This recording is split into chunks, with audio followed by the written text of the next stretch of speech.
was doing some stretches, opening up my chest, you know, getting ready to speak.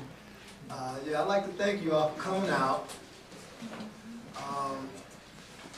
Prior to Bobby coming on and speaking, I know we've been waiting a while, but I have a lecturer who's going to speak before Bobby, who is, she doesn't have a reputation Bobby had, because she hasn't been out there on the circuit. But every time I talk to this young lady, it's just a casual conversation. She just started dropping science, you know, she's not trying to, but, you know, she's studied and she's done the work and she knows stuff, you know. And I've always been concerned about the fact that up to now, I've only brought in men lecturers, you know. And there are plenty of women out here who know just as much, if not more than men. And it's aggravated me that I haven't been able to connect with any women who would make a presentation, you know. And so I'm trying to think of what women I know who, I was talking to Allison one day and she started dropping science on me. I said, damn. I said, you gotta speak, you gotta open up for Bobby, because this is just, you know. When I'm talking to an accounting conversation, I don't want to ask too many questions, you know. And I only might have like 5–10 minutes anyway, because we have a conversation. And she could never fully explain what she's talking about. And sometimes I walk away and I ain't clear on it, you know. So, I get some clarity today, and so will you all. I asked her what was she going to speak on, and she gave me various subtitles, but the main title is Our Need to Expand Our Consciousness. So, without any further words from me, I'd like to introduce Allison Jackson.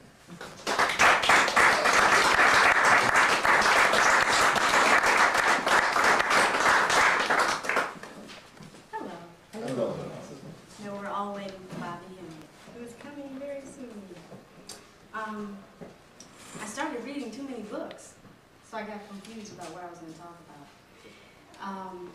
But all of the books, I was reading a book called How to Ascend to the Fourth Dimension, and then another book, Zachariah Sitchin's first book, and first book of the Earth Chronicles. So I was thinking about the creation of the universe, and I said, well, that's, you know, doesn't really have something to do with where we are now. Can you speak up a little? Oh, can everyone hear me? I guess that's most important. You know, just step out to me, you know, maybe a little closer.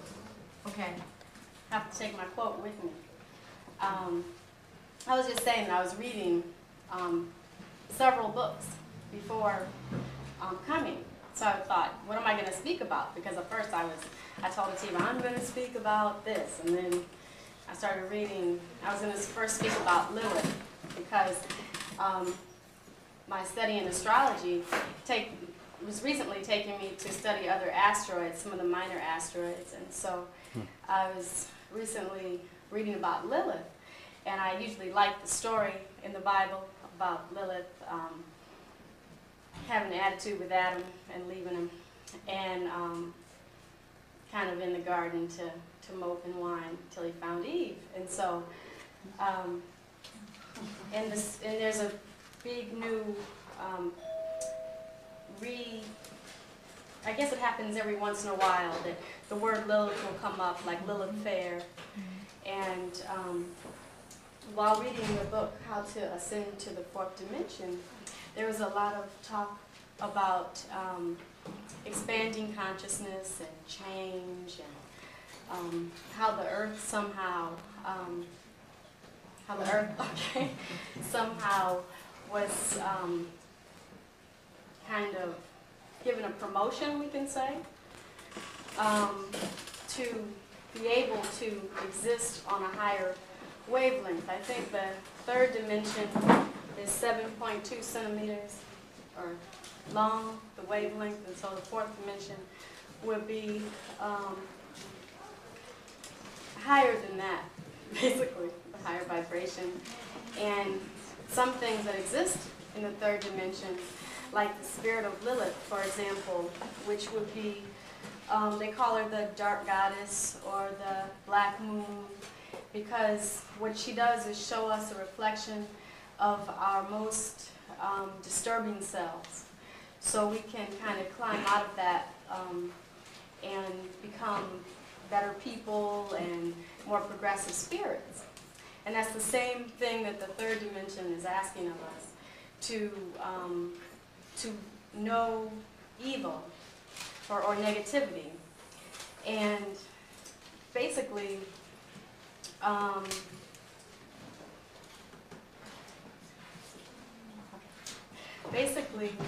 knowing that there is good and bad. Like all of the folks that, I don't know if they've been to the fourth dimension, but talk a lot about it, say that there's no negativity there. And would make sense, because that's a higher vibration and possibly there's no need for that kind of growth. There's another opportunity to grow where you don't have to kind of be like Saturn kind of throws you into making a decision whether you want to or not, because it's just the spirit of that energy that says that, you know, I'm here to teach you this lesson and you're going to bump into these obstacles until you get it. And so the only way this particular book that says how you ascend to the fourth dimension says that you can get there is through expanding your consciousness. And by doing that, the authors were saying, or about 4 authors saying that you would want to first open up your heart, because the heart, well, opening and using our heart. In a lot of ways, I think when I was studying music, there was a lot of anxiety around musicians, thinking that maybe the listeners don't understand what the song is trying to get across, or what the musician is trying to get across, maybe because they are maybe too preoccupied with a lonely heart or a longing heart, or something that keeps them from accepting what they have to offer. So the first thing that the book was saying was open up your heart. And the other thing, I think, being a philosopher, that's what I studied in college, is to free your mind. And we hear that every day, that it's important to look at things in new and interesting ways, and to see the best in things, and to try to learn from everything, because even the hardest things are the best things, which is what Lilith was trying to teach Adam around the apple. And that was what, just that information really hit me, because I thought that just doing that will take us further than having to go through a lot of the experiences that sometimes we can completely avoid if we just rethink what we're going through and open up our hearts to it. And that was really important. It brought me to my favorite science fiction writer, Octavia Butler, who describes God as change in her book. This is Parable of the Talents. My favorite. But her book, yeah, it's her new book. There's a Parable of the Sower was the first book of this series, I guess, and that was all about problems. And the whole book was a big problem. It was sort of the same hysteria that we talk about when we think of the Y2K silliness, I think. But when people are just stealing things and running around and trying to kill you because you have a piece of cheese, and I mean, just crazy stuff. And so the first book reflected on that and how she saw the problem. And she was saying that her problem is she didn't think that people thought that God is change, that God is not static, and we're also a part of the change, and we're part of God. And in this book, she says was supposed to be a book of solutions, because you don't want to just, you know, throw out all these problems and not have solutions, because that's hopeless, and we should always be hopeful. So she instead started with the Parable of the Talents. And in this book, she has a lot of, I guess, little parables. And one I wanted to share with you because it really helped me to think differently about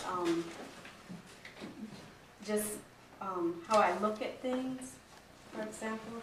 In this one, it's called The Earthseed, the Books of the Living, because of course, when there's a big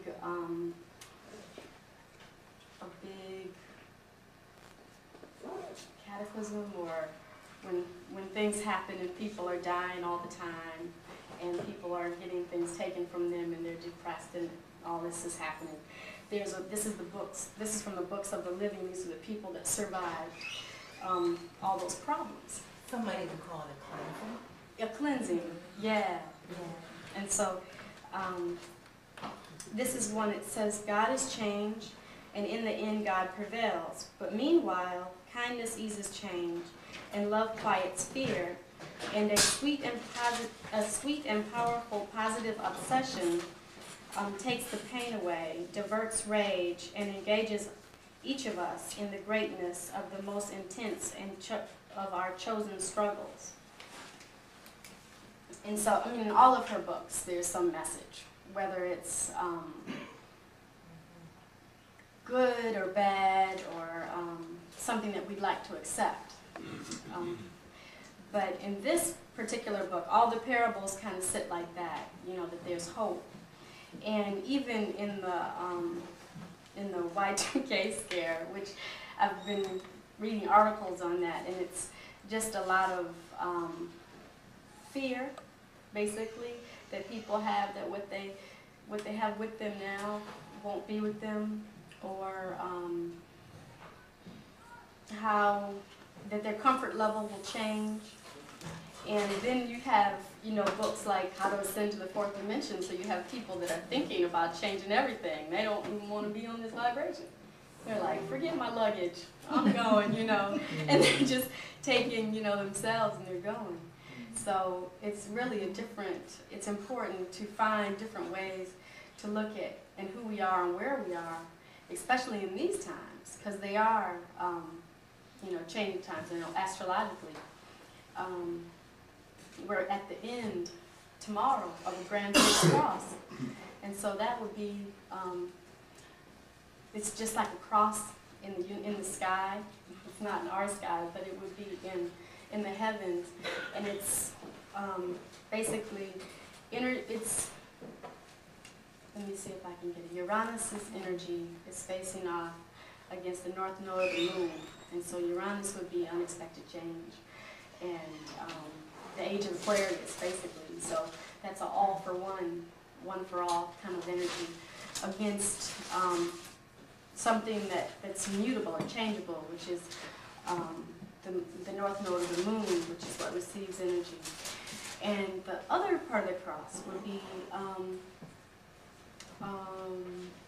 Mars facing off against Saturn. So Mars has all this energy, and it's a warrior, the warrior of the universe. And it's set off against Saturn, who says, you know, I'm not in, is status quo, basically. That, you know, what is now will always be, and that's it. The rich are rich, the poor are poor, get over it. Then you have Mars that never has the energy. I mean, always has the energy to never give up on this spirit of change. So after the cross is over, that's tomorrow,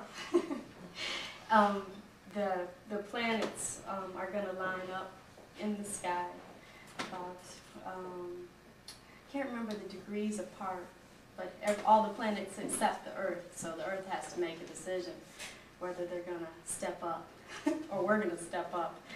And in a universe like ours, you don't really have a choice. If everybody's lined up, you know, to go, you have to go with them.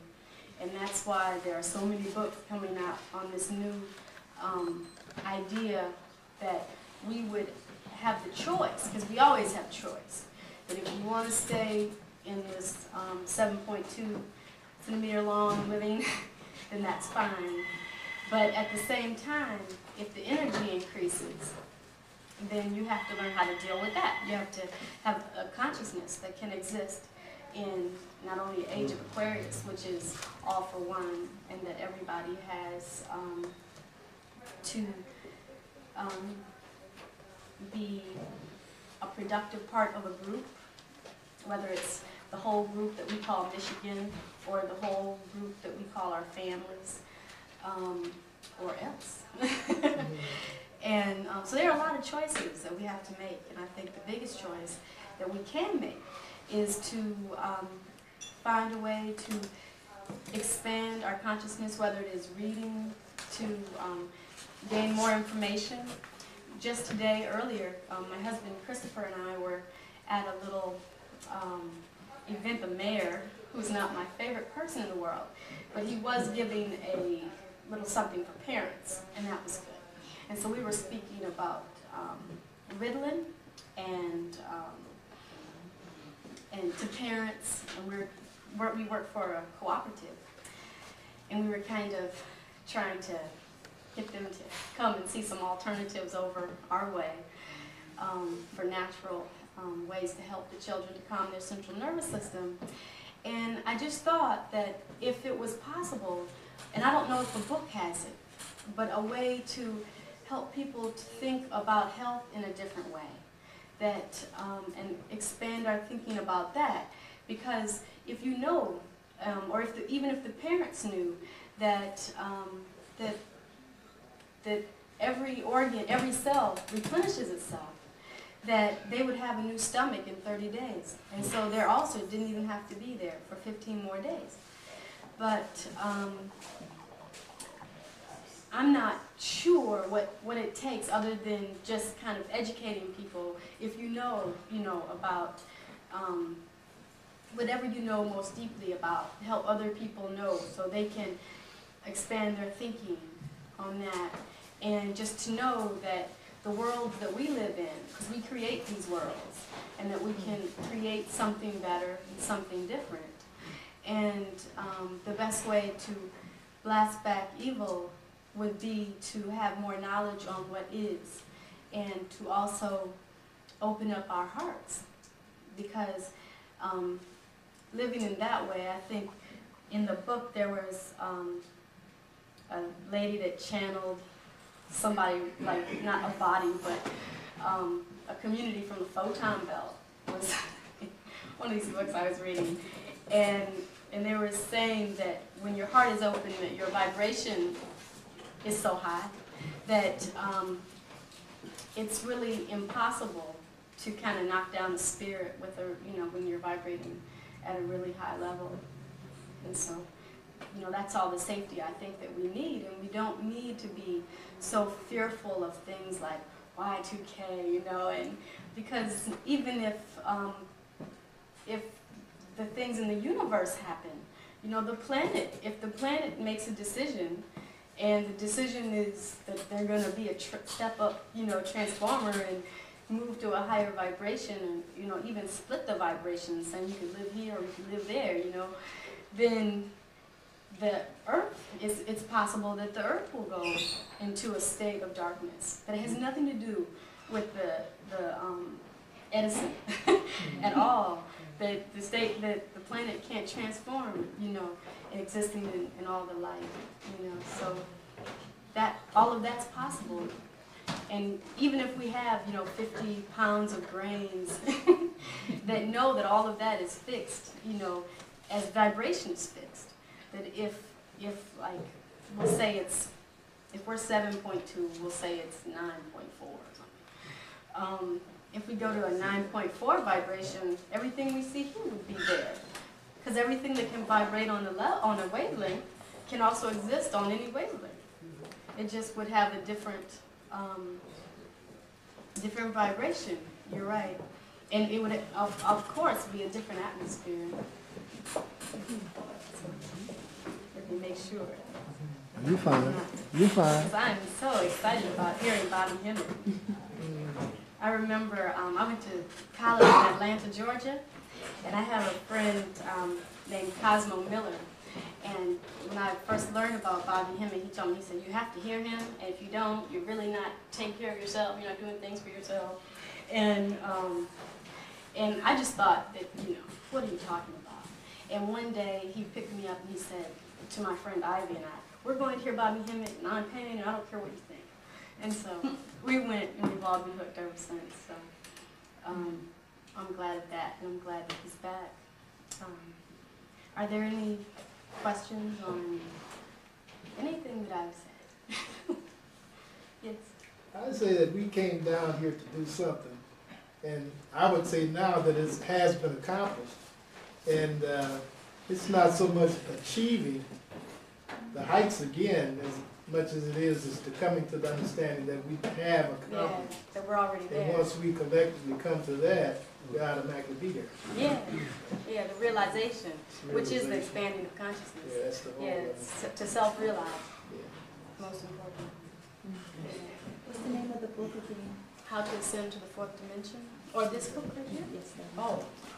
Oh, The Parable of the Talents by Octavia Butler. She writes out of Los Angeles, and she's really funny because she uses a really old telephone because it's really heavy, so she won't talk on the phone long.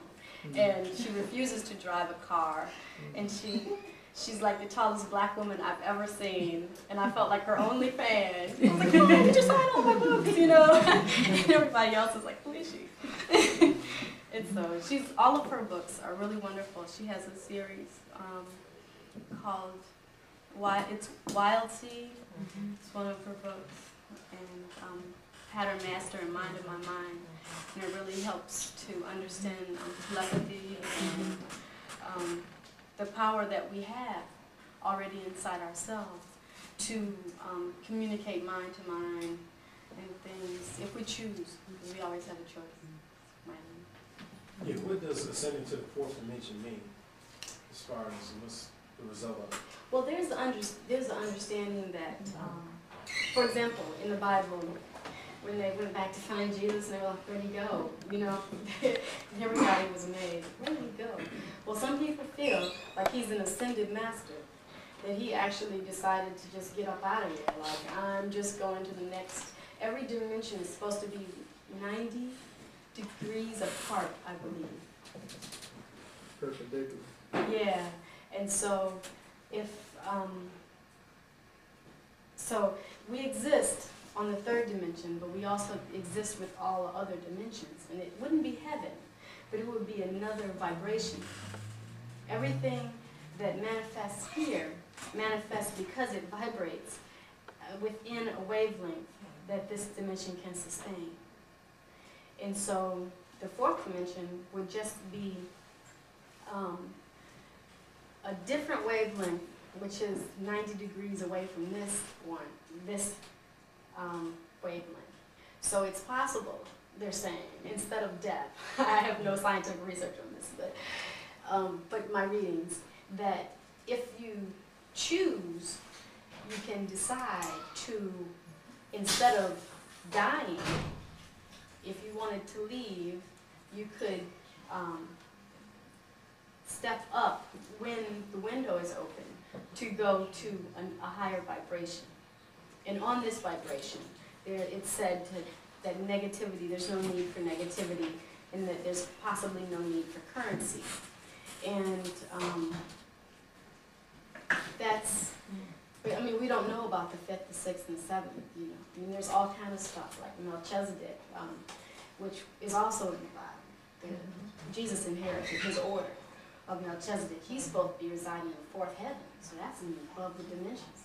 So it's complicated. Yeah, you're saying when you die, you go to the, you have a choice whether you go to the fourth dimension, or you referring to. Well, this is what the people that are talking about, the ascended masters, that instead of death, they chose to just go to another reality. Like, oh, you know, for example, the body is regenerative. So there's no reason that your body has to fail. For example, in the hospital they'll say that most people don't die of old age. They die of kidney failure, or they die of some neglect to the body, that the body is sustainable for the most part. And therefore, the spirit that lives in the body, as long as it decides, it can decide to, you know, reside there. And your consciousness is also directly connected to your you're thinking about health. And if you feel that you have, I think Louise Hay wrote a book, You Can Heal Your Life. And everything she deals with is how you feel about your disease. You own it. Is it really true? and how did you create it when you admitted it? You know, that kind of, you know, mental work around disease and stuff like that. So it's also how we think about our bodies. And maybe, for example, if you went to the fourth dimension, the foods that they eat may all be, you know, living and sustainable foods. So you're saying the human body would keep going? Is that what you're saying? Sure, I believe so. Yeah, in its most optimal state. I mean, if it's compromised, then, I mean, for example, like children, how do you expect them to pay attention in school when they're on a drug called crank? You know, there's just no way. Their central nervous system is already compromised by their diet. Then you give them a drug to totally, you know, calm their central nervous system, but instead it, you know, takes out their brain cells. So that's not optimal at all. That's the fourth dimension is just really basically the human body just keep going. Sure. Until you Is decide. that the same body we're talking about, a reincarnation cycle? Oh no, these are all physical planes. The possibly the fourth heaven would you could only be in the spirit sense there. But these would all be physical planes. It's possible. It's possible for you to be physical there. You know, in a physical body. What plane is dreaming? Dreaming like Like, this. is dreaming, sleeping and dreaming, can you ascend to the fourth plane in that state? Some people astro project or astral plane and kind of feel themselves out of their body and kind of just flying around the universe.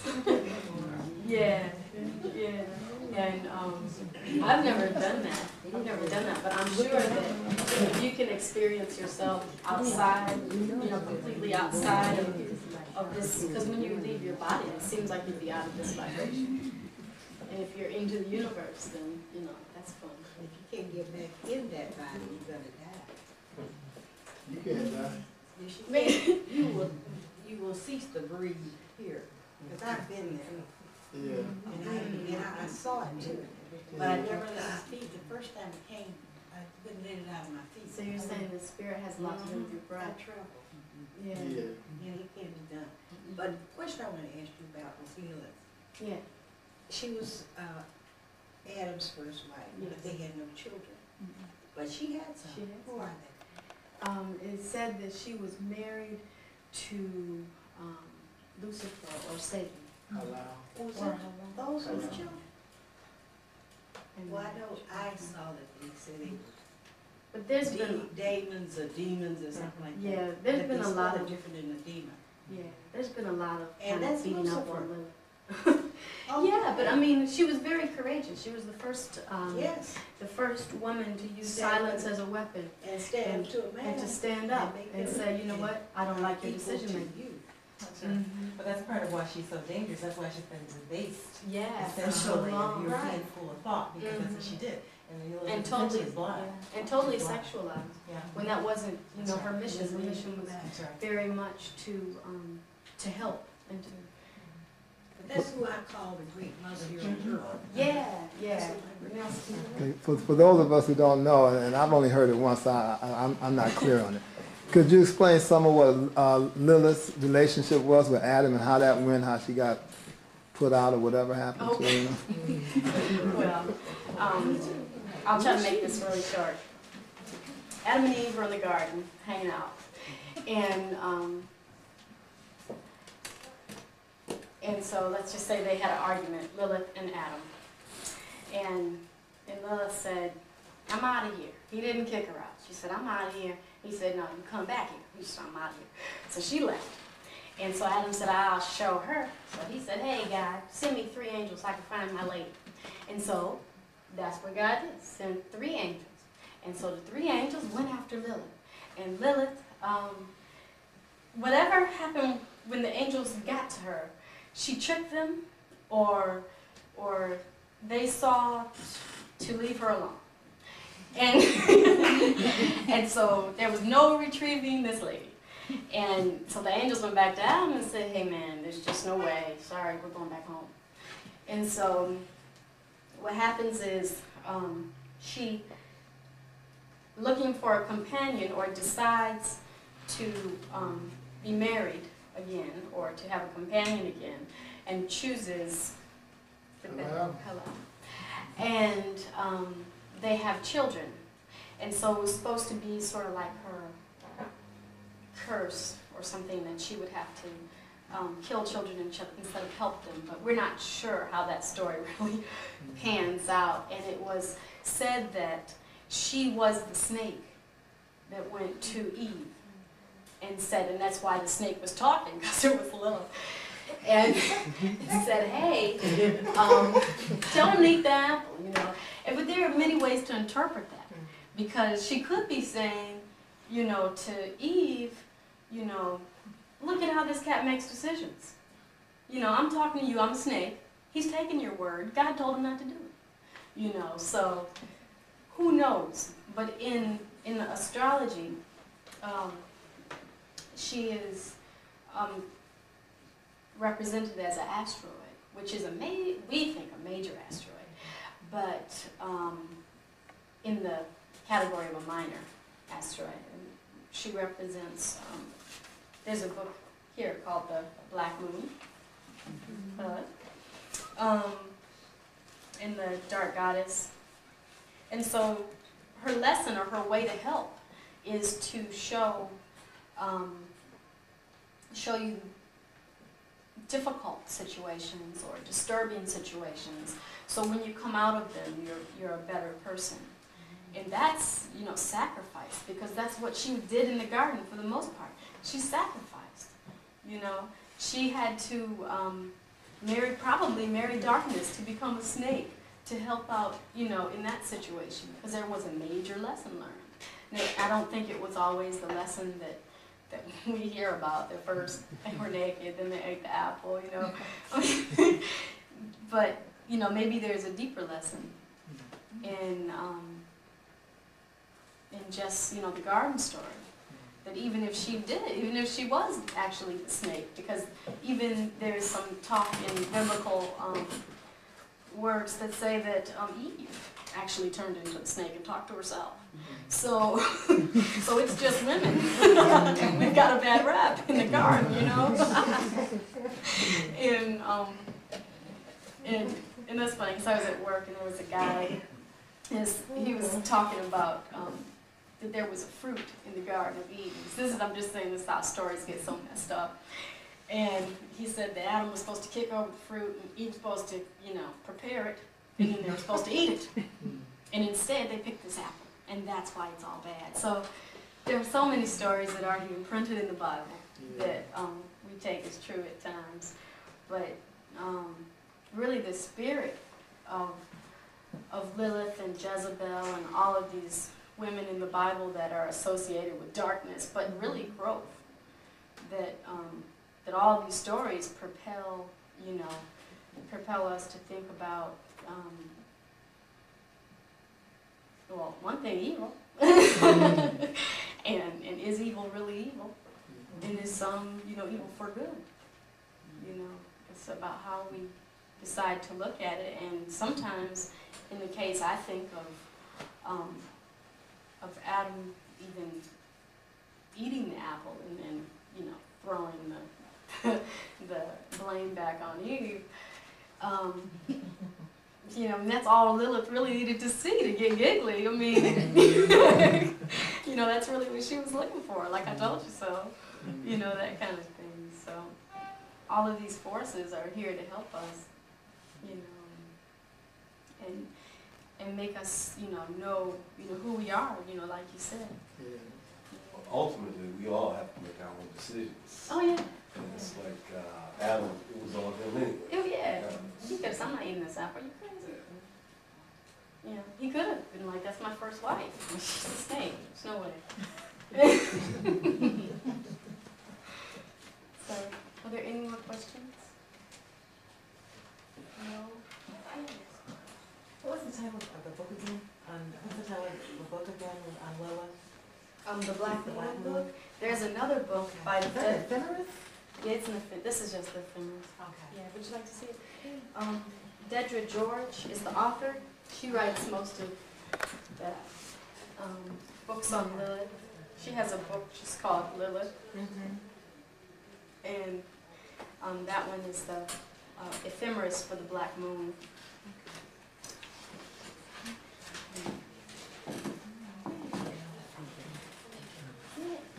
I think we're ready to hear about the young master.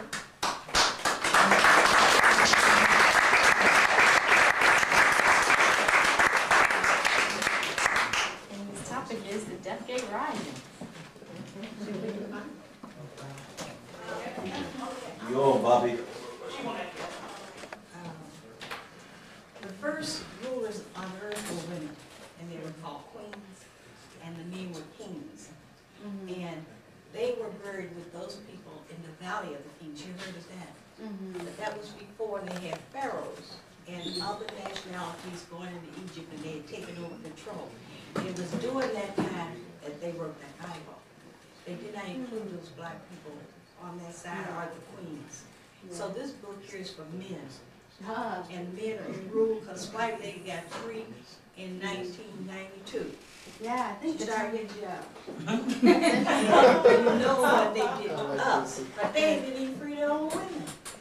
And I don't think a black woman stay with a man, he was free and she didn't get free. yeah. I love that. We know there are 33 books missing, so there's something going on. But I think time is up for that. We can both be here. All right. Thank you. Good job. Yeah. Y'all give it up again. Yeah.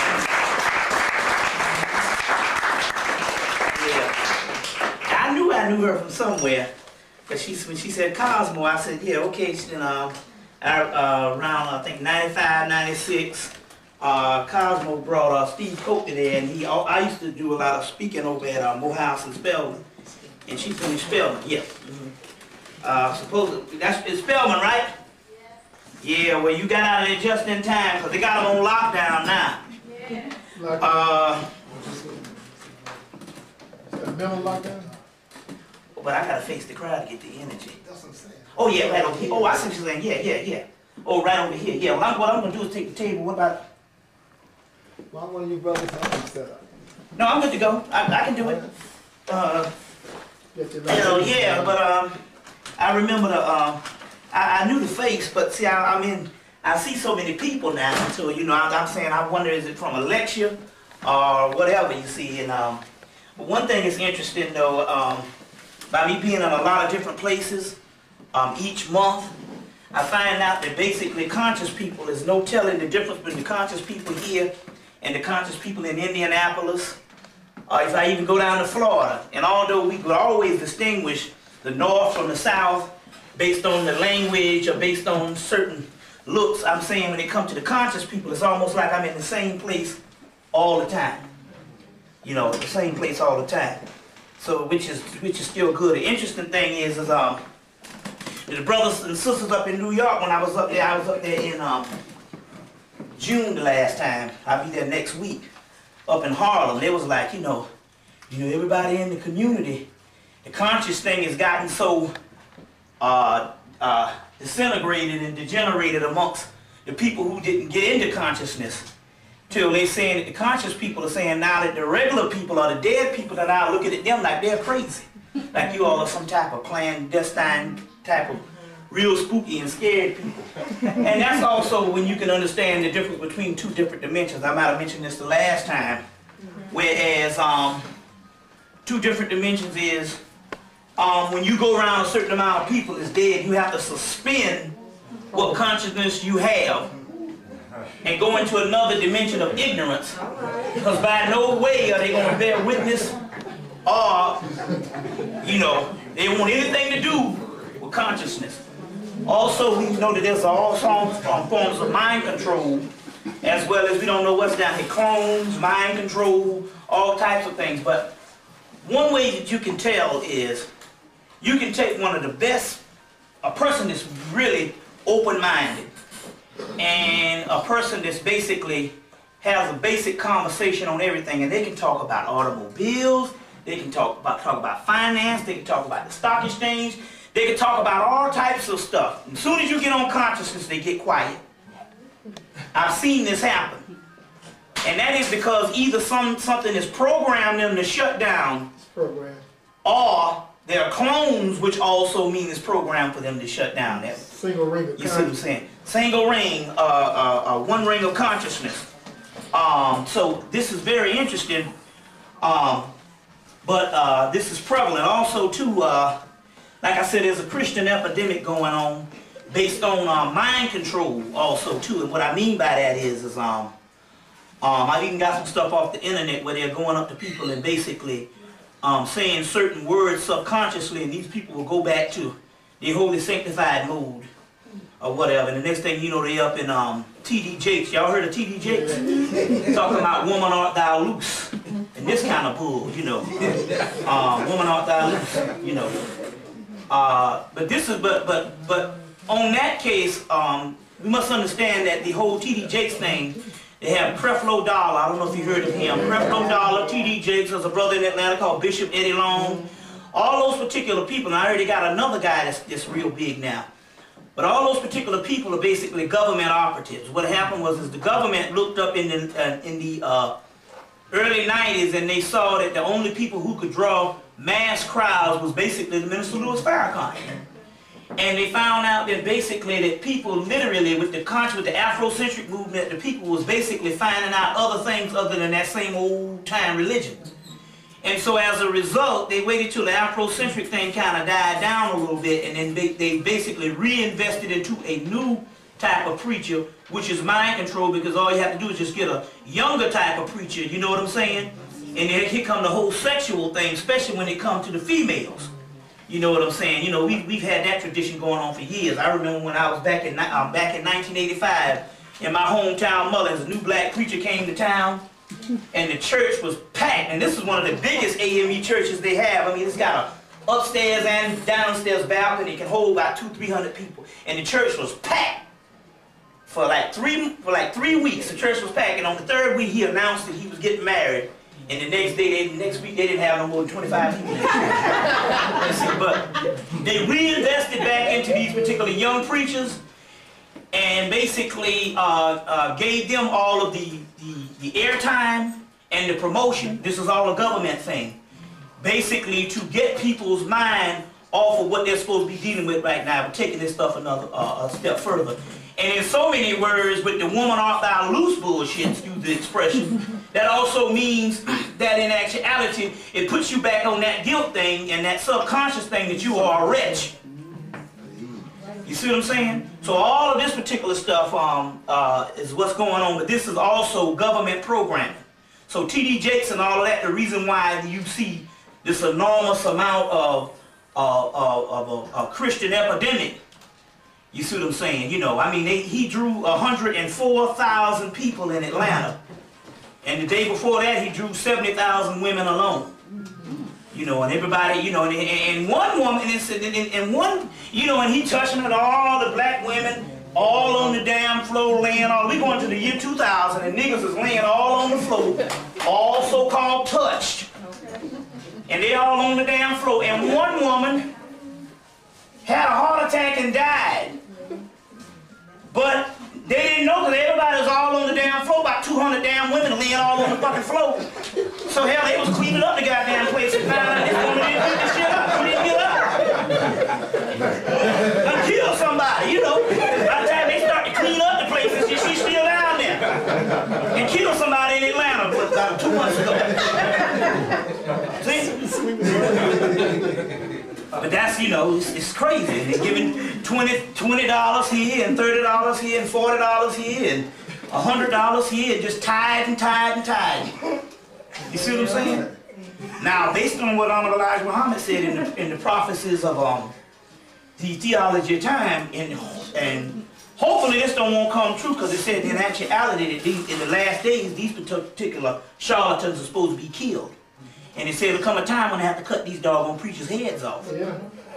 And that's a prophecy based on the Honorable Elijah Muhammad's theology of time. You see what I'm saying? But I mean, it's gotten ridiculous. But what we want to deal with, first of all, for the people that never heard me before, I have to preface certain things. You know, I curse and all, but what we want to do is to try to get out of a certain amount of mind control, and everything is a form of programming. Now, first of all, there's only really one curse word that you know of, and that's damn. And isn't it funny that the only curse word that you can actually say is the one that people get the least offended on? I mean, you can say it on TV, you can even get away with it in the church. You know what I'm saying? But everything else is a form of British slang or European slang, and we get all offended and stuff. You see what I'm saying? So basically, there's no such thing as a curse word and all, and I prefaced that before. That's all a form of mind control. That a person can train you from a child to react to certain words, and you take it so offensive until you end up killing somebody. You know what I'm saying? And where someplace on another part of the planet, you go to the Aborigines and curse them out, they would want to know what the hell is happening. Even if they can understand it, the whole concept of you trying to actually say something against them that's supposed to anger them is probably not even a part of the culture. So we're talking about getting rid of all types of forms of programming.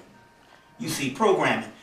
For the other people that never heard me before, I gotta have a disclaimer as well as, and I apologize because at this particular time we are at the aspect of the knowledge. This is like my seventh year speaking, but almost, let's say, about 10 years of research.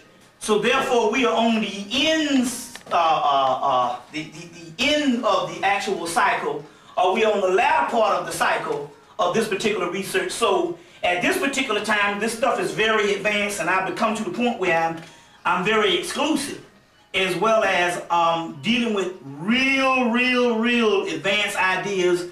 But then again, I had to make up my mind because they said, you know, you can't tell everybody everything, you know, because people they won't understand it. But I'm like, well, hell, when we deal with black people, shit, we could be here 2,000 years trying to play catch up. You know, trying to play catch up. And we will never catch up. Hell, we haven't even been able to fit into American society.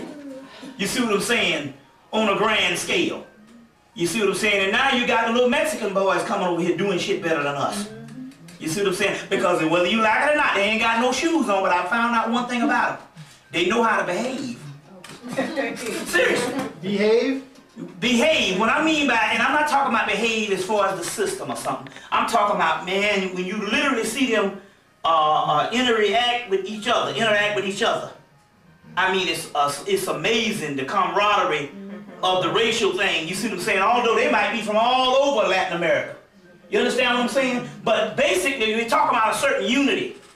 You see, and I see it all the time because I'm saying, I mean, literally, we got almost 70% since 1989. It's almost 70% Hispanics is poured in all across in Atlanta alone, but we're talking about almost like 80% in the whole United States.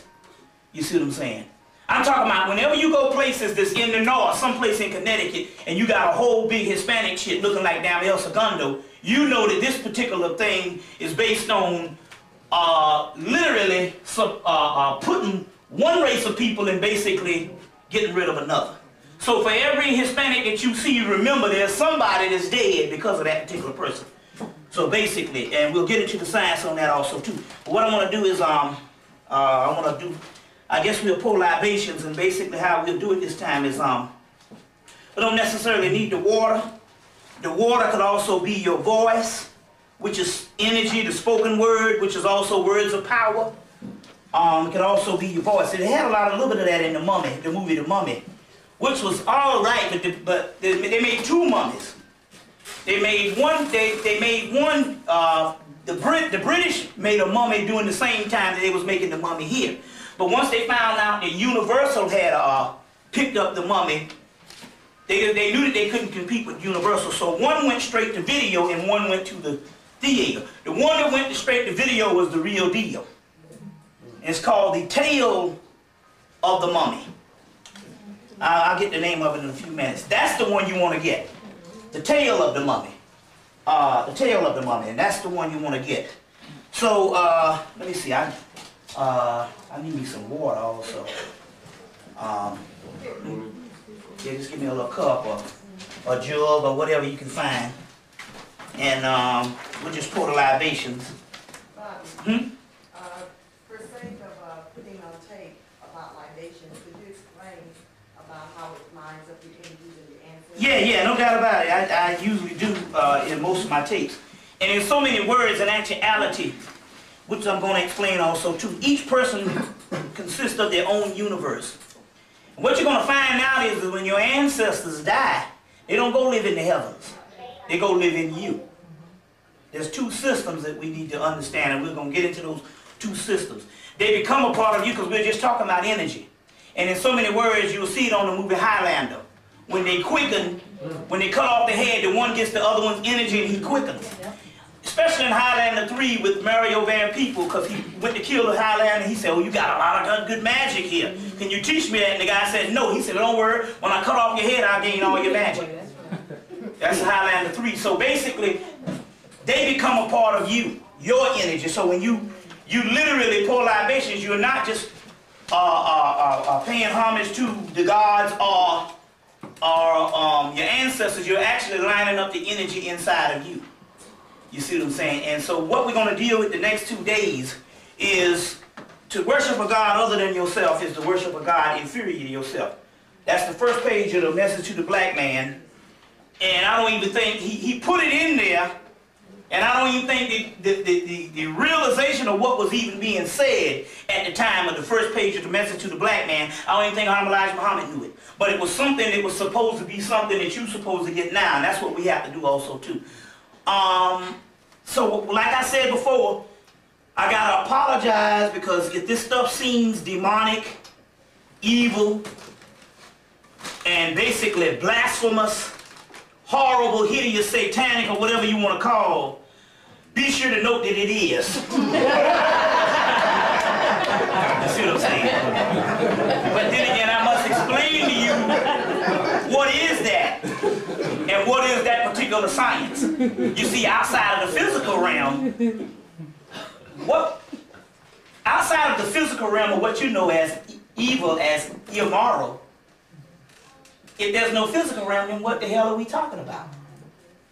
You see what I'm saying? What would evil be outside of the physical, social, economical, political realm or religious realm?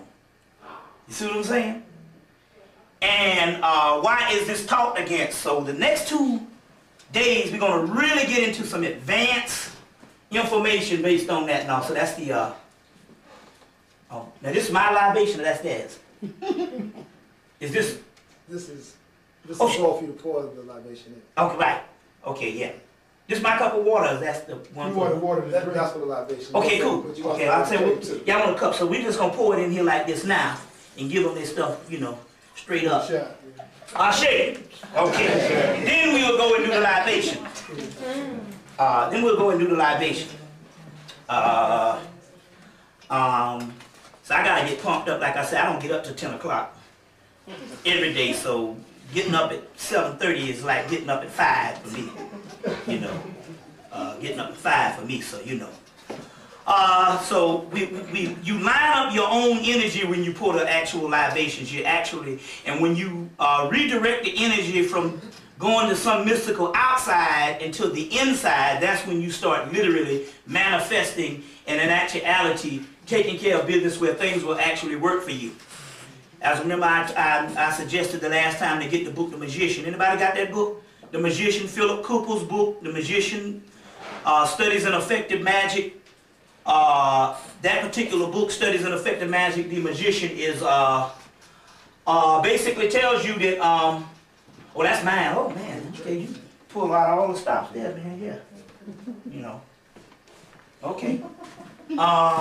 Basically, that nothing works for you not unless you convince your subconscious mind. So let me give you an example. One brother, we used to stay up all night in the early 90s, 90, 91, discussing the black problem, just all night to the break of dawn. So I didn't see this brother for I didn't see him 4 years, and then I saw him in July. This nigga up here going to TD Jakes. I'm like, what in the hell are you doing going to TD Jakes?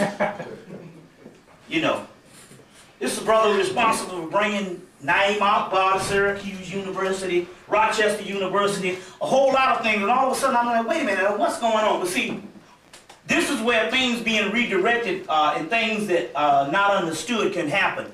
Basically, and what happened was that he had 2 children that actually died on him. So the 3rd child, his wife went to T.D. Jakes and he supposedly anointed her, and she had the 3rd child. So now this nigga is all convinced that T.D. Jakes had something to do with his child being born.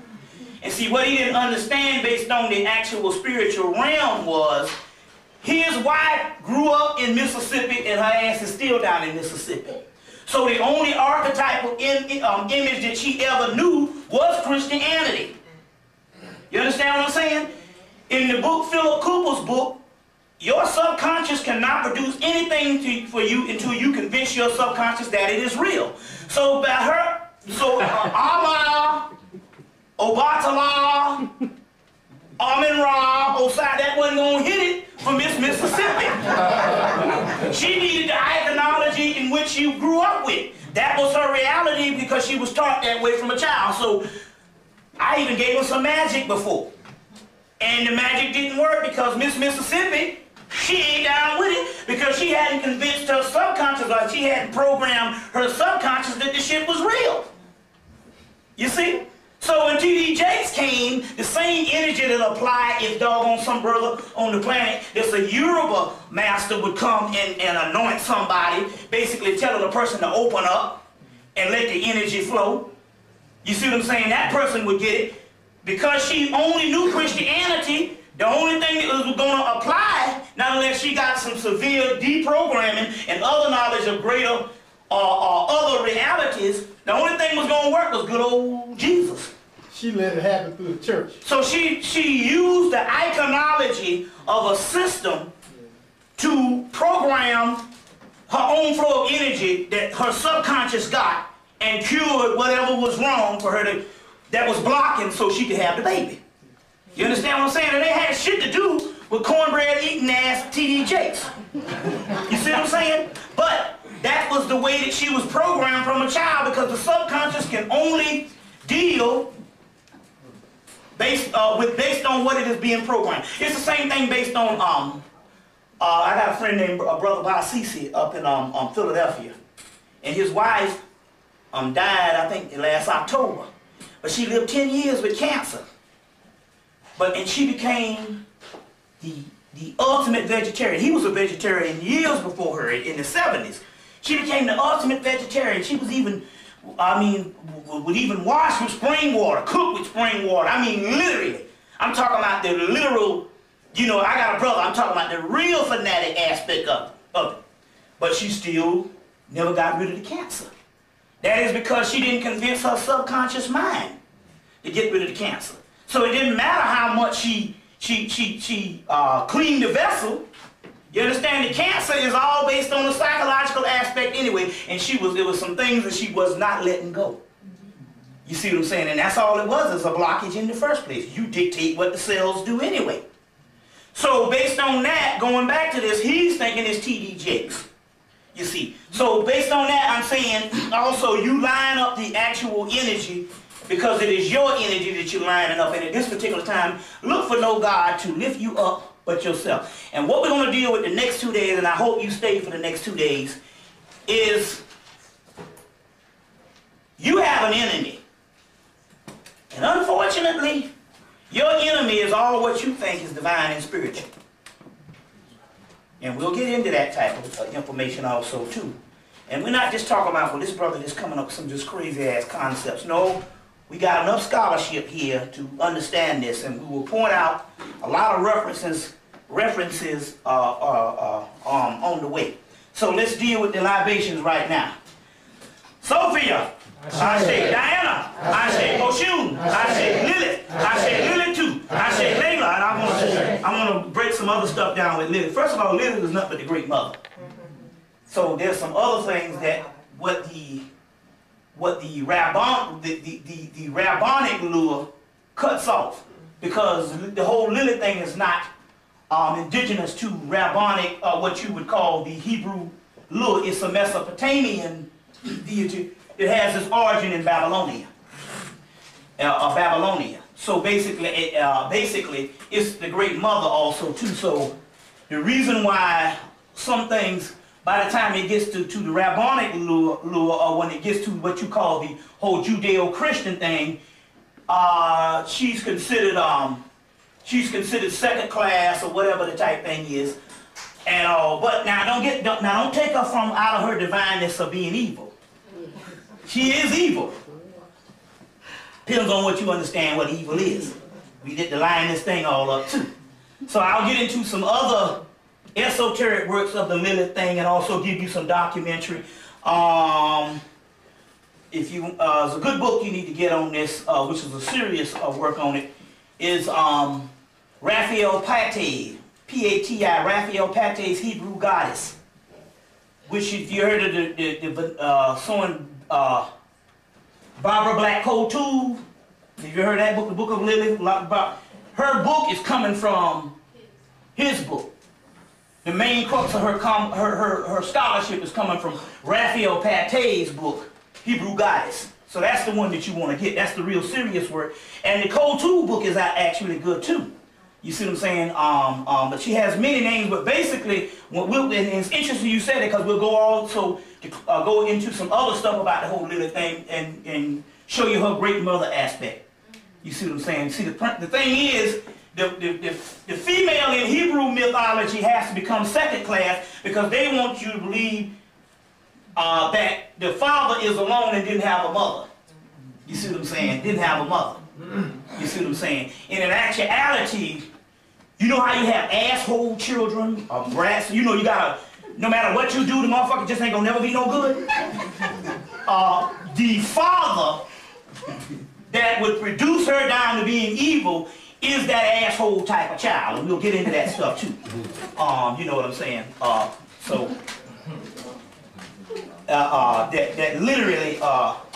That's literally male chauvinist and ultimately a homosexual deity. As above, so below. Same shit you got, they got up there too. And we'll deal with some of that stuff too. A lover of men. You call him Yahweh or whatever. But that's how that whole thing, and we'll break all this down too. Now for the people that think this is too bizarre, all I can say is that we just don't have enough time to convince people. But what we can do, which is better than most groups, is we will give you enough information that you can study on your own. Now, if you don't go and do the work, that's up to you. You see what I'm saying? That's up to you. But it won't be from a lack of scholarship if you decide to pursue any of this particular stuff. You see what I'm saying? And that's the good thing about why I think it's safe to well, I can put it this way. The reason why I say that it's safe to basically take what I say as a form of gospel, because the simple fact I take it out of me and literally put it in your hands and give you a series of things to study, because in actuality, I am not a master of shit. I'm always a student. And that's what I loved about the Afrocentric movement that was supreme, and the reason why I stuck to a certain realm of scholarship, because we would all say, no matter how much in the Afrocentric community, how much we would say, oh, these great scholars, they would always say we are all students. And that's the difference between having some master or some cult leader or whatever. We are all students. Study to know thyself approved, that the Bible says, as well as it says, blessed are those who read. That's in the Bible. I'll think of it in a minute. It's in the Quran. It's in the Quran too? Yeah. But it's in the Bible too. Blessed are those who read. Yeah. You see what I'm saying? So Master Farad Muhammad, one of the only pictures other than the mug shot you got with Honorable Elijah Muhammad standing up is whether he has a book. He's standing there with a book in his hand. One of the ones you see, the one, you know, he got that little Jerry Lewis looking hairdo and whatever, is he got a book open. And that's the key. So what we're dealing with is we are able to say what we want, and we're able to express the most hideous things, because the simple fact that this is a realm of scholarship. You must understand this. This is not a type of religion. It's not that type of thing. And I have to draw the lines. We're talking about research here. You see, we're talking about, and we're basically doing what white people have been doing for like the last 140 years. And that's what we're talking about doing. And there's not enough of that now. You see what I'm saying? There's not enough of that. And I'm noticing now that there's even a lot of so-called masters out here, and they will come and they'll pump y'all up, but they will never tell you where they get their shit from. They won't give you a whole lot of sources. So that's what I'm saying right now is, I suffer the consequences for not getting paid a whole lot of money because I could have me a cult right now. You know what I'm saying? 3, 4 women and shit, cooking and stuff, a woman every night. Because our people are here to be taken advantage of because that's what happens to our people as an oppressed people. All kind of charlatans come and take advantage of them. So because, you know, I really don't want to see your ass after tomorrow, you don't have to worry about me coming back and shit with no prayer cloth. You know what I'm saying? Trying to get no damn money from your ass. You see what I'm saying? So therefore you don't have to worry. So it lines up to be more safe. You're not joining some type of cult or whatever type thing. And for basically what I have to say the next 2 days, God knows you don't want to follow me nowhere. You see what I'm saying and all, you see. And I will say also too, that if you are scared of what I'm saying, feel free to go back to the church. Please do. You see what I'm saying?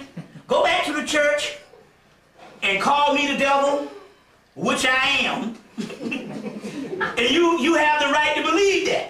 That's not the point here. The point is not to try to get you to join something. If this stuff shocks you and this stuff is literally wears on you that you say, I can't take it, then go back to the church. You see, like, it's interesting. I know I'm on the road, but this is the way we got to do things and all. Y'all get your water. The other day I was this sister, she was faking the funk. Oh yeah, I know all this so-and-so, you talking all that spiritual stuff. And I said, yeah. You know, and she was talking, I thought she really did, you know. So she said, what's that on your chest there? This is the Baphomet goat, which you know of has been used as Satan. I said, well, it's the Baphomet of the Sabbatic goat. That's been used, later on is used as Satan. She said, yeah, what you doing with that? I said, well, did you look in the Bible? Do you see any iconology that say that Satan, they depict Satan a certain way in the Bible? Is there any iconology that they specifically say, this is how Satan looks? She said, no. I said, okay then. I say, so basically somebody took an ancient symbol of Christ and turned it into Satan. She said, okay, I can buy that. You know, I can buy that. I said, no, I ain't letting you off the hook. I said, I'm not letting you off the hook. I said, what about if I told you that Christ and Satan is one and the same? And then all of a sudden, all her little fronting just went out the door. She went straight back to the damn church. What in the hell are you talking about? I said, now I know that's ridiculous. I said, because you probably never heard no fool ever tell you that before in your life. I said, you know, she said, yeah, and she said, what are you talking? And then she stopped for a minute and her rational mind took over. And then she started, the wheels started turning. She said, wait a minute. She's in her aspect, she said, well, you know, hell, Satan is a form of destruction, and hell, God is destructive too. I can somewhat buy it. And then she got scared again. Nigga, I want to know what your experiences is, because they tell us not to just them words and all, and you got to get away from all this philosophy and all that kind of stuff. And I just want to know, you know. I see a few minutes ago you was getting ready to tap in until that same old religious fear kicked in when somebody taught your ass a long time ago. You see what I'm saying? And so therefore she ran. See, we was in this health food store, and it's on the bottom floor of this building where all these people go to work in the office and stuff. She took her ass and ran back upstairs. I gotta get out of here, you know. That whole 9 yards. But my point is, we will deal with those particular things also too. Believe me, this is but on the other hand, we need to draw the line as far as defining. There's two different dimensions, and you need to understand exactly who you are, as well as the other side, what it is. And we'll get into that. I'm going ahead of myself, but let's deal with the libations right now. Oshun, I say. Olakun, I say. Oshosi, I say. Babaluaye, I say. Arunla, I say. Oludamara, Ashe Nakumpa, Ashe Umbelenga, Ashe Yiminya, Ashe Arisha Elku, Ashe Oya, Ashe Ishu, Ashe Legba, Ashe Olaroon, Ashe Adam Gwerdi, Ashe Ogun Pirelli, Ashe Erzuli, Ashe Edo, Ashe Laka, Ashe Lakshmi, Ashe Jinsiya, Ashe Damawala Wedo, Ashe Marasha, Ashe Bapama, Ashe let me get some of this. Lilith, I say Amin-Ra, I say Segment. Segment is also Lilith too. Heru, I say Awas, I say Ivas, I say Ovas, I say Thunderdog, I say Sunbear, I say Kachidi, I say Samuel, I say Melchizedek, I say Sutek, I say Shutan, I say Shaitan. Ooh, you getting scared now. Shiva, I say Anunnaki, I say Shakti, I say Da, I say Yesed, I say Frigda, I say Zeka, I say Brahmin, I say Damawalawedo, I say Agungu, I say Mars, I say Belda, I say Omitutu, I say Moto Okominatu, I say Moto Morisha, I say Malku, I say Tayamat, I say Tahuti, I say Osea, I say Raheru Kahudi, I say Heru Raha, I say Har Sefi, I say Pataneta Unra, I say Tayit, I say Tayang, I say Legba, I say Sekmayat, I say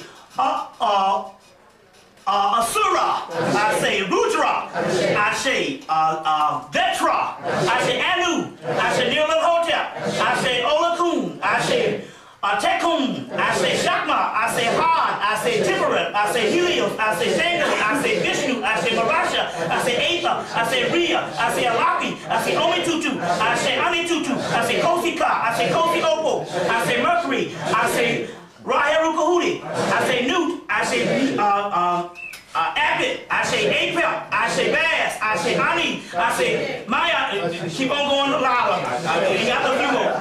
Prometheus, I say Epimetheus, I say the Titans, I say Sutek, I say Anpu, I say Ares, I say Hera, I say Oya, I say Apep, I say Bina, I say Nexet, I say Anpu, I say Abatala, I say Cthulhu, I say Shemnigara, I say Hastar, I say Azathoth, I say Azazel, I say Magdameta, I say Makali, I say Bridget, I say Silk, I say Ogu Pirelli, I say Moko Barapi, I say Tutu Ilimba, I say Kosi Kalamasi, I say Babawaya, I say Numona, Cat, I say Kasi Andana, I say Metatron, I say Melanin, I say Apep, that's a guy I should know. Osmoles, I say Bass, I say Behutit, I say Ceres, I say Typhon, I say Leviathan, I say Latiaphon, I say Damawalawedo, I say Gargo, I say Gargan, I say Lakri, I say Melectos, I say Melocene, I say Pan, I say Dionysus, I say a few more Sutek, I say Sutnesi, I say Sut, I say Sutnubit, I say Supe, I say Tammuz, a few more now, Ilitutu, I say Sahu, I say Adon, I say Aram, I say Azazel, I say Beelzebub, I say Belial, I say White Buffalo, I say Dagon, I say Amma, I say Naama, I say Nogo, I say Ugaru, I say Demogorgon, I say Hecate, I say Manin, I say Nomo, I say Siva, I say Pakwa, I say Shutan, I say Ba, I say Ka, I say Nevertheless, I say Apollyon, I say Apollyon, I say Apollo, I say Perseus, I say Hercules, I say Belber, I say Behemoth, few more now, about 3 more, 3, 4, 5 more, Thunderdog, I say Chemish, I say Dogon, I say Emio, I say Kali, I say Valzepin, I say Nazar, I say Yinla Yang, I say Rimin, I say Naja, I say, and I'll give you the supreme great mother in the Tibetan Book of the Dead, where you have your Layla, which is the supreme great mother in Islam. Layla is also comes from Lilith too. Yeah. Lilith. Also, you get the word Allah Ma Yin. That's the supreme great mother in the Tibetan Book of the Dead that they tell you is the most evil spirit. That's Lama Yin. Always, the great mother is always evil. And not that she's good, and they say she's evil. No, she's evil if you know what the hell evil is. You see what I'm saying? And we will explain what that is. And so evil is good, like it said in the Vampire in Brooklyn. Evil is good. Which you will understand, I'm going ahead of myself. But as we do, before we get into all that, I need to get into the first aspect of the hard copy. So the people who didn't come the last time, I still have some more of those Titan books, which is very interesting. I want to show you this particular picture. I should have Xeroxed some of these. But like I said, I had a hookup. You know how you got a hookup? Well, brother, you know, Black America was built on the hookup. Some Negro working up in some place, he hooking you up. So I had a hookup at Kinko's with a brother. Last time I came, I had a hookup with Kinko's. Brother up in there, the brother's like, look, come in and get what you want. And I was doing like $100 a copy every 2 days. You know how the hookup is. He said, all I want you to do, he said, I'm off on Friday, but Wednesday and Thursday I get a little broke, you know, the hump day. So all I want is my lunch money. And my lunch money consists of like anywhere from $3 to $5. I'm like, shoot, you know, I'm handing them 10s and, you know, whatever, you know, 5, you know, cool. I'm saying, well, yeah, great. You know, because you hooking me up. You know, I'm doing $75 worth of copies.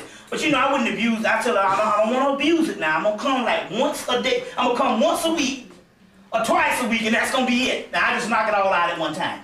But he was over the whole front, so, you know, he's over the whole front. That was his station. So, basically, the white man back there said he got it. So, here it is. Just like you got the hookup. You got some nigga they done put up in there, thinking it's his stove. But this is the problem that gets me is this. There's this other brother coming. You giving away all the copies. And this is where you know it's either got to be some agents or some mind control. The other brother, the brother that was tripping is a brother in his early 20s, like 19 or 20, and from Philadelphia. So he went, I can see the nigga from Mississippi, you know. And he's, Jesus, tell me to guard the white man shit or whatever. Nigga from Philly, grew up in the streets. And I couldn't figure it out. I said, you know, he all hip-hop back, but yet he acting like damn Gomer Pyle. I'm like, what the fuck going on here? But I said, oh, I get it. Oh, you the agent up in here. See, even something as small as that, they'll hire a certain Negro to do a certain thing. You see what I'm saying? So here come the brother bust up the whole hookup. You see what I'm saying? So I wasn't able to get my copies like I used to until I found my new hookup. You know, they come every so often, every 6 months, every 2 years or whatever, you know, and all like that. But here's a picture here that I got. This is coming from the Boston Museum. This picture, as you can see, and I want to pass it around if the people want to see this particular thing. I want to put it on the camera first. This particular picture is a picture of the original Greek, the Etruscan. I thought you said Etruscan. It says Etruscan, which is the original Greek people. But as you can see, this brother don't resemble no white man, as you look like Isaac Hayes. And you know a nigga is, you know, one people got this kind of lips where the lips so big till they fold in half. So this is a picture of the original Greek. That goes, and this bears witness to what the brother Hakeem Bey was saying, that most of those Greek statues you see was built about 100 years ago, where they had this Renaissance period where they went over there and got rid of all the black statues and put up these white statues. And I think I was here the last time I told you that they had the statue, the University of Ohio bought this big statue they fished out of the Aegean Sea over there, and they bought the statue of Zeus, and basically when they carved and dated it was 1970 or 1971. So these crackers literally made a statue and went over there and buried it to authenticate history. You see what I'm saying? And that's what the actual Jews have been doing. There's a book called The Invention of Ancient Israel. I'll get the name. There's a book called The Invention of Ancient Israel, and this book in actuality by Keith W. Whitelam, W-H-I-T-E-L-A-M, Keith W. Whitelam, Whitelam.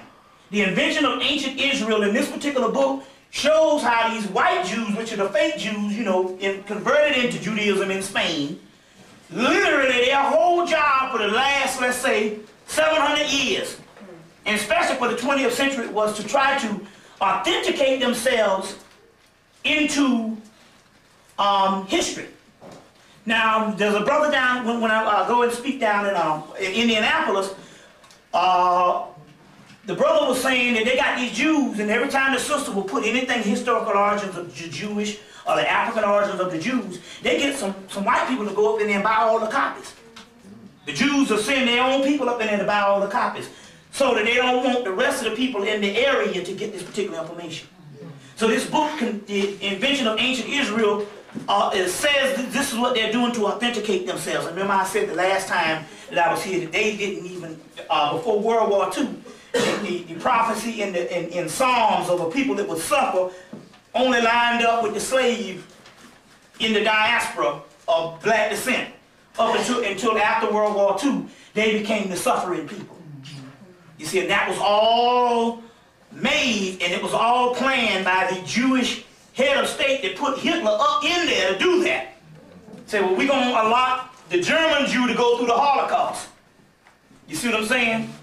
So it can authenticate us into history. So they do the same thing throughout history, and the whole Greek thing, which you see the white statues and all, is all black. You see what I'm saying? Which they did about 100 years ago. You see. Now, so something else I wanted to deal with is a brother by the name of, you know, when they had the Afrocentric movement was pumping up recently in the early 90s, late 80s, they had those Negro people that the white people would go and get these Negro scholars, and they would come up, you know, they pay them to come up and talk junk. And I'm like, why you all want to say that you all Egyptian? We are from West Africa. We're not Egyptians, we're from West Africa. This is what the Negroes were saying, you know, in the argument. There was a brother by the name of Theodore Ford. Theodore Ford that wrote a book called God Wills the Negro. He wrote the book in 1939. He went to the University of Chicago and he studied Egyptology. Black brother. I mean a brother. And he wrote the book God Wills the Negro. Theodore P. Ford. Anyway, the book stayed out about 2 years, but you know how it is. You know, back then, hell, we probably, if we didn't read, we couldn't read. You know, I mean, we had a lot of people, although we did have a scholarly community. But then again, you know what I'm saying, that was not the type of stuff that we was into. Hell, we didn't get into this until recently anyway. So therefore, the book stayed out about 2 or 3 years, maybe 2 years, and then the government came in and confiscated all of them. And the only people ended up with a certain amount of books was a few people that was in the area of Chicago. You know, and I found the book because a brother gave me a beautifully preserved copy back in I think a couple of months after I left here, and I think in May. And the reason why they confiscated the book was this. Apparently this guy had done research and had found out a certain amount of information, and it makes a whole lot of sense, so I'm going to give you the information on what went down. When you had your last invasion of Egypt or Kemet, where you had your Arab invasion, you had large clusters of Egyptians that left by the thousands, and they migrated over to West Africa, maybe by the millions. You know, and the other ones got pushed on down in Nubia. You see what I'm saying? Pushed on down in Nubia. Now, you know they buried 200 temples up under the Aswan Dam because they found Hebrew writings up in them shits. They found just about all Hebrew, Greek, and all that stuff that the Egyptians was doing, and they showed that the origins of all that stuff came from one single library. You see what I'm saying? Plus all your Typhonian stuff, which is your pre-dynastic stuff, which really gets into some stuff, and the stuff I'm going to deal with the next 2 days. They didn't want the people to understand that stuff, so basically they covered over those particular temples. 200 temples, even Dr. Ben talked about it in '91. 200 temples. Now you know the white man don't cover up shit. He want to know everything. But basically, they took them. They basically what they did is they worked for maybe 100 years between the time of Napoleon. They just went and just copied everything off of the temple walls. They don't have to decipher it. Just make sure you get everything. And they copied all of them. Once they got it all copied, you see. As one down. Then they ask one down. They cover it over. So anyway, so some of them got pushed back into Nubia. The other ones had a large migration over into West Africa. Now, the scene shifts to the time of the slave trade. Now, two aspects. Number one, the slavers is coming up in there, the Arabs as well as the white boys or whatever, Portuguese or whatever. Now, two things happening. Remember, these particular people, Africans, because they don't know but one color. So what distinguishes you is your particular civilization or your tribe or whatever, or your nation. You see what I'm saying? So now if the slavers are coming in, the king has to make a choice. He is bound by the law to look out for the people that he is ruling over, or his kingdom. You see what I'm saying? So if you're going to choose who's going to go get on the slave boats, you best believe I'm going to try to hook up my homeboys to stay.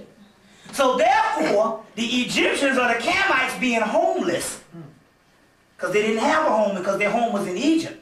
So they had thousands of these homeless people settling in the area, which they had several migrations. They came during the time of the Dogon, you know, and the whole thing with Timbuktu and all that type of stuff. So basically what they did is the Africans, the West Africans gave up the Egyptians.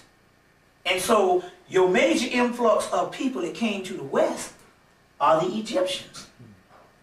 So that's why when you look at them fucking hieroglyphics, something happens to your ass.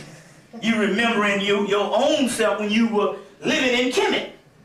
The other thing is based on his stuff is because the Canaanites was a very advanced people and sophisticated people. They had some other brothers and sisters over on the other part of the planet, or continent, that got jealous of them. And that also added into putting them on the slave ships. Either way, this brother's scholarship must have was accurate. It must have was the same scholarship that the Europeans came up with and came to the conclusion, because if it was false, they wouldn't have came and confiscated all the books. See what I'm saying? So obviously the brother was on point.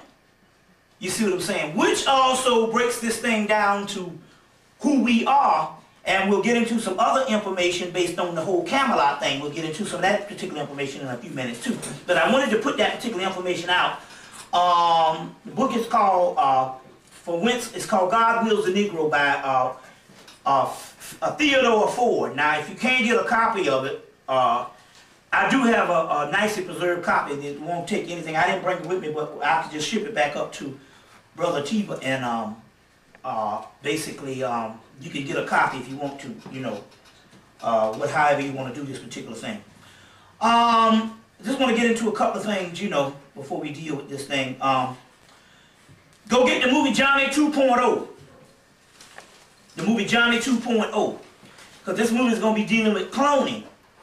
But the movie is going to show, it's going to specifically show that the clone does not suspect itself to be the clone. You see.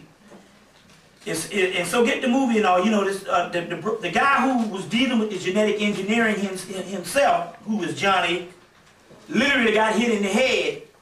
And when he woke up in the hospital room, he come to find out that it was his clone. His clone actually woke up, and the real Johnny was still living. But he had like gone off freelance and was on the run, and they had to activate his clone after 20 years to try to track him down, because the clone would know who he was, so the clone basically would have the same type of thoughts on how to track him.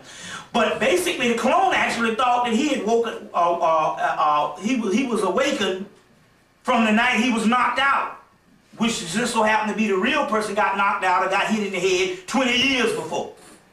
So it basically shows that the clone does not suspect itself to be the clone, which also goes to this particular information that there was this sister down in Atlanta was talking to me about 2 months ago, and she was saying she has a cousin, and the actual cousin came and told her he was in prison, and he said, you know, they came and got me one night. And she said, well, what did they do? She said, I don't know, there's a bunch of white men showed up at my cell, and they came and got me.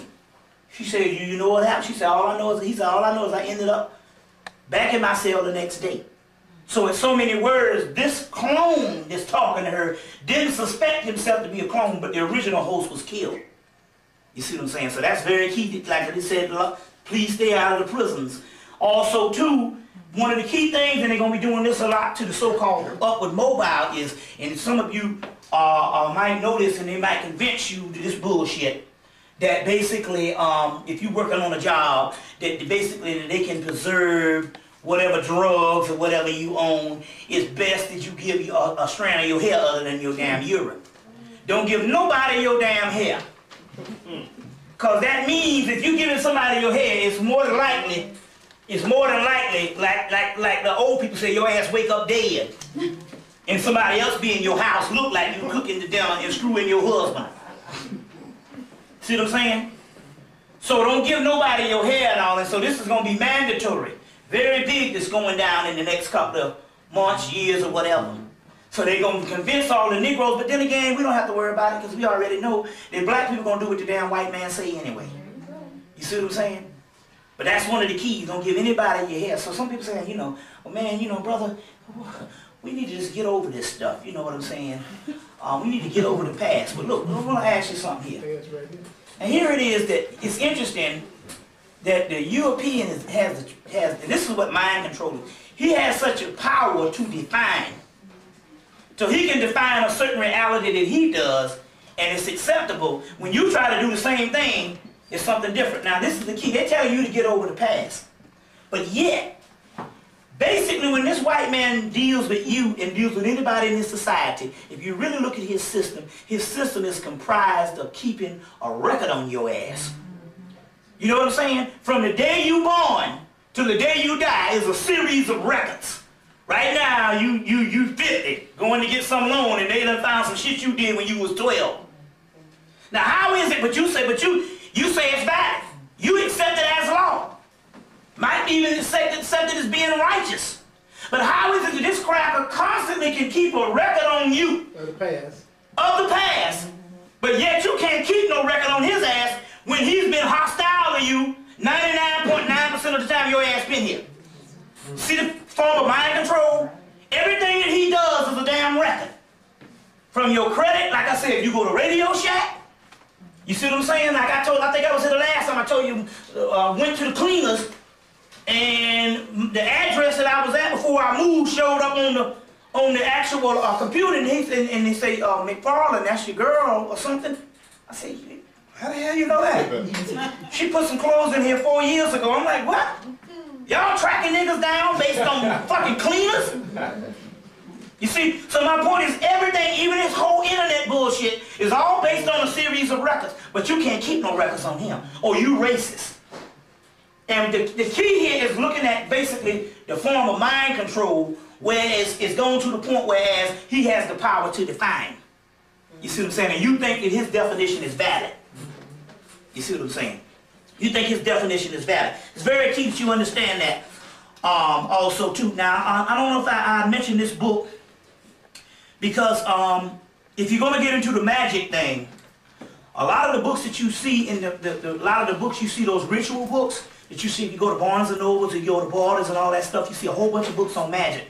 The reason why the government put those things out is because they don't work. The reason why they don't work now is because those books, a lot of the spells was written thousands of years ago. And basically the energy and the time cycle has changed. So based on the time cycle being changed, a lot of that stuff don't work. The stuff that works is the stuff that you conjure up yourself because that's your own energy dealing with it. So there's a book called Your Book of Shadows, How to Write Your Own Magical Spells by Patricia Telesco, T-E-L-E-S-C-O, T-E-L-E-S-C-O, which basically, I've known this for the last 4 or 5 years, that basically any type of system that you want to see, you still want to deal with the magical aspect of this stuff, which is basically the scientific part. The best spells you do is the spells you make yourself. So then here's this book that they put out called Your Own Book of Shadows, which is dealing with that. See, even the word itself, the Book of Shadows. The shadow is your innermost self. That is the dark side that Steven Spielberg and George Lucas put $1 billion campaign to tell you to turn away from. Telling you to turn away from the dark side is to tell you to turn away from the supreme essence of your own nature. And that's the difference. So we're going to deal with two schools. There's the right-hand path and the left-hand path. Your path is the left-hand path because you so happen to have a shadow. That's the difference. We're going to get into that in the next couple of days. So this cracker's telling you, stay away from the left-hand path. And you don't understand that the left-hand path is your own essence. Your essence is the damn dark side. You see what I'm saying? That is who you are, the Osirian realm. So to go to the fucking light is to go to get screwed up and to go to get duped. You see what I'm saying? Stay fucking away from the light and accept the darkness. What's her last name again? Patricia? Telesco, Telesco. The reason why we say that is it's always good to have some type of magic to conjure, just on this round, just to keep the crack off your ass, even on the job. Or, you never know. You know, we have to work through a series of things, but every now and then some shit will come up abrupt. You know what I'm saying? You know what I mean? Shit, you know, get ready to get sued, or, you know, you get ready to take the car, or whatever kind of stuff. So it's good to keep, but see, a lot of that stuff that they put in, you know, the cracker ain't gonna put no shit up in the stove to damn fuck up his thing. But basically what we're talking about is still teaching you to use your own energy. You see what I'm saying? Use your own energy in this particular cycle of this particular realm. You see what I'm saying? And so that's an excellent book also too, to deal with. Also, I want you to get a book called Becoming Osiris. It's a book on death, which we're going to get into deep today, is to deal with this whole death thing, because death is the ultimate mystery and mastery. And that's what we want to deal with also too. So I'm going to explain some of the left-hand path the next couple of days, because in actuality, when I go into this and all, it'll make a whole lot of sense, because it took me years to unravel the actual pages and the mysteries to try to understand some things. How the yogi masters and all, I couldn't understand how Yogananda could come over here with 100,000 white people, and yet they got thousands of untouchables and all them starving to death in Bangladesh, and this cracker over here calling himself God and dealing with the mutant. But then again, I understand what's going on right now and all, and he was teaching them a form of their path, the right-hand path, which means it's some light shit so you don't get fucked up and all right. But then again, on the other hand, it's nothing but just another illusion to you. You get caught up in there and all, and although you get a little bit of freedom, it's still only an illusion. So I'm going ahead of myself, but I want to deal with some stuff.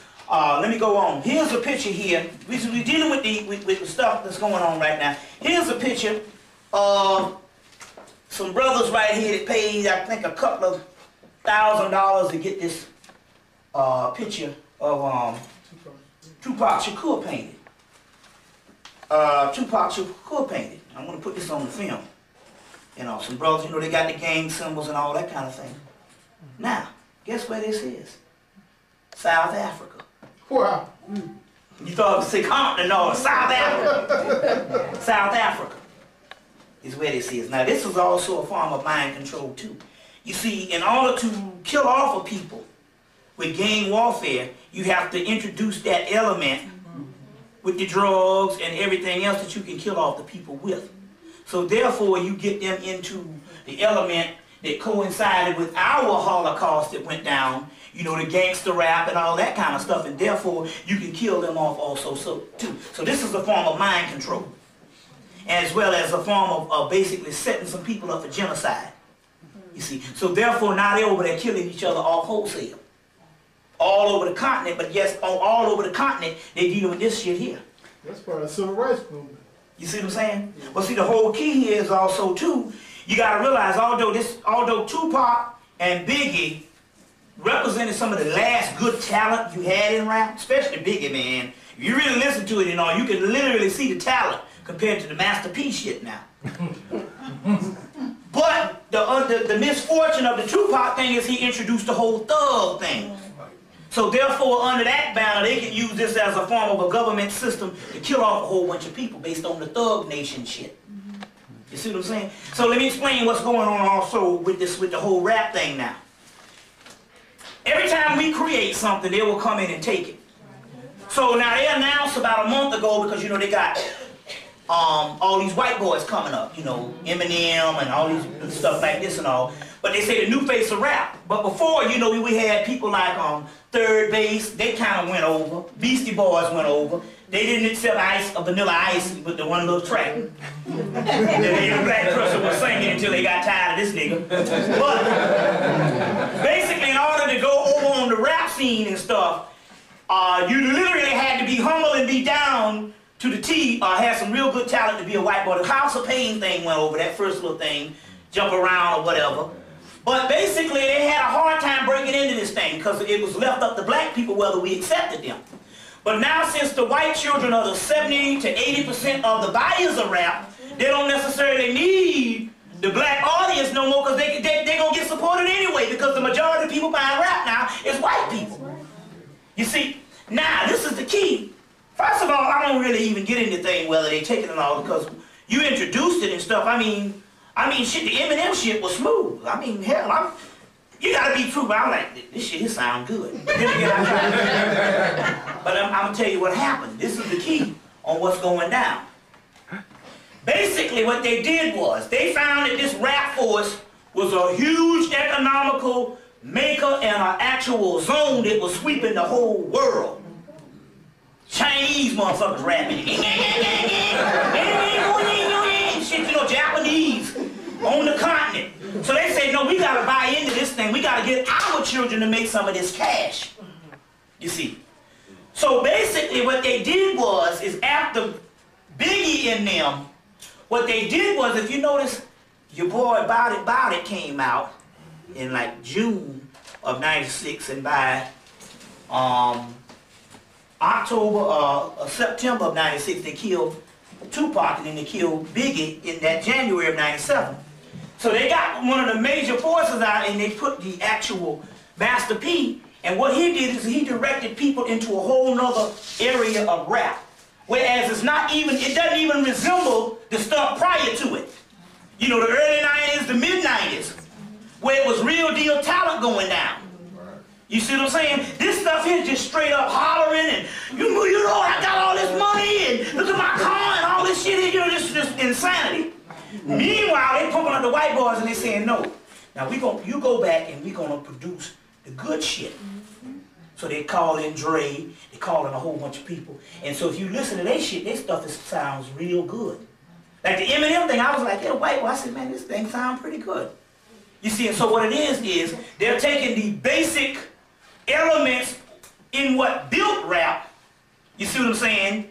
The stuff that made it popular, the stuff that made it a phenomenon that it was, the rudimentary elements, and basically they're telling the white people, confine yourselves among these lines because this was the real talent. You see what I'm saying? Meanwhile, they got black people off into some whole other shit. See what I'm coming from here? You see.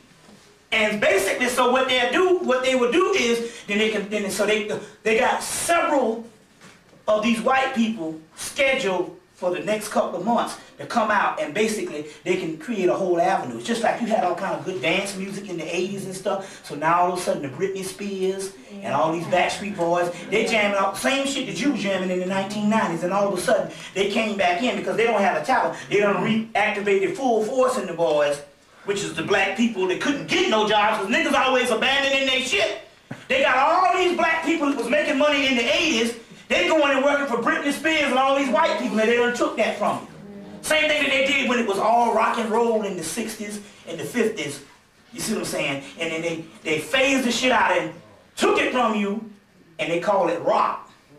And rock became basically a white thing. But before the 1970s, it was rock and roll, which was basically a black dominance. You see the origin of this thing. So they are able to take certain amount of things, and basically that's what they're doing with the whole white thing right now. But let me tell you, the shit with the white boys gonna come out. Although they might not have the talent to rap as good as the blacks, but the actual basic basic concept that go into something, even in rap that makes it good, they're gonna have all that shit. So it's gonna sound better than the black people shit. Black people stuff just gonna be this juvenile shit, you know. Back up that ass. You know what shit? Back that ass, back that ass, back that ass. Crazy shit. And the white boys have got some stuff where it's basically an advanced folk music. So I'm just telling you how they do stuff like this. You gotta understand what's going on. You see, so they're able to take stuff just like your boy here. He, all of a sudden now, he come and pop. Next thing you know, he'll be singing some fucking Al Green or Garth Brooks. Oh yeah, he country. Next thing you know, he be jumping with some Al Green and shit. Sound like Junior Walker and the All-Stars on your ass. Talking about Rock Me Baby. See? That's how they do stuff. This is Garth Brooks. He done got his hair all down, got the black shit. You know, got a little stuff here. You see, getting ready to go into the funk. Look like Prince. He done got rid of the hair. You see what I'm saying? Next thing you know, it'll be Do Me Baby. Garth Brooks. And you will think that Garth Brooks invented this shit. See what I'm saying? This is how stuff goes. You gotta understand. Let me show you something else. Now, basically the whole object is to supplant one race of people with another race of people. So in so many words, wipe out the underclass, and I've been talking about this since '96, where I suspect there's about 20 million black people that's dead in the United States since 1990. And replace them or supplant it with another group of people, which is the Hispanic thing. So in order to do that, we got to bring up more stars and more things that appeal to the Hispanics. So therefore, all of a sudden now, Jennifer Lopez, she making the damn song. Ricky Martin and all this shit here, all that stuff there, that's all because they have a greater influx of them coming, and they already got 2 Hispanic stations. Now this shit is smooth. You know, they got drama. They got, I mean, this stuff is just like doggone HBO, just like Lifetimes, USA Today, or what, USA Channel. Our shit is that same old ignorant shit. You see, it's in BET, which is, you know what I'm saying? I mean, if you in your right mind, you know, you shouldn't even be watching this shit. You know what I'm saying? That's insane. Okay, what? Okay, fine. We've always had entertainment, but to have a station all day with damn entertainment and rap or whatever kind of stuff, and these people, they even got dramas and stuff. You know what I'm saying? They got 2 of them. That's on a level that's more sophisticated, and the BET shit, it can't even go off on a commercial without fucking up. You ever see the thing? Can't go to a commercial without messing up. You know what I'm saying? Taking them 2 hours to get back on the air. See, but you know, all that's by design. So now all of a sudden, the Latin USA. See what I'm saying? This is what this whole thing is about, to replace you. That's one of the keys to this thing. Let me show you something else. Then they came out with this. Good news for Black America. Good news for Black America. This came out on June 7th, 1999. Good news about Black America. But why aren't blacks celebrating? So they're trying to tell you that you need to be celebrating. The reason why they're telling you that you need to be celebrating is because you don't understand they have basically wiped out about 20 million of your people. But it's because, like I said before, based on census, you was thinking it was 30. Like I said, they came out in 1975, and said it was 30 million black people. Then they came back in 1997 and said 30 million black people. You see what I'm saying? So obviously your ass didn't have no babies whatsoever, but every black woman I see carrying around a damn baby like rings on the finger. You see what I'm saying? So we know niggas is dropping some seeds. But the point I'm trying to make here is, the reason why they can say that is, if you kill 20 million people off, you can supply the rest of the niggas that's left behind with a few crumbs. You see what I'm saying? So they're saying that the state of Black America economically is the greatest it has ever been. Unemployment is low. Now you know, like I said, you know 18 niggas with no jobs. You understand what I'm saying? But yet, the key is this, and let me explain what's going on here. Your boy's book, Dunbar. Something Lawrence Dunbar? What is it? Paul Lawrence Dunbar, which wrote the book Our Kind of People. Now what this is our kind of people. Wrote the book on the, the elite, black elite in America. Let me explain this shit to see so you can understand what's going on. This book is not just a book of some person that's trying to chronicle a history of the black elite. First of all, he's a Boule member, so we already know what that is, a Negro Boule. Let me explain what this thing is. This book is an intelligentsia. You know what an this book is a manifesto, what I'm trying to say. You know what a manifesto is? This is an announcement of a certain declaration or a catalyst for a stage or a plateau that the goals and the objectives are trying to get to. Yeah. So this is the manifestation, or this is what is a manifesto of the Boule from, let's say, the turn of the century. This is the Boule's dream that we want what's left in America to be an elite group of black people, and we kill off the so-called subpar class.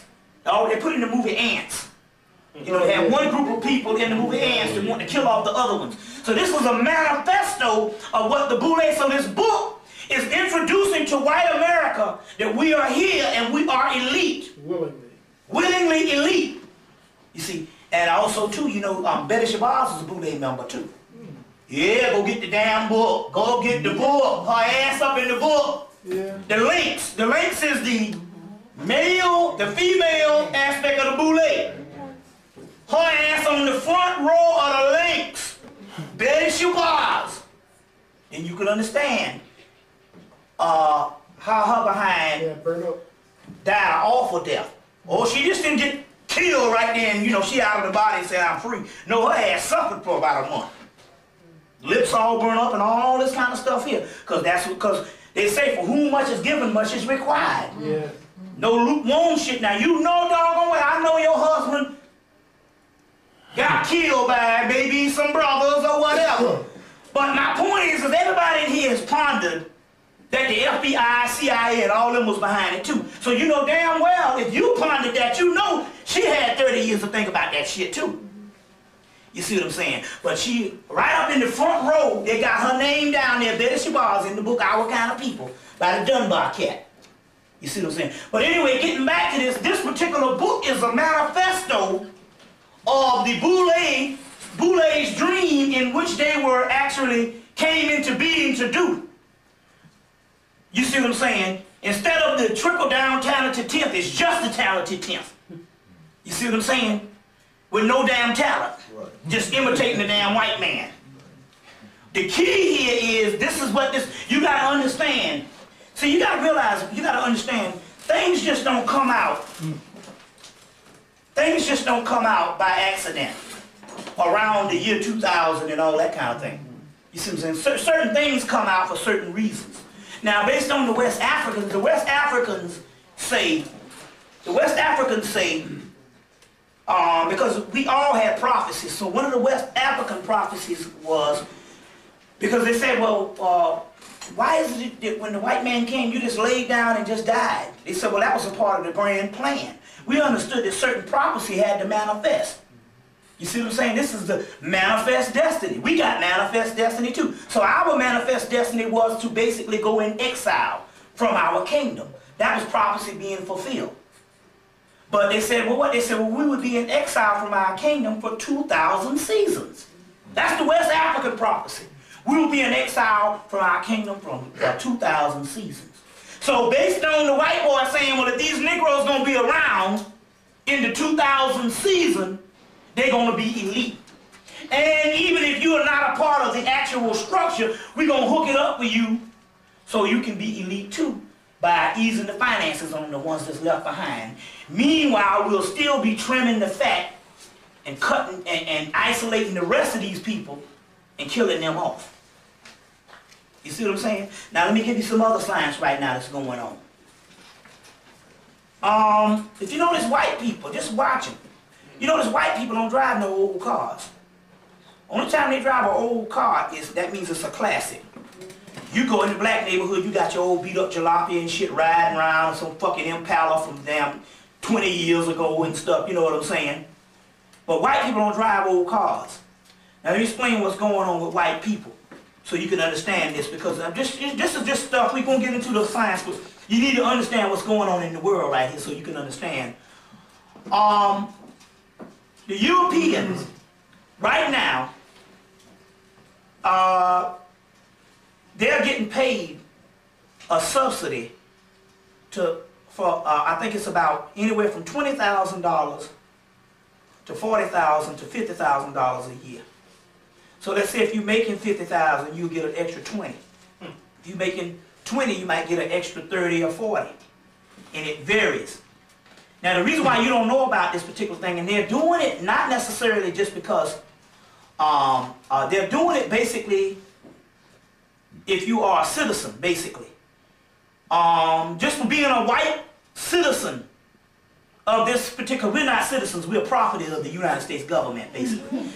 But that's basically what it is, you know the laws and stuff. But basically by them being a citizen, or being a descent from some type of clan or whatever the deal is, they get paid.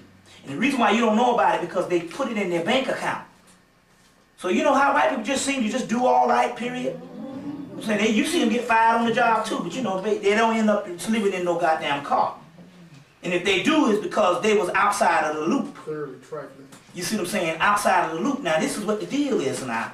What it is they get about $20,000 to $30,000 to $40,000 based on their income added to their annual salary. Now, if you're making $20,000 a year and somebody will come and put an extra $10,000 in your bank account, your ass will be able to maneuver pretty good with $10,000, right? So what you think about somebody putting an extra $20,000 in your bank account? The key is they can't tell you about it. Because if they tell you about it, they immediately get cut off and they can also get killed too. And one of the stipulations also too is that they can't have any interracial thing, because they can't have no nigger or no sister getting this money. Number 3, they got to pay the taxes or whatever, they get cut off too, because that's all a part of it too. But on the other hand, it's not necessarily them paying the taxes. How they're able to do this, you say how they're able to stifle this. Because everybody that's not a citizen, and because they are becoming the minority as far as the amount of dark-skinned people, if you want to say it, I'm just talking about something that's non-white in the country. When you pay taxes, your taxes go to them. You see what I'm saying? So whenever the Hispanics or whatever, no matter, I don't care if they're even making, you know, $25 a damn week. Whatever taxes you pay by being from soda or whatever you buy in the store, whatever taxes from income taxes to sales taxes, that money automatically goes in the pool, and therefore they can subsidize the stuff, because literally you paying for the shit. You get how it goes. It's not unbelievable if you understand how this thing goes on. The other thing here is this. You ever notice how these buildings are downtown, these banks, and these banks just make money year after year after year? And you're like, damn, what's all this for?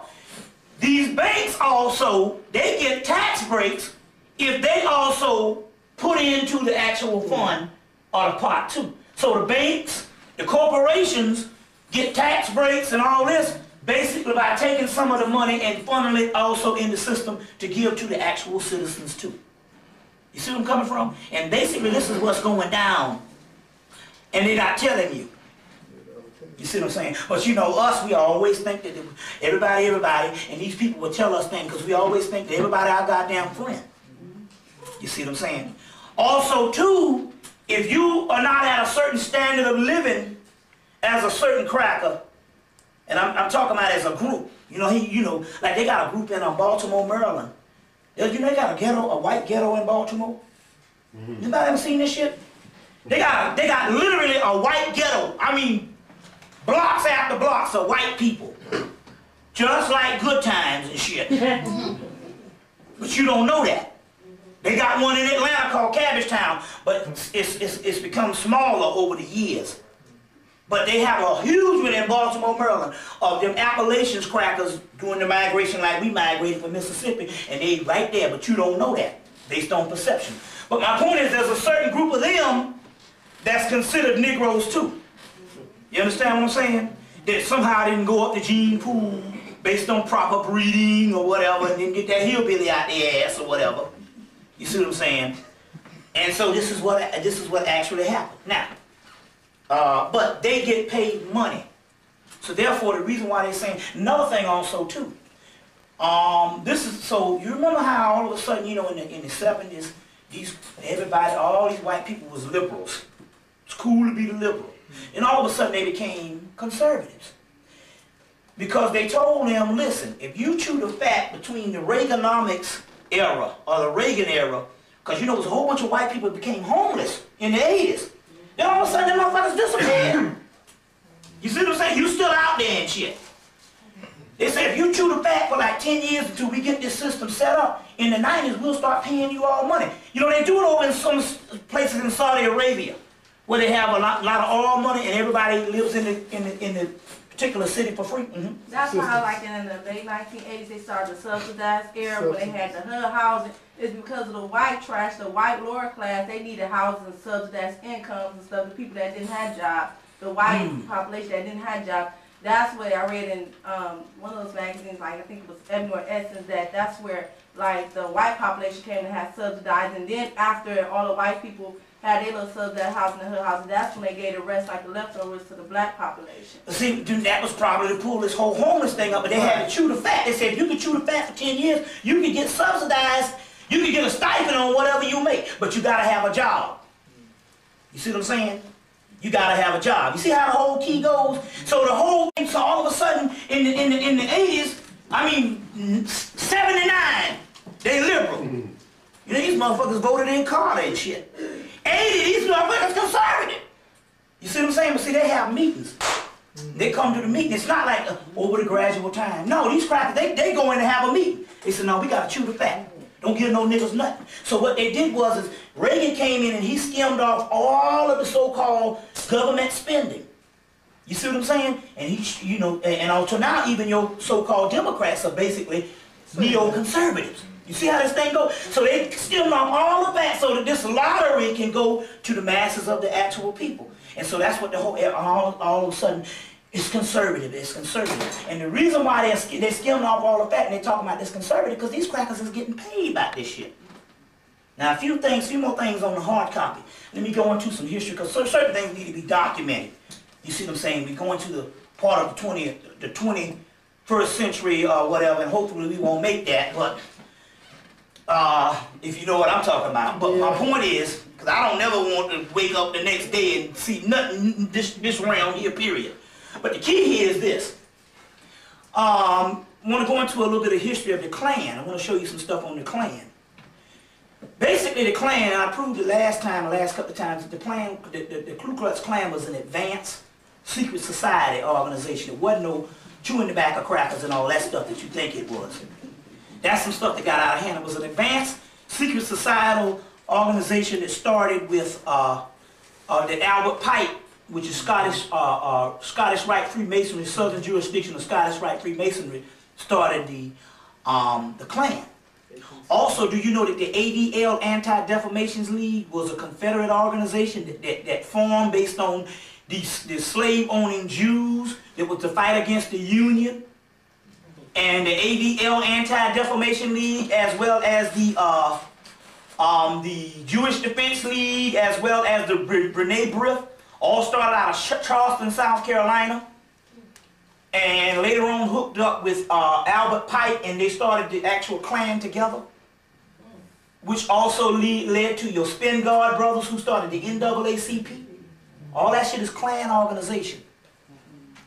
So the Ku Klux Klan was an advanced organization that also had their own military force, of their own strong arm, or what you would call your public policing force, which basically became the police force that you know of in the country, which also your FBI came from that, your CIA, and all of that come from the same organization. Then you can understand why you lose, thinking everybody is your goddamn friend. So what happened here is this here. In doing Reconstruction, it was an advanced secret society. That's why you couldn't draw the parallel. It was an advanced secret society, you know, that also had the Egyptian dress and all that. Because I'm not talking about no man riding on no horse with some holes cut out. I'm talking about the real Klan uniform. I'm talking about that shit with the cape and the red and the cross. That's African shit. And the cone-shaped hood. That all comes from Kemet. Moors. That's the Moorish science and the Moorish thing, and that all comes from Kemet. You see what I'm saying? That's their advanced organization. Now, how did it get to be the redneck thing? When Reconstruction came out, when the whole Reconstruction thing came about after Emancipation Proclamation and the whole Reconstruction era, the Klan, in order to doggone force this Jim Crow and the beat niggas over the head, they opened up the doors and became an open door policy for all of the redneck crackers to join the local clans because they needed them as the muscle and the force to go and hang niggas and do the whole beating over the head. But it's a pyramid structure. The bottom part is they had an open door policy for all the doggone redneck crackers, and they started their own little branches and running around and stuff, you know, burning up places and stuff like that. That was all a part of the whole, to destroy the whole Reconstruction thing, and also become a form of the policing force for black people. You understand what I'm saying? The newly freed slaves, which later on led to your regular police force nationwide. You gotta understand, this is a structure here that's more united than what you think it is. It just, what happened was, around the 1950s, after they had basically gone to another level and they had already started the police forces around the country, and they were all unified, because you know they even showed the movie Gang in Blue with Mario Van Peebles. When they tapped into the police force, it was a sub Ku Klux Klan organization. Remember that? So around the 1950s and 1960s, they no longer needed the redneck chewing tobacco cracker. So the top elite part of the same Ku Klux Klan turned against its lower echelon, the lesser repertoire of crackers. The lesser brand of cracker. So basically you had the same organization having a weeding out process, and they used their particular law branch to do it based on the FBI came in. The CIA, and they came in, and the same society used the same law branch under the behest of them to wipe out the lower riffraff and to clean them up to the point whereas by the mid-70s they reestablished themselves again as neoconservatism and conservative, and the appointment of Ronald Reagan was the dream realized. So therefore they became neoconservative, Christian coalition, and all of the functioning body of the United States government, Democratic and Republican, was nothing but the new purified version of the Ku Klux Klan to rule your ass on an advanced level by getting you part of the goddamn process. See how the whole shit goes? And this is the history of this particular stuff right here. And basically this is also to try to show you another reality that on one hand you sitting up here thinking that in actuality we are all free and everything's all right. And all of you don't understand, they all in on it together. You see what I'm saying? They all in on it together. And that's what you must understand at this particular time. So now, let's go into some other stuff. Let me give you this type of stuff here. Back in 1993, I met a sister. I think I showed this the last time I was here. Did I show this? Yeah. Well, let me give you some more update on this thing, because this was supposed to be their Messiah. You see what I'm saying? Back in 1993, there was a sister who was at the AU Center. Real conscious, all into the black conscious movement and all of this, a sister from Harlem. So she left Clark Atlanta University and went back home to Harlem. So when I would go to speak in New York, I would always see the sister at all the black conscious movements. You see what I'm saying? And believe me, this sister here is the quintessential fine-ass black woman. When I say fine, I'm talking about fine. You know, waist like a waltz and ass like a horse. Fine. You know what I'm talking about. She's so fine till when you walk down the street, your goddamn girlfriend turn around and say, that's a fine ass motherfucker. I ain't even there. Prototypical, I mean blue-black too, you see. So, I mean literally. But anyway, this sister, I just had a damn, you be all right. I just had a damn glance of how fine this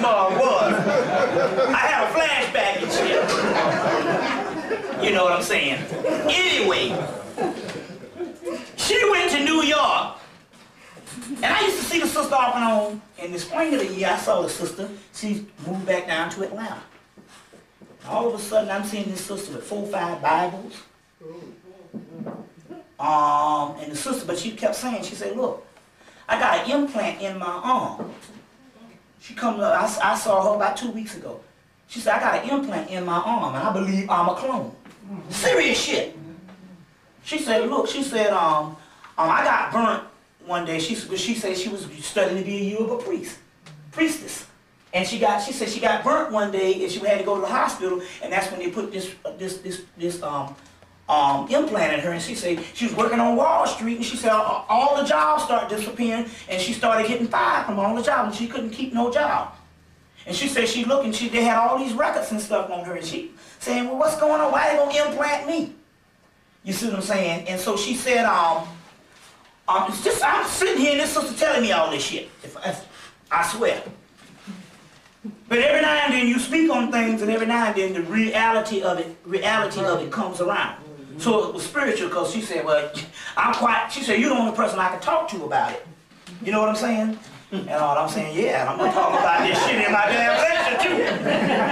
But anyway, because you gotta understand the real conspiracy, why I have to tell you what went down.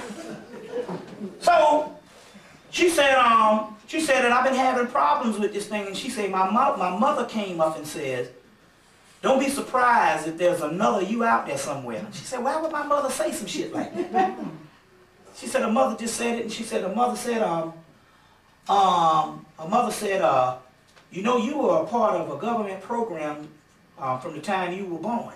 Oh, shit. She said her mother told her that.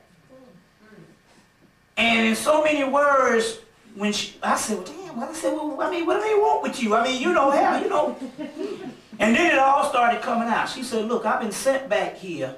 She said, because they've been grooming me, because I'm supposed to hook up with one of the King boys, one of Martin Luther King children, and have this child by him. And then so I said, oh, okay then. I said, I heard a brother from ITC, the International Theological Seminary over there, which is the black college thing. And a brother told me back like in '91, say, yeah, you know, Martin Luther King was a messiah for white people. And I said, wait, I said, why did this brother tell me this about, you know, things always come around spiritually. So why did this brother tell me this? You know, and I said, oh, okay. She said, yeah, I'm supposed to have a child by Dexter King. That's the youngest one. I'm like, well, damn, I said, well, can't nothing good come out of that shit.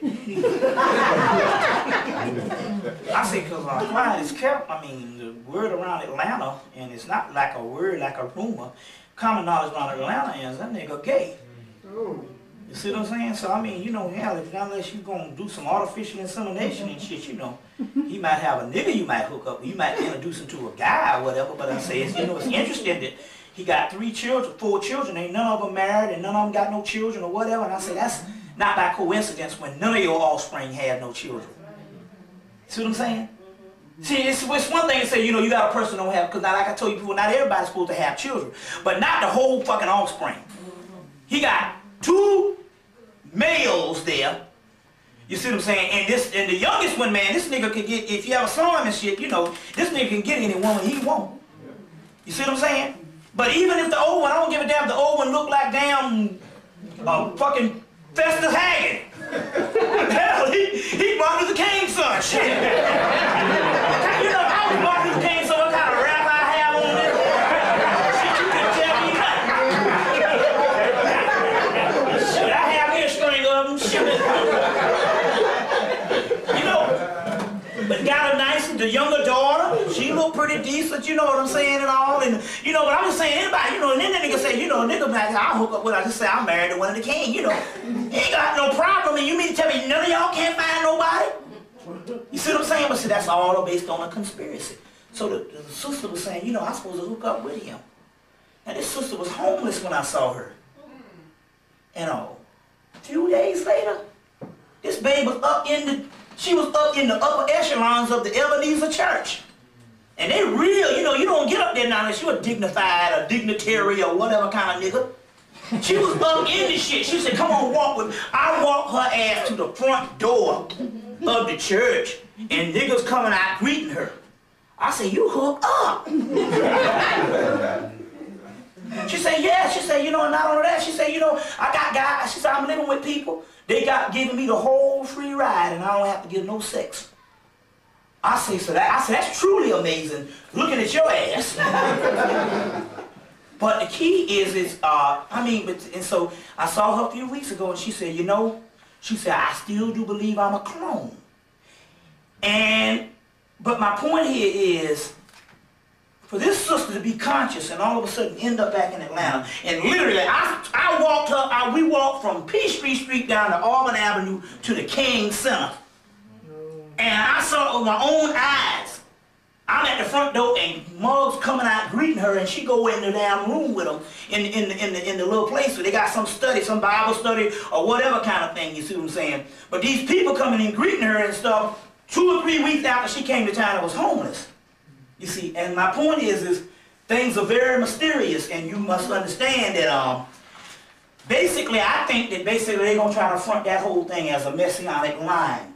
Because you notice that's all they still, you would figure that hell, Martin Luther King was the only person that ever did anything, period. You see what I'm saying? Did anything, period. So there's a lot of stuff going on. Let me tell you something else happened. You know the Coca-Cola shit that went out there and the crackers got sick over there in Switzerland or Belgium? What happened was some shit doubled back on them. What happened was that Coke was meant for a third world country, or what you call a first world country. It's supposed to go to Africa.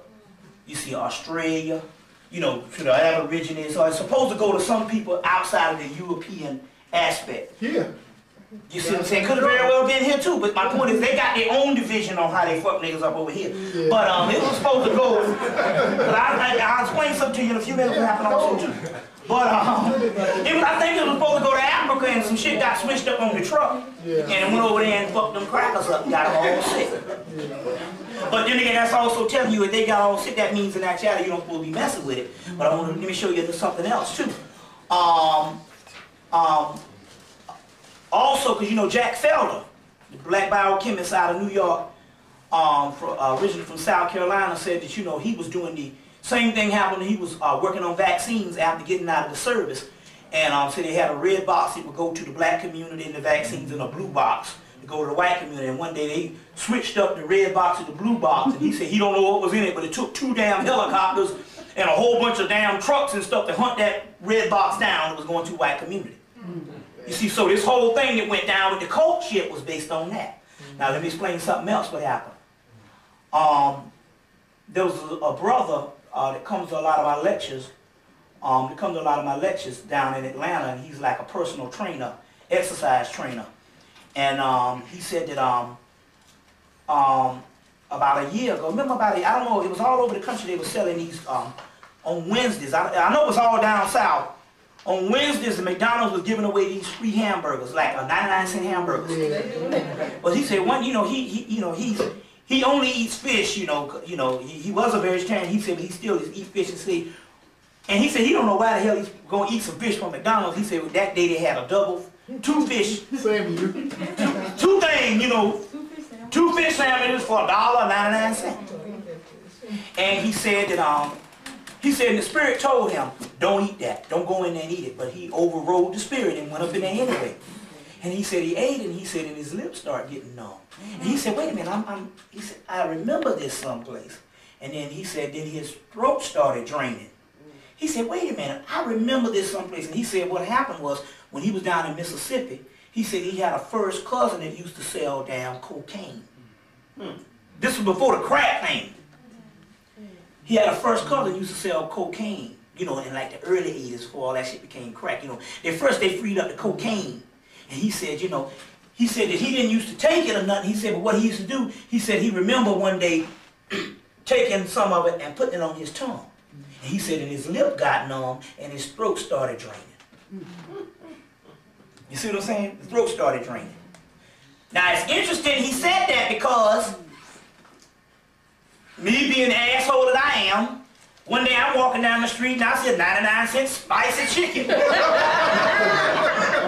I said, I'm on sabbatical about 2-3 years from vegetarianism. I don't eat no red meat. I'm going up in there, some say, don't eat that shit. 99 cents. And I went up in there and my throat, I ate it and I I walk from here to the back of the house, up the street, and my throat started getting sore and started draining. The same way. So what I'm saying is this here. See, now you see, I told him, I said, brother, he told me this thing Wednesday. I said, brother, you know what you just did? I said, you just broke one of the keys to this whole crack thing. See, the key is they got the people hooked on crack through the fast food. And then they had to have a damn craving. And being Negroes that we are, we gonna try something for the first damn time. And what happens is most people tell you, I got hooked on crack. I tried it for the first time and I was hooked. You see what I'm saying? Like one sister, her husband died about 2 years ago, and he said this brother was like a Muslim. This brother eat to live, never did anything. And he said one day he just went somewhere and he tried crack for the first time, and he called up and said, I tried crack for the first time. I won't be seeing you no more. And he was hooked ever since, and he died later on. But my point is they got him hooked on the shit through the fucking McDonald's and all that. Because you know McDonald's and Coke, they're all one and the same. See what I'm saying? So let me tell you something else happened to show you what's going down. Remember when I tell you that basically all the stuff based on the melanin in us is based on if they can dehydrate you, they can keep certain things down. We're going to go into some other science like that over the course of the next 2 days. But what happened was on the day of the summer solstice down in Atlanta, they got these Kroger, they call it Kroger. You know, that's the supermarket down there. Yeah, we got one there. Well, the #1 selling Kroger in the country is on Cascade Street. These niggas buy more food, more grocery than anything down there. Well, you know, that's black people. The day of the summer solstice, which was like June, I don't know, when was the summer solstice? June 22nd. 21st or whatever. I walked in, and I said, well, damn, it was something I had to go do. I had to go buy some candles or something. And I said, all the stores, I said, let me go up in Kroger. And I walked in the front door, and I'm like, damn, what's all these people doing up in here? Because I think it was like a Wednesday or whatever. And I said, well, hell, it ain't no Thanksgiving. You know, something, you know, the lines be jam-packed. And I looked, and I swear to you, they had cases of soda. 12 packs. This high, stacked off the ground, like, looked like helicopters brought these shits in. On each end of the damn store. The 12 packs for 99 cents. And it didn't even have like the color on the box or whatever. Like, you know, the store-bought thing, it even had like Kroger and it had the different colors or whatever. You know, this shit had big white boxes, say soda, grape, orange. And it was packed up to the ceiling, and niggas had like 12 packs. You see what I'm saying? 12 packs. One person had like 30, 12 packs. One person bought 2 basket loads full of this shit, 12 packs. And I said, oh, this is what's going on. You see, that's the whole D. If they can dehydrate you during the summer solstice, they can shut down the melanin because the melanin works through water. Water is the key. You see what I'm saying? And our water is the key. You see that in the movie Doom. The melange, which is the melanin, then you have the water of life. That's the connection. You see what I'm saying? Hydra, sulfate hydrolith, sulfate hydrolith, the stone of water. The Christ stone is called the stone of water. And so basically, that's how they do stuff based on the dehydration. Plus also too, you know that everything in the water dehydrates you also. But it's just interesting that also happened. Let me give you a couple other things that went down. That went down.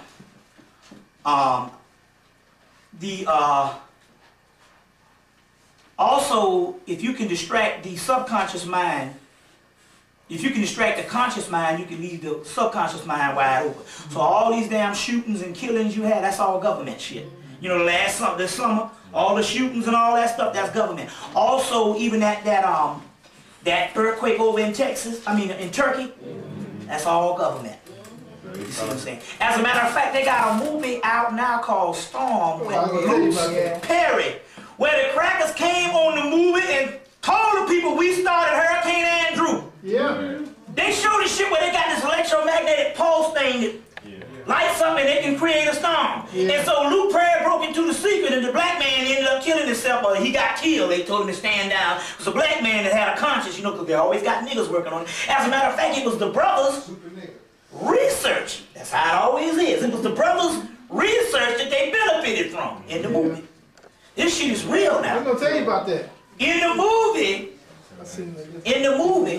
and I think it's gonna be on all whatever is, Yeah. you know, it's on Channel, cable. cable, yeah, you know, whatever. Anyway, if you can't get it, I got a copy because it's interesting. My girlfriend works at the Atlanta Journal and Constitution, which is the main white paper. Should be Atlanta Journal and Prostitution or whatever. Niggas ask for years. But I got the first cassette of this thing before it aired.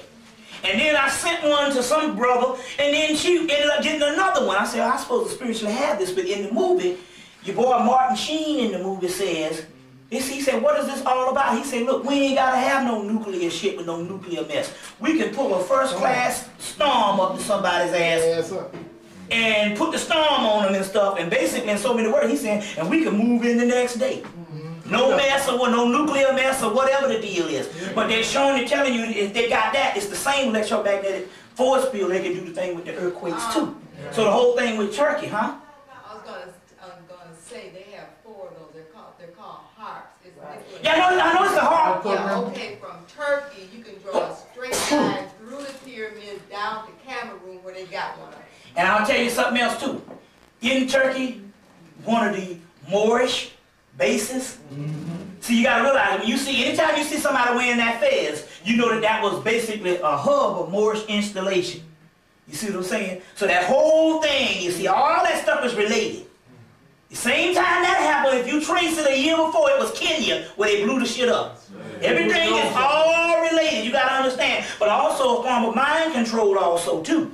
You see, one guy, he walk in the building, white boy down in Atlanta, shoot up the whole damn building, get there. Walk out the building, go to another building, they still ain't caught the cracker. He gonna shoot up another building, then walk down the damn street and get there. Now you know damn well that shit, if you drop some paper on the ground, they got your ass. You can't even get down the streets and drop some damn paper. This cracker walking all out down the damn sidewalk, done killed up a whole building full of people.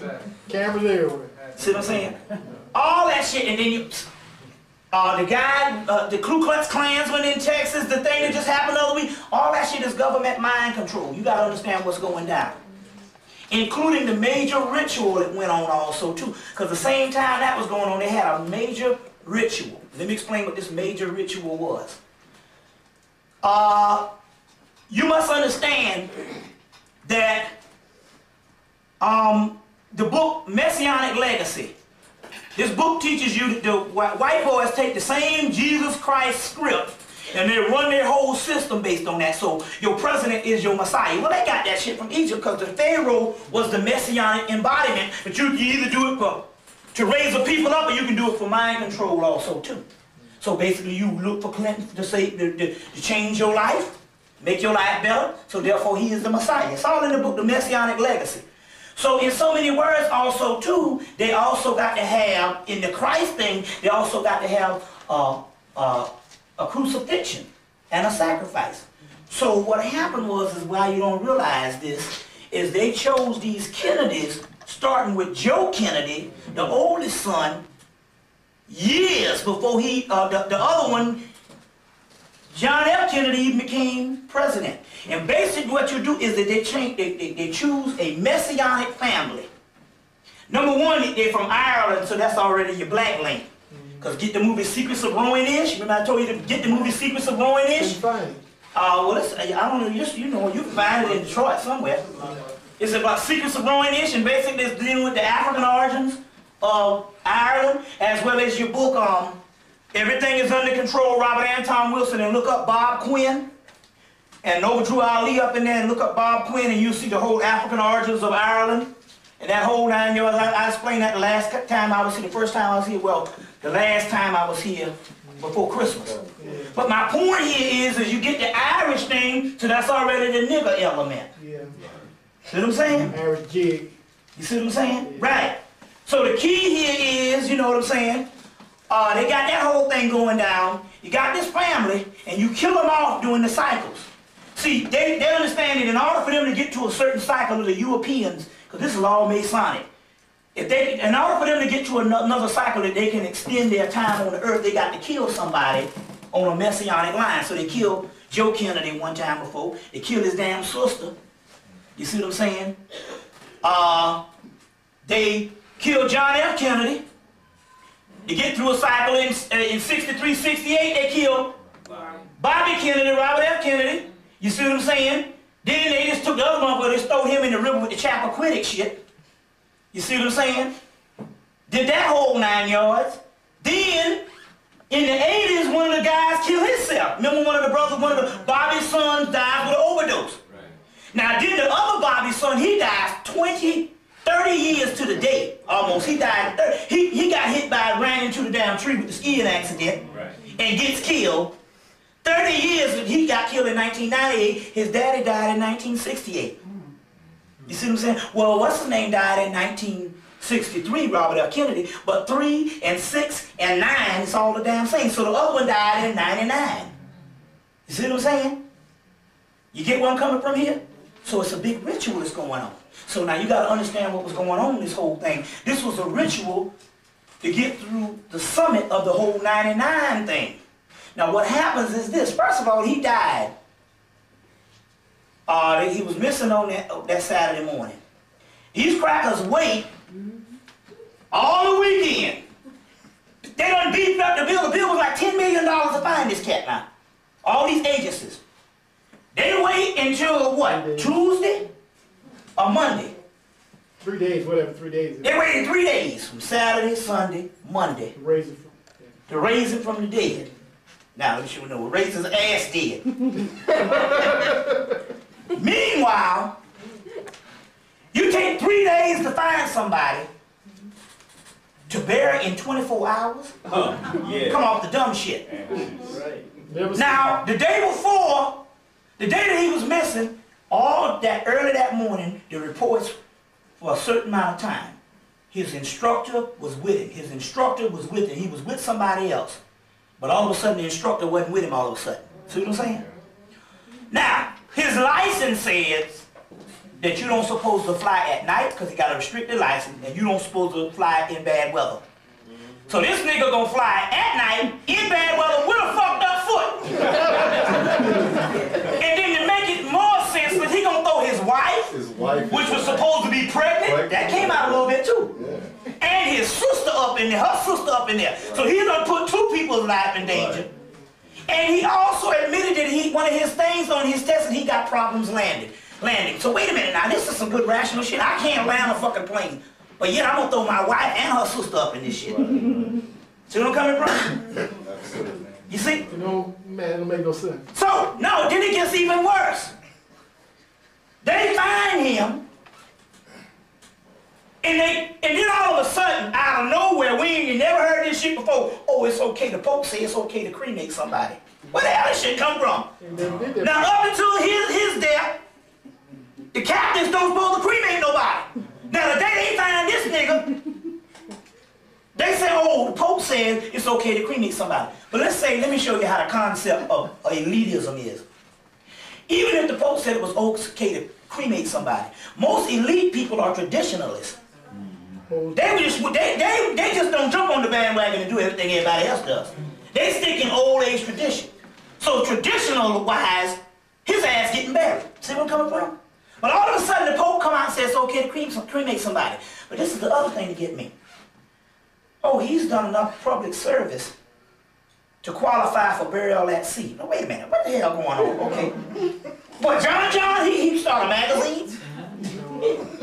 Oh, he fed some people and all kind of bullshit. Okay, fine. He is the son of the president. You can bury him at sea. But wait a minute. What about his damn wife? Okay, well, she is married to him. Okay, we can put her in there. But what about this asshole sister? What she did? Gave up some ass in the dormitory somewhere and shit? You understand the concept that all 3? Then you got 2 different families. One decided to burn up somebody. The other family might go, I don't want my people burned up. But all of them get burned up at the same time and get buried at sea. When only one of them qualified to get burned up and one of them qualified to get buried at sea. Ritual. It's a damn ritual going on. They get buried at sea. Isn't it convenient that they got buried at sea at the eve of the summer of the meridian point of Leo, July 23rd, which is the highest point of the summer solstice, is the meridian point, which is the apex, which is Leo the lion, which is also the Christ thing. See what I'm saying? They got buried on the eve, the 22nd, and the next day is the 23rd. And a couple of days before Sirius rising, it was coming up, I think on the 14th or something. You see, all this is in the same thing. Okay, but if that don't convince your ass, these crackers came on the news the day of the burial and says, here go this word again, the arcane ritual of being buried at sea. I said, wait, I didn't hear this shit. I said, that was CBS. I turned it, NBC, they say it again. The ritual of being buried at sea. You know, all come on 6:30. I said, no, I gotta wait to 7 because that's when the ABC shit come on. I turn on there, Peter Jennings say, the ritual of being buried at sea. I'm like, what the shit? The one on CBS say first, the father was buried by horse carriage. Then, the brother was buried by train. When they put Bobby ass on the train. Then the third was buried by sea. I'm saying this shit is a ritual.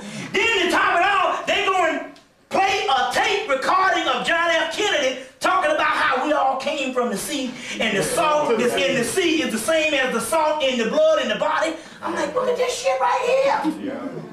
They got the magazines going, they got niggas crying, they got a whole summit. You see what I'm saying? A whole summit to match, because they're called the American Camelot. Right. To match the British Camelot 2 years ago with Diana. Right. Fucking ritual going on. Sacrifice. All during the summer solstice. They've been killing people. You see what I'm saying? All during the summer solstice. You see, that's what this whole thing is about. You got to understand this whole ritual shit. Meanwhile, they got all the magazines and it's a big summit. You see what I'm saying? It's going on, and that's what this whole thing is about. You see, but my point is, you saying, well, what? Now, just like my brother said, man, I heard you talking on the radio about Diana. What the hell she got to do with us? I'm like, wait, don't you understand this John shit? Well, first of all, let me get some other thing too. On November, no, excuse me, a couple of nights after he died, CBS came on and said, the Kennedy mystique and the Kennedy mythology, the Kennedy myth. Then they said, explain what myth is. They explained the shit in the dictionary. They explained what mystique. I said, what is this? Then they kept saying, America's son. Who the fuck John? Nobody know who his ass was until he started fucking with Daryl Hannah a few years ago. America's son. See, that's the S-U-N-S-O-N, Son of God. America's son. They were sacrificing. We love the world so much we give our only begotten son. They kept saying America's son. America's son. So now I'm saying, what does this got to do with me? Look, Honorable Elijah Muhammad said, you will know the end when the elite turn on each other and there's infighting amongst the elite. You got to understand that these people got one up on us of studying stuff. They've been studying this shit since the Moors left them in charge. So they know when certain things gonna go up, where this is the bridge where their ass is getting ready to get taken off the planet. You see, where they got to throw in some shit and throw in the towel. Or they got to sacrifice somebody, just like the Mayans had to do. Virgin sacrifice. You see what I'm saying? You got to understand the science. So my point is, this shit is major anytime they got to go kill John. We ain't talking about, then on the other hand, John get ready to turn 40 and already start talking about running for president. 39. You know, he turns 40 in 2000. And it was already talking about if he didn't get it this time, because that would be too late. If John said he running for president, every damn hoe in America. That shit would be hands down. Especially all the black people, how we love Kennedys. You understand what I'm saying? How we love damn Kennedys to be Princess Diana on the picture. You know what I'm saying? John on the picture. You know how that shit, and maybe Tupac or Biggie or one of them on the side. Maybe Tupac on the picture with the rag around his head. You know how they had to do 2 Kennedy boys and Martin Luther King on the picture in somebody's damn bedroom. So you know it'd be hands down. Niggas love some Kennedys and shit. They got black people all up there crying for this nigga. You see what I'm saying? But you gotta understand, what we don't realize is, as you say, what does this got to do? This is major shit. This is major.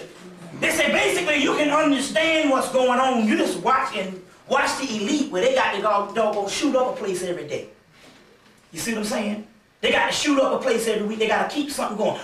This fall starts this whole Hallows Eve, the Thanksgiving thing, All Saints Day. Gonna be some major shit going up into Christmas.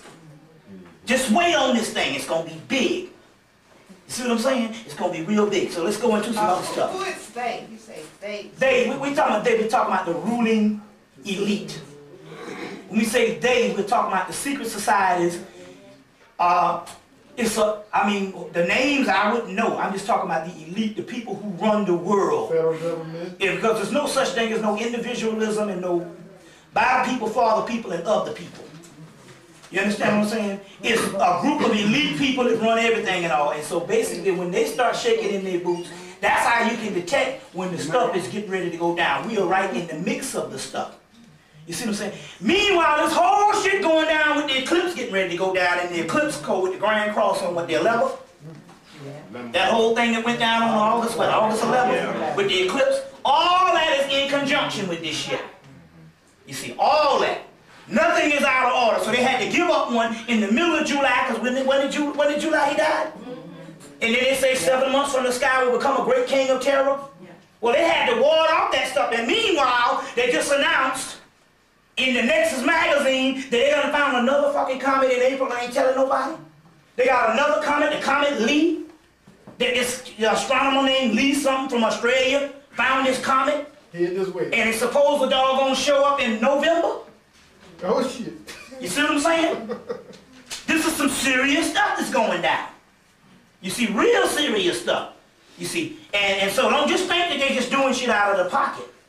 You see, this is real major. You're going to see all the killings and stuff and all the stuff you're seeing, all of that is a whole part of the whole damn thing. You got to understand what's going down. Right before the Kennedy thing was about to die down, this guy goes in Atlanta and shoot up the whole building. Then after that, the guy shoots up the place in the Jewish thing. Then the guy shoots up the church shit.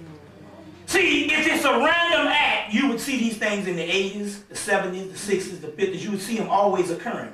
Because all of a sudden it becomes a major trend, that's government. You must understand what's actually going down at this particular time. Y'all all right? Yeah. All right. Let's deal with some stuff. Let me get out some more notes. I got so much. I got so doggone much, but let me, Hold on 1 minute. Y'all bear with me. Let me get out some more notes. I got so much stuff. I also heard that Mrs. Clinton was holding that spot in New York for him. She's involved in some kind of way too, but I think they were using her. The Kennedy boy? Kennedy boy was killed. Yeah. Have you noticed how she's changed since? And she didn't plan to be a governor. You see, all that stuff is all a part. You know, they got to keep people in this thing. Now, you need to go if it's still in the theaters. Every now and then the white boy will come out with a historical piece. Now here you go again, the little man with the 3rd grade education. He said all this shit. Now the white boy got another movie out. You got to go see the 13th Warrior. You got to see the 13th Warrior. Now let me break this thing down so you can understand. The 13th Warrior is based on, whether you know it or not, the Moors going up to civilize the caveman. You gotta understand, they will put one actor in there, Antonio Banderas, but he's representing the whole Moorish nation. Remember now, he's originally in real life, he's from Spain. Right. But he's playing an Arab. Spanish Arab what? Moor. Omar Sharif is his teacher. He's originally from Egypt. He's playing an Arab. Egypt Arab what? Moor. See where I'm coming from? Remember the 13th man, they said the 13th man that has to go up into Europe to fight off these particular people is got to be not from Europe. He has to be somebody from the East or Africa, whatever. Remember, he kept saying, I'm of a noble ability. And you know, the Arabs ain't nothing was noble about their asses. The noble people was the original Cushite Muslim Cushite Arabian, that's the noble house. That's Moorish, that's black. He said, I'm of the noble people. And remember, he could read. In the movie, he could read and write. Hell, everybody in the ancient world couldn't read or write. Not even in Kemet. That means you had to be of a higher order. You see what I'm saying? So what? He goes up in the Europe in this movie. Now there's a semi-barbaristic people, which is up from Vikingism. They're a little bit, they're trying to be civilized. But they were filthy, they were nasty. He kept saying, ooh, you all are filthy. But they, that's the white man of that time period. But they represent the minority. The rest of Europe was these cave people that their main diet intake was human flesh. Cannibal. So they were cannibals, and they was getting ready to wipe out a little bit of so-called semi-barbaristic people. You see, because they were cave people. And if you ever saw a caveman, they show you on these little shows. When you see this mug in here, it's terrifying. That's the real deal cracker. And so when you see the cracker in this movie, that's the cracker that you fucking around with, not from everybody. See what I'm saying? Your ass, that's to teach you some shit. See, the movie is just a historical movie. Yeah. But when you see this, it ain't just no little caveman, with the little belt. No, this mug here, when you see this shit here, then your ass will know the person you fucking around with now, that's the same cracker with some goddamn Brook Brothers suit and some fucking Fahrenheit Christian Dior cologne on. Same shit, he just shaved. Cut the smell. But when you saw this doggone cracker, he was black looking. Why was he black? Because the dirt had grown up into his skin like a thick black tar. And when they found out where they live, and they went into the caves. The caves wasn't one of those old cave place about big as this room. No, the caves was a mass underground empire. And when they went down up in there, they saw just thousands and thousands of skulls and bones that they used to eat. Then you get the word skull and bones. They still doing this shit at Yale, your top cracker school. But the whole thing was based on the Moors civilizing them, and basically had to civilize one group of people from the cannibals. You see what I'm saying? And that's when you go see that particular movie. They had to kill 90,000 of them straighten out to be able to civilize. Exactly. So, because they were the majority. Yeah. Very key that you understand that. You see, very key that you understand that at this particular time. Okay, let's go on to some other things I want to get in before we deal with some stuff here. Here's a book, which is a comic book, The Nephilim. And it says, ages ago, you lived many times before. They're talking about you. Your slaves built the pyramids in honor of your death. Well, whatever. You died for your sins of Jerusalem. You lost your life and your head, suggesting that they eat cake. You are the Nephilim, a demigod, prophet, saint, magician from the mystic past. They're talking about you, the Nephilim. That's you. Those who came down. Again, you incarnate to continue your ancient struggle against a struggle for enlightenment against those of occult societies, which is the secret societies, who seek to enslave you and steal your magic. The magic that they're talking about is melanin. You see. Now this is the book where they go in and they say, well, who are the Nephilim? They say, well, you'll find the Nephilim, which is black people. You'll find them in the jailhouses. They say, why? They say, because subconsciously they done been on the planet so long, until these younger races come down, they don't really have allegiance to their particular laws, because they've seen laws change over the course of millennia. So even they're talking about subconsciously why you rebel against certain things.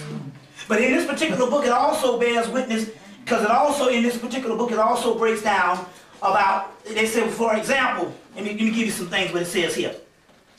The Nephilim, okay, it says now, if you are the Nephilim, which are black people, learns that history is conceived by the majority of humans is incorrect. Perhaps most all historical events have their origin in the mystical world of the Nephilim, or black people. Human history and books describe the surface of things and live by individual groups who are unable to comprehend the true implications or simply refuse to face the truth. Furthermore, secret societies have fabricated false historical and scientific truth to protect their influences and activities. These deceptions have been accepted as truth by the most of humanity. See, right there, here go the cracker again. Telling you that basically white people, the secret societies, fabricate all the history that you know of as true. See, now here it is, they bear witness to this stuff right in the comic book. Now look, a blatant example is that of Darwin's history and natural selections. Incurably curious, Darwin discovered the Atlantean documents, which is ancient African documents, which hinted the origin of human development, African development. During the numerous travels, he was eventually initiated into a Masonic lodge with the aim of bringing humans and Nephilim together. But he also say too, I think this has something to do with the whole humans and Nephilims. We are the Nephilims. This is talking about the Moors. But when he learned the origins of humanity from this lodge, and the destiny of the Nephilim are black people, and our destiny in the future on how we gonna rule again, Darwin destroyed the observations which had brought him to enlightenment, and afraid of being betraying the Nephilim lodge to the other historical societies, then guided by the Nephilim, which was also the Moors, Darwin built a coherent system of biological evolution to further obscure the track. And also, basically, in so many words, what they're saying is Darwin basically, based on this whole thing, to cover up the history of the black man, he basically put this whole shit about the apes thing, which is the standard for all academia in the Western Hemisphere, or in the Western, in Western education. So that means even Charles Finch in his book, even when they had to go and deal with this stuff in the Afrocentric thing, they talking about that Homo habilis and Homo erectus and all that shit ain't got nothing to do with us. But some people say, well, they got all these bones. How can you say this stuff don't have anything to do with us? I'm not saying that these particular bones and all that kind of stuff didn't exist. I'm just saying it don't have shit to do with us. So Charles Darwin is correct in one aspect that this has something to do with the white man, but it don't have nothing to do with us. That's the key. His history is not our history. You know, at one time before we knew stuff and all, unless you was real religious, you thought that all people came from the caves. Right. You see what I'm saying? I remember, you know, being growing up, you know, and I asked my mama one day, I said, hell, how the hell are we gonna come from the cave and come from the Garden of Eden at the same damn time? You know what I'm saying? You know, asking these questions. But my point is, this whole thing is to throw people off. And even the Afrocentric scholars, even to explain this shit on the academia level, they had to include all this Grimaldi and even start talking about Nubia and Grimaldi. We ain't never come from no goddamn apes and shit. In that case, why the hell we ain't got no apes around here talking to the hey, I just learned how to talk. See, my point is, I mean, hell. We got internet, we got all this shit here going on, artificial intelligence, and all kind of stuff and stuff. But yet, you know, we got damn babies growing damn titties at damn 6. Yeah. Chemical stuff. You know, and all kind of stuff going down. I'm just the way it is. But yet, you ain't see no apes coming up talking about, hey, you know, hey, I just learned how to talk. Let's go play some damn chess. Come on, man. But anyway, this particular book is dealing with this, but this is a book that's sold in the comic book stores. You got that recently? Now, I had this since, I think, 96. Nephilim, N-E-P-H-I-L-I-M. You'll see it in the, what? That's down the comic book? No, I'm saying, this is Chaosium Industry out of Oakland, California. Oakland, California. The Nephilim, what biblical passage? Nephilim, that's in Genesis 6. Right. 6th chapter, the 3rd verse. Yeah, so the fallen ones. This is what we are, the fallen ones. So first of all, that's another thing. All this thing about what you want to know who the fallen spirits. If you have a physical body, you are a fallen spirit. See what I'm saying? Otherwise, that separates you from the gods. Is you was cast into a physical body. So Satan was cast down and bound for 1,000 years, or will be a cast. It was bound. Satan was cast down and bound. You was cast down. Satan fell into a physical body. Remember I told you Lucifer is the pineal gland. You see what I'm saying? It's the pineal gland. You gotta also, when you study esoteric thing, you gotta also understand terminology and the origin of the terminology. Lucifer is the pineal gland. Like Alvin Boyd Kuhn said, one of the main keys of the conference of seer was they had to take out the amount of times the word Lucifer appeared in the Bible. They had to take out that meant the amount of times it appeared in the Bible based on the amount of time Christ appeared in the Bible, because you can draw the goddamn parallel. Yeah. When they say, well, Lucifer fell like the morning star, and then in damn Revelation, Christ said, I am the damn morning star. Yeah. Then you'll understand that Lucifer and the Christ is the same, light bringer. Lucifer one time. You see what I'm saying? So they had to take out the amount of times you hear the word Lucifer, you understand? Because you would draw the damn parallel that Satan and Christ is one and the same. And we'll bear witness to that also, going on into some other stuff also too. But I want to deal with some stuff also. Go and get the movie Ghostbuster. Let's put it out again. Ghostbuster 1 and Ghostbuster 2. Now we getting ready to beef it up because we get ready to go into some esoteric stuff. We get ready to go into some esoteric stuff. But I want you to go get the movie Ghostbuster 1 and Ghostbuster 2. Because the god Gosa, remember when the woman appeared on the roof? Mm-hmm. And she come up to them and all, and they say, who are you? And she said, are you gods? And they said, no. She said, then die. And blasted them. And then the black man came and he said, the next time she say he gods, tell the motherfucker we gods. You gotta understand what they're trying to tell you in the movie. The black man had to say it. He said, wait, the next time she say that shit, tell them we gods. Because you know, that's what we are. Well, he was the only one legitimate to say it. He was the only one legitimate to say it. You can fake it, though. Now, in Ghostbuster Part 2, it's very key you understand this. And I will back all this stuff up and stuff. In Ghostbuster Part 2, the whole thing was based on, they had so much negative energy till this slime was building up under the city. And that slime got out of hand, and the next thing you know, it started destroying the city. That slime, my brothers and sisters, is melanin. And that's how this shit works. I'm going to get into this advanced alchemical studies. The difference between the left-hand path and the right-hand path. So you say, well, that don't coincide. How can you say it to be peaceful and all this kind of thing here and all? Because there's two sides. So I hit on some of this the last time, and some people say, oh, that nigga that crazy. But I'm going to go deeper into some stuff also too. And we will line this stuff up. I promise you that also too. That particular stuff that you saw was melanin. And that's how melanin works. You see. And I'm just going ahead of myself, but just bear with me until we get to that particular part. So we can get to that particular part. Now, in the Tibetan Book of the Dead, no, not the Tibetan Book of the Dead, in the Upanishads, which is one of the ancient texts out of Vedic India, which is the, you got your Rig Veda, as well as you have your Upanishads, you got your Mahabharata. These are all ancient texts from the ancient black Indian before you had your Indo-Europeans coming in, which later on led to your yogis, which is a bunch of con men getting rich off white people. Fuck them. They about as much ascended masters as my 40. Now, you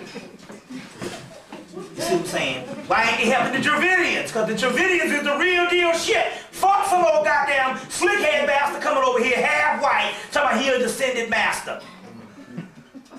Now give me the damn real shit. You see what I'm saying? That's like some nigga coming, some white boy out of the ghetto, some white boy out of damn, out of Connecticut going over to doggone England and saying he the original hip-hopper. He Tupac. He from the hood. That's like that Native American you see now that always tend to be white looking. Caucasian. And always nice to the cracker. See what I'm saying? With all the feathers on this shit. That's just a cracker with feathers. You know what I'm saying? Now, we will deal with this stuff in a few minutes. Just bear with me. Bear with me. So in the Upanishads, it tells you in the beginning, before all existed, there was death. So that is what you must aspire to. Death. That is the ultimate reality. We'll back this stuff up in a few minutes so you can understand this thing. Death is the light in the other room that's getting ready to get turned on. Let me explain this to you. You got a cycle of life. And that cycle of life, it has a cycle But as that cycle of life is strong in the beginning, the death cycle lies dormant. As that cycle of life wears down, the death cycle becomes to life. But that, what you call death, is nothing but it was a dormant aspect of our alternative existence of life, and it is now coming alive. But it is against the entire universe and the gods. Antimatter. Antimatter and the whole 9 yards. And we're going to get into this particular thing also too in a few minutes. But just bear with me so you can understand some of this stuff. Y'all all right? Yeah. But I want to go through some things quick. First of all, the movie Stigmata. How many people saw it yet? Yeah, beautiful. Because what the movie did do, you know, they had all the stuff, you know, with the blood and all that. But basically the movie was talking about how the Catholic Church, basically, when they found the ancient scripts, which they say it was Aramaic, but basically at the end of the movie, when they found the Nag Hammadi Library in 1945 in Egypt, they denounced it as heresy. So the movie is basically talking about how the Catholic Church, they found some original teachings of Jesus in the movie, and basically the Catholic Church saying, well, if these original teachings of Jesus, wouldn't be no need for no priests. Destroy our church. And basically they destroy our church. We'd be out of a job. So we got to suppress this shit and kill everybody around it so we can still have a job. Yeah. Because the main key was that the kingdom of heaven is within. That was the whole movie. The kingdom of heaven is within.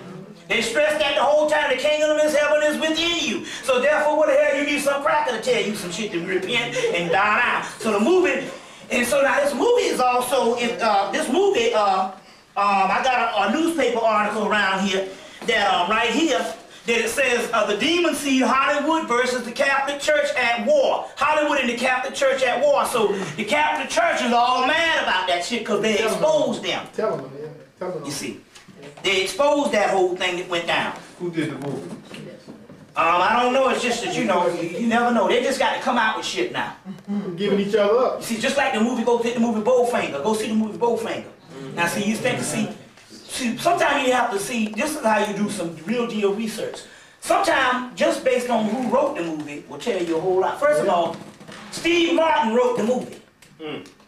So, in the movie, Eddie Murphy is the biggest star in the world, and they have to film around him because he didn't agree to get filmed, and they have to make a movie when he walking through his car and all. But in the movie, at the beginning of the movie, he's explaining something.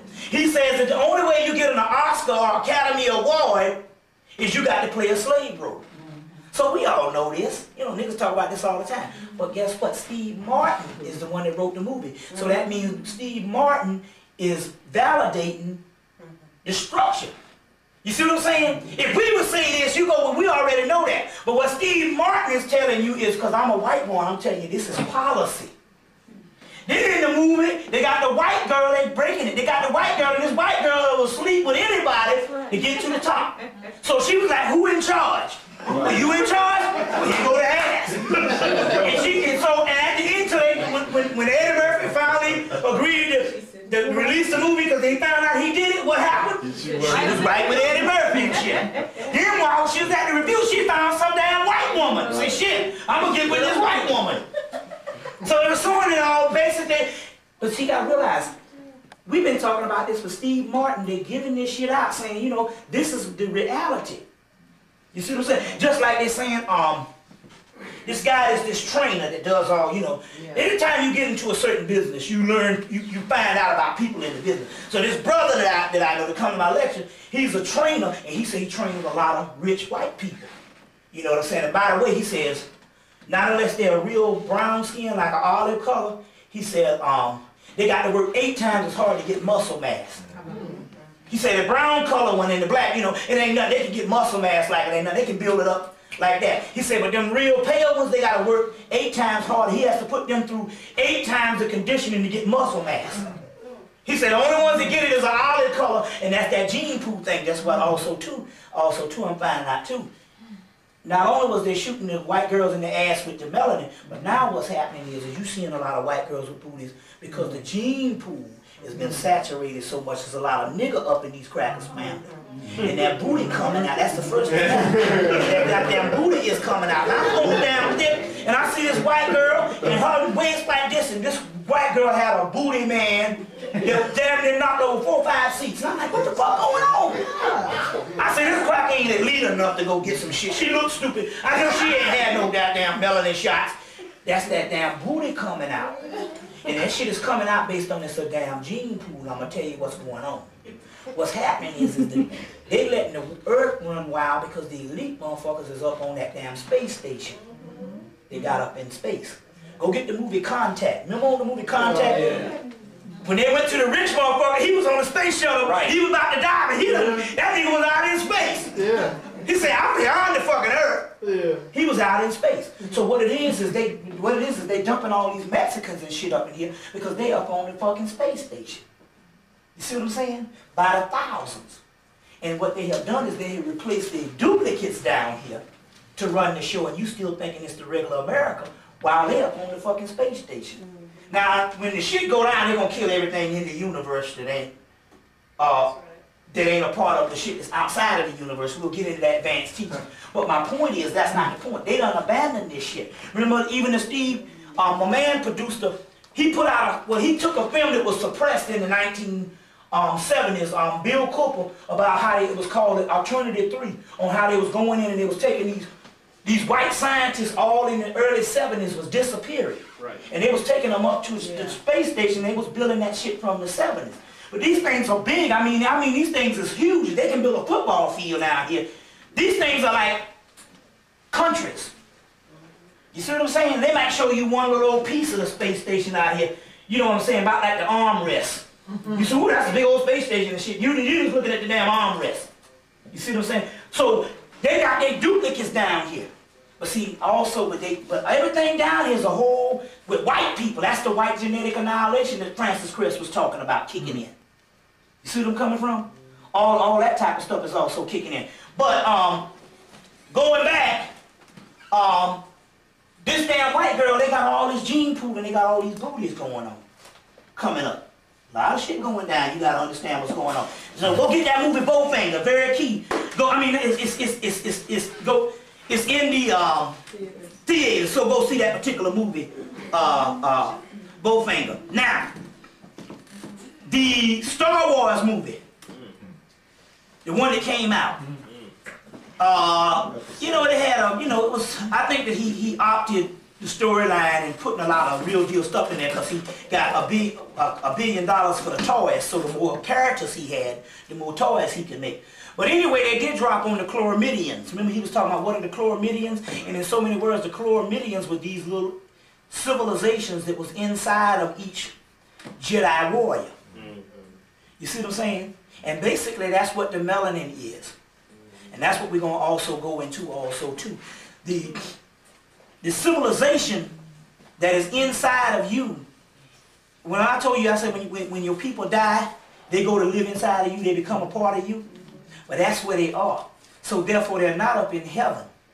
Also too, and I will back this stuff up too also the next 2 days. But you must understand, for those gods that did not take on a human body, fuck them. That's why Uncle Elijah Muhammad say, to worship a God other than yourself is to worship a God inferior than yourself. So all the ones that you thinking up there that didn't take on a physical body, damn them. That's why the ancient Africans say deal with the ancestors. See, we couldn't understand this science. Why would a person worship the ancestors? See, there's a separation. There's a superior class of deities that was replaced by an inferior class of deities, and the superior class of deities became human. So therefore, if they didn't take on a human body, they're not only are they inferior to you, they are your lifelong enemy. That's what you got to understand. You do what they're supposed to do. The angelic realm is your enemy. We will define these based on scholarship. Fucking angels is your enemy, and they pull in this thing. As a matter of fact, I will say, based on the text that I've uncovered, that the God that's up in heaven and the angels say, this is what they say, we have no desire to raise them up. As a matter of fact, they say we will keep them down here worshiping us and thinking that they will be raised up forever, because as long as they think of us as as the superior, we exist. They only exist because of you. We'll go into the ancient science of that. You see, because you turned inside out and you're worshiping them and not worshiping your realm. There's two systems going on. We need to break this thing down. There's two systems going on. You see what I'm saying? Now the yogis can ascend and they can go to the different astral planes. But what they're not telling you is those different astral planes are different levels of illusions also. Beautiful. You see, the reason why you see Kemet or the Egyptians or the Kamites, and when you see the Egyptians or the Kamites, you will find out that when they deal with Osiris and Amenta, the underworld, they were the ones that got the shit right, and that's why all the other religions started calling them evil. You know, so the heaven realm is not up there, it's down there. That's why the pharaohs would build, the more noble you were, the more you built your shit closer to the core of the earth. You see what I'm saying? So it's backwards. The Christ rises out of hell.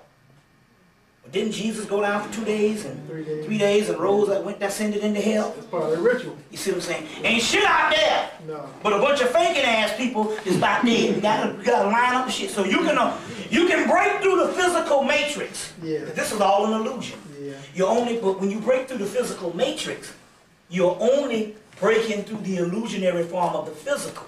Virtual reality. But when you go up on the other planes that you think is freedom, they are a form of illusions too. And the only way to override this thing is you got to destroy the whole universe. That's why they say that Christ redeems the whole universe. The whole universe is fucked up. No more projection. You see what I'm saying? So this is what's going on. See, it's a different, and I'm going ahead of myself, but let me just deal with some stuff. I will get back to that particular part also too. You know, so the chloromyrians that's on the inside of your body that they was talking about is the extraterrestrial civilization is inward. You see what I'm saying? Inward is just that you directed out here and not directed in here. Drained down, yeah. You see what I'm saying? They say the kingdom is within. Yeah. You see what I'm saying? So, when you get the movie Never Ending Story, that inner world fantasia, the mystery of when the little boy was reading the book, he was only tapping into his own subconscious. And what was going on the inside of him. Even when they got to a point crossway, when the little hero in the movie, which was his inner self, looked in the mirror, and he was looking in the mirror too, and they saw each other looking. He said, "Oh, this shit is strange now." And the girl said, "The emperor needs a new name to save Fantasia," which means you got to make the reality down here. They say, "But the little boy, he don't understand. He can just simply cannot believe that an insignificant kid like him can have the key to this whole thing. The whole thing is based around him. That's like us. We cannot believe that the little old black ass niggers that everything is based around us. But then again, on the other hand, the gods have slipped in and got you praying to them. And you make them live by praying to them. We'll get into this particular part also too. Once they tell you that God lives through you. Through the existence of man, God is able to live. So fuck him. I'll explain. I know you saying this shit. Yeah, that's right. This is the Bible. What you talking about? Yeah, it's what you call it now. God is able to live. See, you got to turn this thing around. Now, I know it sounds a little crazy, but we can back up everything. Now. So you see the Buddha on the road slaying. The Buddha on the road slaying? Ain't that something? Now, so now, when you see the movie Dune, you will see these Fremens. How many people saw the movie Dune yet? Go pick the movie Dune. They got these people, it's these desert people. Oh, I know you're talking The Fremen. When you see them, they'll all be dressed in black. When you see them. They'll all be dressed in black. That black represents melanin. You see what I'm saying? That black represents melanin when you see the whole thing. The word, I'm just going through a couple of things to line up some stuff. The word Jew also comes from the word jewels. And the word jewels also means, when you study melanin, you'll find out that melanin is every stone in the world glorified is called the jewels. And the word jewel is another name for the word melanin. So these Jews is talking about, you know, even that word Jew, it's an ancient symbology. It comes from alchemy. It's another word for melanin, because melanin is the composite of stones, the philosopher's stone. The stone that the builders reject will become the cornerstone. Will become the cornerstone. So the word Jew comes from the word jewel also, and the word jewel also means melanin. That's what the word also means. You see what I'm saying? So therefore, these white people, these particular white people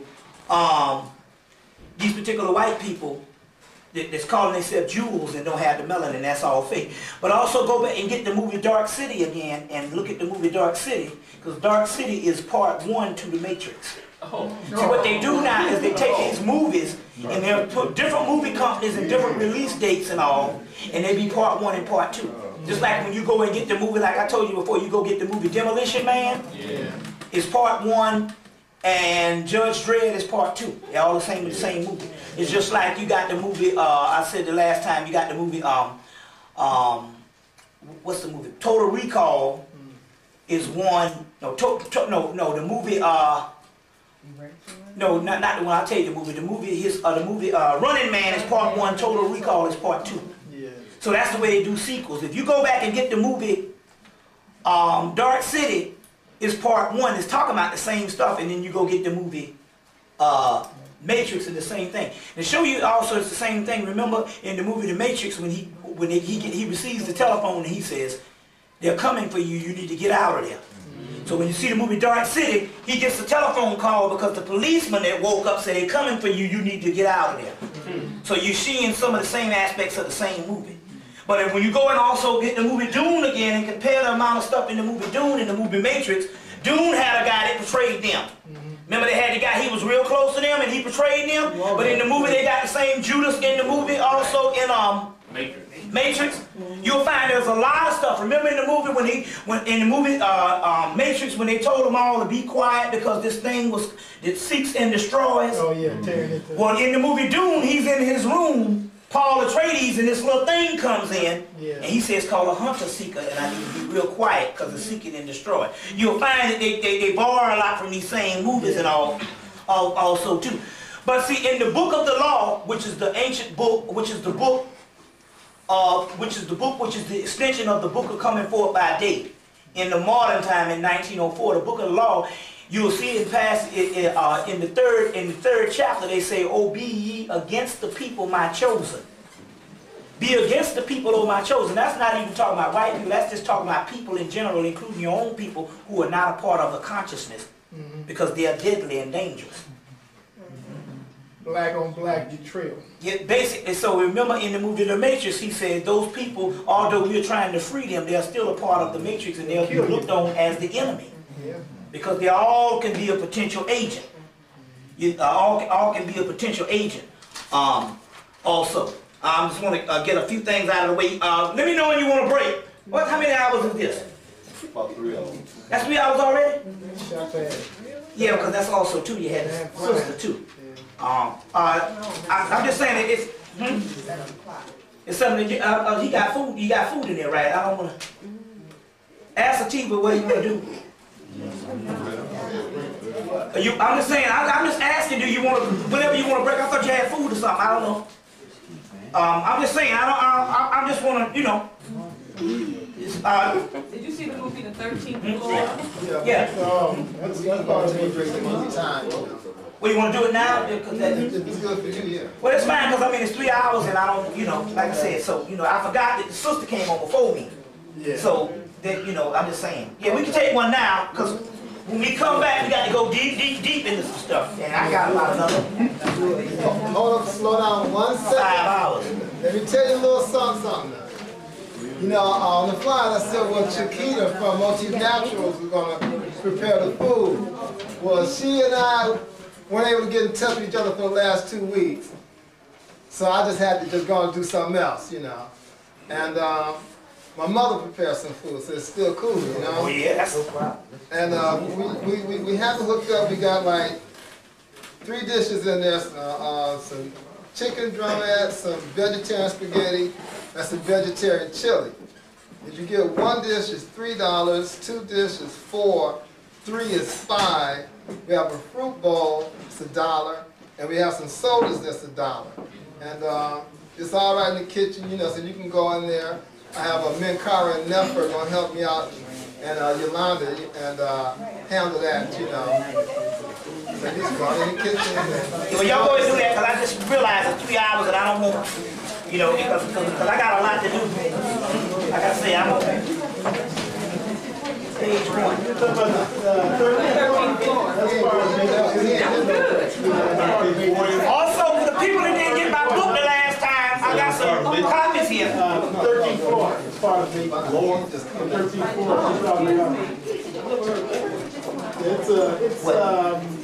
Yeah, did you get it? Yeah, I got 2 books. Well, more because you didn't know who was real and who wasn't real. It was deep. It was the time. Like you said, nobody knew who the real people were.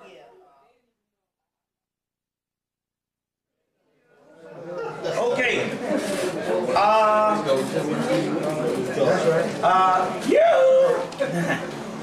So we back now. We got a lot of stuff to cover.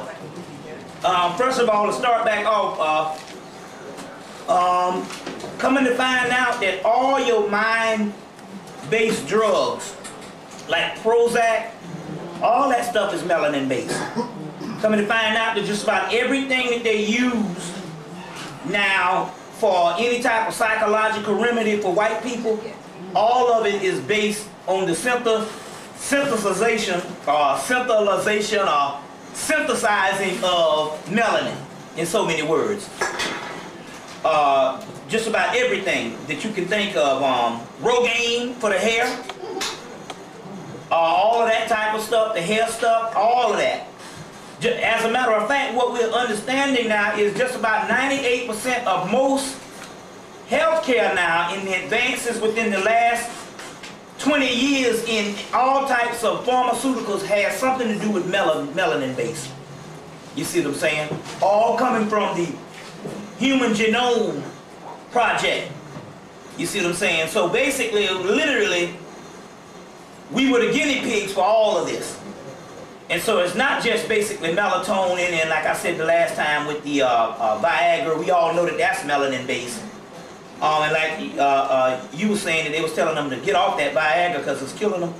Well, see, all that type of stuff is melanin based, and basically all that stuff needs to be really monitored with them. Or it's like Richard King said, they use this stuff, they go crazy in 48 hours with the wrong dosage of this particular stuff. But basically all of that stuff is, just about everything you have now, is most of that stuff is melanin based. I want you to go out and get the, it's in Blockbuster now, which is the animated series of Spawn. Each time they do the series on cable, and it completes this whole cycle of how many episodes that they run Spawn, they turn it into video. So this year's is now on video. And I want you to go back and study the Spawn animated series that's on video in Blockbuster now, especially Spawn 3. That's the one that there was, what, 97, 98, and the 99 Spawn 3 episodes. Those are the ones I want you to really, because that's when they are really heating things up. And in there, they mention that heaven, the heaven realm, is also doing just as much ruthless things to win this war as the other realm. So the heaven realm actually is actually battling the earth realm, which is our realm. Now, I want to say one thing, that remember, if the people who got my book the last time, I got a few copies left this time, you will notice in the Titan mythology that you will see in there that in the beginning, before there was a heaven, there was an earth. It wasn't a physical earth, but it was an earth. So basically, this is the center of the entire universe. And we are the people that it's centered around. You see what I'm saying? They show that in the Titan book, also in the Sirius Mystery, when the Dogon say in the beginning there was Sirius B. But then again, on the other hand, They talk about Sirius B, but in the Greek mythology, which is now Etruscan, remember I told you that's all black now. The difference between Greek mythology and Greek philosophy, separated about 2,000 years, maybe 3,000 years. Greek philosophy was plagiarized. Greek mythology is black, brought by the Etruscans. We even find links with India, as well as Mesopotamia, and basically it is the black mythology of the ancient world, you see. So even, but with that, it's in the beginning, there was Gaia. You see what I'm saying? Which is the earth. It wasn't the physical earth, but it was the earth. In the Necronomicon, or the Cthulhu mythos, that written by H.P. Lovecraft in the 1920s, of the great Cthulhu and the whole thing based on this group of people that rule where man rules now. These group of people used to rule before. In August Derleth's book, August Derleth's book, something, The Witch House or whatever, I'll think of the name of it in a few minutes. He even mentions that the war in heaven was literally fought on this earth in another dimension and time zone. So we're talking about basically pre-physical or pre-human civilization, before it all flooded into the physical. See, even the flood story, if I might have mentioned the last time, I don't know, that when they talk about the flood story, and all the ancient civilization have a flood story, what they're talking about is, when they talk about the flood, they're talking about the physical realm flooding over the spiritual realm. That's the origin of the real flood story. If you get the Hebrew mythology, they say that the God brought on this flood to destroy a certain amount of beings. In Hebrew mythology, basically to shut us down to a certain level, the beings that were on the pre-physical earth were shut down when the flood came, and the flood basically flooded it was the physical flooding the actual spiritual. Other than water, it was literally the physical being, although they have other smaller flood stories about water, but this particular, because you also have your Atlantean thing of continental drift and that whole thing. But basically, when they talk about the flood in relationship to gods, you will hear that in the Hebrew mythology, especially in the Greek myths the Hebrew myths by Robert Graves and Raphael Pack's book. The flood mythology is the physical flooding over the spiritual, flooding over the spiritual in that particular aspect. But that particular war in heaven was fought right here on this particular earth. But that was when the earth was on the spiritual realm, and it has always been here. So this has always been the central aspect of that particular aspect of the Egyptians in the Hermetic text says that the heavens was transferred to earth, which means what used to be spiritual heavens literally turned into a physical earth. What they talk about in your Ranford book? They talk about that too? Yeah. Yeah, okay. Yeah, several places, even in Rudolf Steiner's thing, you get a lot of that particular information in Universe, Earth, and Man, and his book Cosmic Memory. So basically, the earth has always been here. It was in the beginning before the heavens. So in actuality, we are higher than the heavens. And in my book here, they will show the diagram of Gaia being first, which is Gaia being first, which is a diagram that comes from classical mythology. You see, classical mythology, they talk about that same thing of Gaia being first. But in this movie, in this Spawn thing, you're going to find out in this Spawn video that in actuality that the lines are not clearly drawn between heaven and hell or whatever. You got two forces wanting to win, and it's not necessarily good and evil.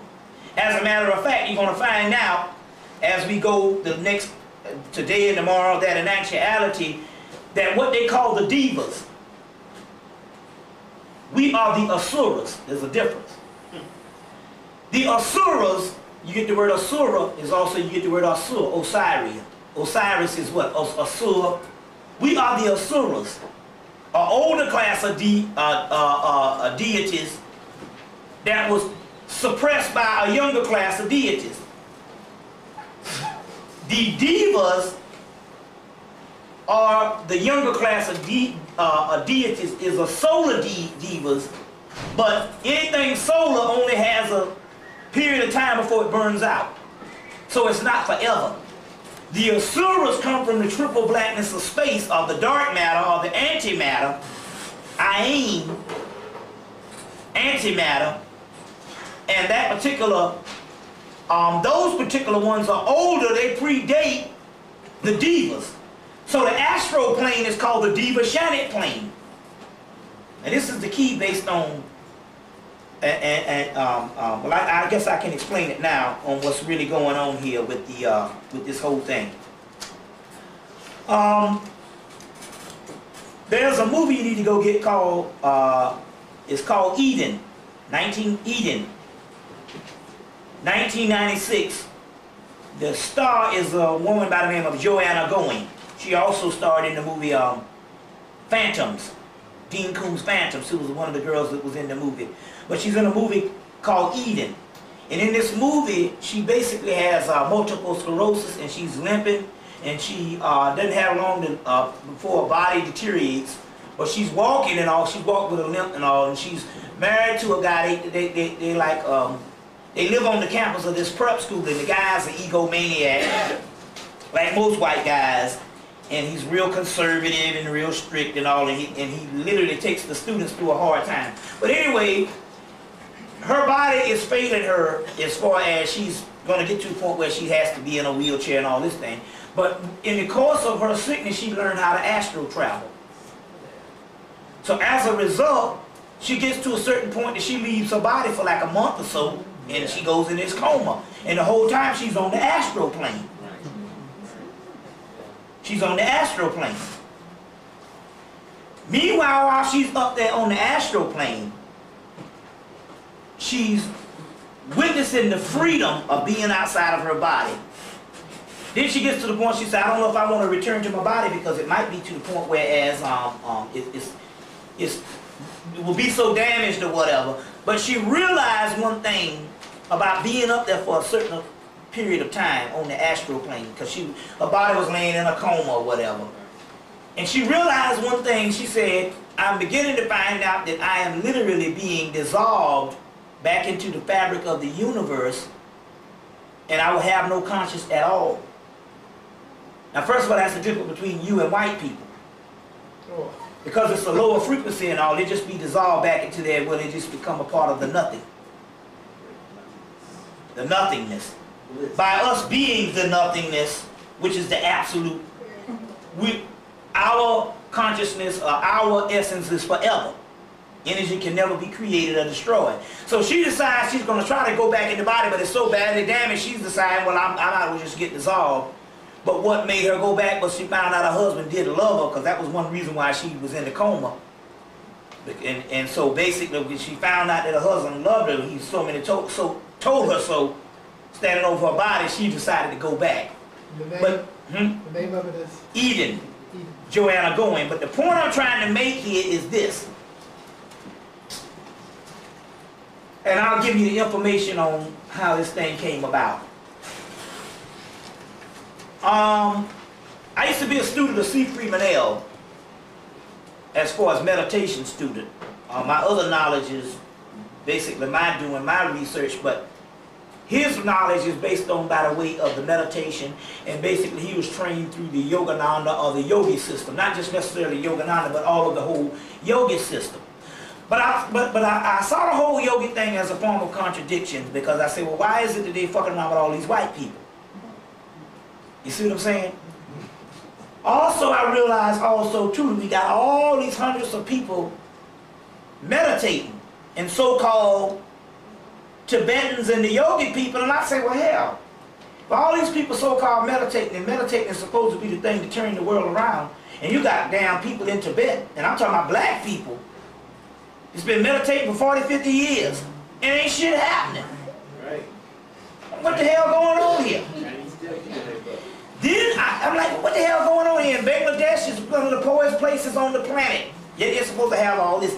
And then I realized that in actuality, there was a separation from the ancient Vedic system, which is the untouchables of the pre-Aryan, or what we would say, because the original Aryans are black too, don't let nobody fool you, but the pre-Indo-Europeans who later on called themselves Aryans when they got in touch with the original Aryans of that thing, which was black people. So the Indo-Europeans came down, merged with the original Aryans and started calling themselves Aryans. So the original Aryans are black people.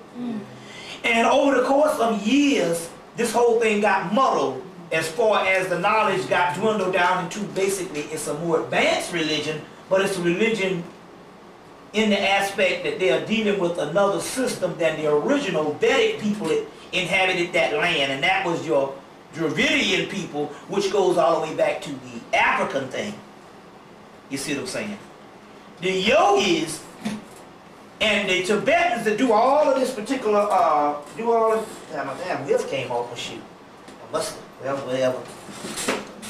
A damn $160 shoe and shit fucker just as bad, you know, all of it is sale. You know. But anyway, the Tibetans, but I didn't pay that much for them, but I'm just saying, you know, with the cracker charge, you know. But the Tibetans, you know, got the hookup, but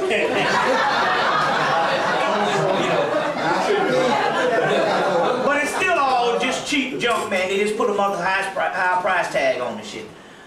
But the Tibetans,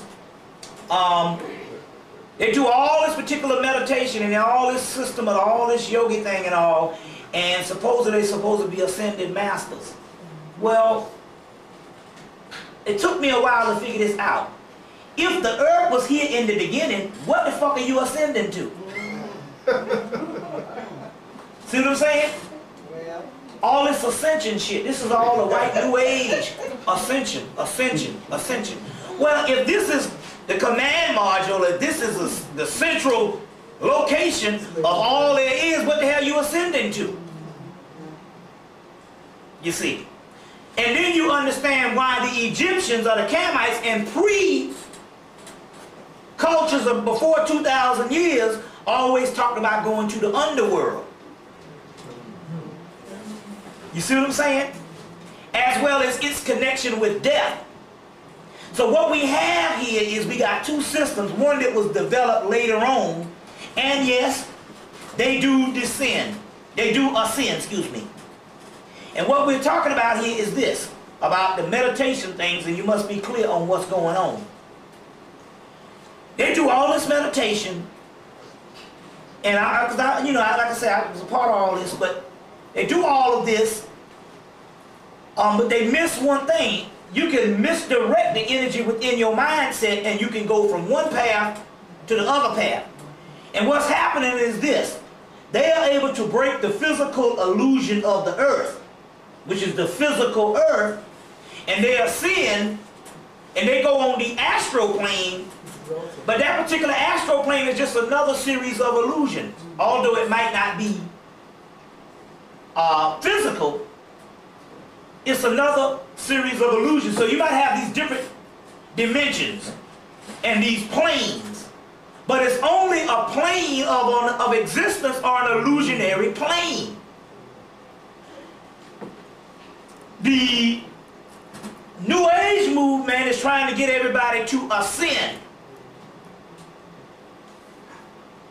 But the ancient royal art of ancient Kemet, which is alchemy, and the ancient mystery systems of the ancient Mesopotamian, Egyptian, and African world was always talking about Amenta, which is the land of Amen, the hidden god, is the underworld. So you got two different systems that's going on. Y'all getting this? One is a system that was put in place by the so-called divas. The divas, and I'm going to go deeper into some other mythology in a few minutes. And those divas put in place an astral plane. And the astral plane is these different dimensions of the existence of the known universe. But remember, this particular universe has an origin. And by it having an origin, because it wasn't in the beginning, ultimately it is not the ultimate reality.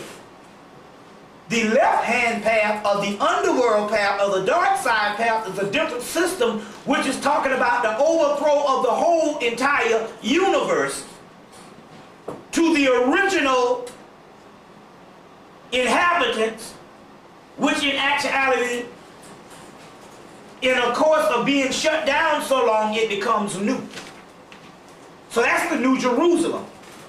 The other universe has its own existence of different astral planes, but they were only in a certain amount of cycles as long as this universe lasted. A couple of billion years. That's over with now. So the New Age is telling all this ascension shit because they're still trying to find a way out. And there's no way out for the people that was not created outside of this universe. You see. So they only are comprised within this particular universe. Now, for the simple fact that you can go above the physical realm into the other dimensions, it doesn't mean that those other dimensions are higher, because it's not about ascension, it's about getting to the original core of what existed before this particular known universe came into being. In this particular case, it was the earth. And later on called Amenta, or Gaia, or Tartarus, which means hell. So the key is not to go up the astral planes to other illusions. And although you might not be in the physical realm, so basically in so many words, these yogi masters are supposed to ascend it. They just go up on these other planes, and they might just be apart, and they say they have Christ consciousness, cosmic consciousness. Basically, all they do is they are basically outside of the physical realm, and they have another form of consciousness that's outside of the physical realm, but nevertheless is still a form of illusion. So they are still trapped in this particular realm, and they have done nothing of the sort based on the Christ consciousness. Now, the word Christ, because Christ consciousness is different. The word Christos is not a consciousness at all. The word Christos is when something crystallizes, it means you take something that's not existing like the existing universe. It is something that is crystallized and has made something totally new. And the only way you can crystallize anything is it has to be condensed and shut down into the most hideous form or the most gross elements. Any way we put it, when they say Satan was bound, then Satan has the only potential to be Christ. You see? Now let me break this down based on scientific. It's no different than oil. Carbon is trapped under the earth for thousands and maybe millions of years that crystallizes into a diamond. You know what I'm saying? That's the alchemical process that the Egyptians found out, that it wasn't about the heaven realm, it was about the hell realm. And because we were bound down here in a physical body and being governed over by a bunch of lesser entities, we possess the most power, because it was only the overthrow of the prior world that existed before this that became bound down into this particular realm. And that, my friend, is what Lilith is talking about. The Lilith thing is, Lilith was the great mother that refused to be a part of the new existence with Adam and rebelled against it and went back to her primal station. You see what I'm saying? They sent 3 people after her. The sister was talking about it first. They didn't have the power to overthrow Lilith, because Lilith is higher than God. Lilith is the great mother. The God is just an abortion of a son that broke away and created this particular universe and is masquerading as the Lord and Master. Lilith, on the other hand, is the most primal essence of the Great Mother, and later on known as evil. That's why I say you must become evil. Eve, which is beginning, El, which is star. Primal star, or primal planet, which is the earth, in its primal essence. You see what I'm saying? You get where I'm coming from here? So in so many words, everything has been turned around. You're looking to go to heaven. You see what I'm saying? In heaven, the heaven that we're talking about, this particular heaven, there's different names, but the New Jerusalem, or the Zion, or whatever you want to call it, comes from a condensation of a nebula. Now, I think I mentioned the last time that there was a word that depicted Christ in the ancient world called chrysomelos. I might have talked about that the last time, and I said that the white boy is able to take certain words out of the whole language system and make them extinct. You see what I'm saying? By basically, the masses of the people only get what the ruling society tell them that they need to get. In this case, the secret societies take a word out, and this word was only used later on by the Rosicrucians, and the word was called chrysomelos, or chrysomelos. And it says, chrysomelos is born from the condensation of a nebula, and is the brother of the Lamb in Revelations. And what this thing is talking about here, the Lamb represents pure melanin, which is called condensed chaos. Remember, Richard King told you that melanin is also called chaos. Well, condensed chaos means that you're talking about a primal element that is a primal element that existed before this particular universe, that no longer exists in this particular universe, but one place, your black ass. See what I'm saying? And by it being condensed for so long, it gives way to the crystallization of it, and that, my friend, is the Christ. So the Christ don't come from heaven. It came from heaven, of that particular part of the universe, years ago. It fell as the Luciferian element. Only thing that can rise is that falls. That's what resurrection is. In itself, resurrection can only take place based on a fall. You see what I'm saying? Not being resurrected from on high. You see where I'm coming from? So the thing that fell was Lucifer. The Luciferian light in that aspect of what it is the only thing that can be resurrected. That's why the Hebrews say, never curse Satan. You see, the Kabbalah say never curse Satan, because he too will be raised up as a beacon, a vehicle of light. But meanwhile, they'll also talk about the god Metatron, and they'll say he's in heaven, but he's also on earth. So in order for him to be on earth and be in heaven, he had to fall. So Metatron is the same Lucifer. You getting this type of stuff, what's going on here? It's all turned around, and you must understand this, because the New Age is talking about all this ascension shit. That ain't enough of white people trying to get off the planet. And all those, because what happened is in 1956 a group of white people ascended, and at first I couldn't understand how can white people ascend. But then again, when I understood the real concept, they didn't do nothing but go on the astral planes, and really ascension is not the highest thing. You see what I'm saying? They're not ascending at all if the home base that was the original planet of origin was the earth in the first place. That means that they're going deeper out into inferiority. Illusion. Maya. Although it's not physical, it's still a form of the same jailhouse. Even worse though.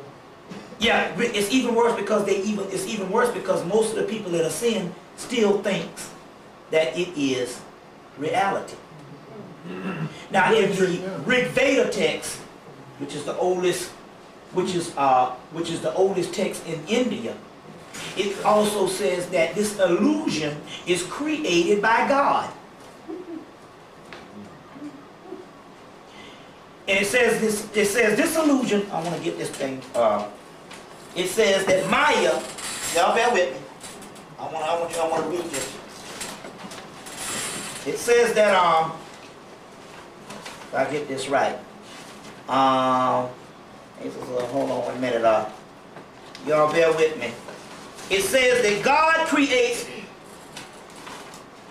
Maya, in so many words, and man is duped by it and ends up suffering because of it.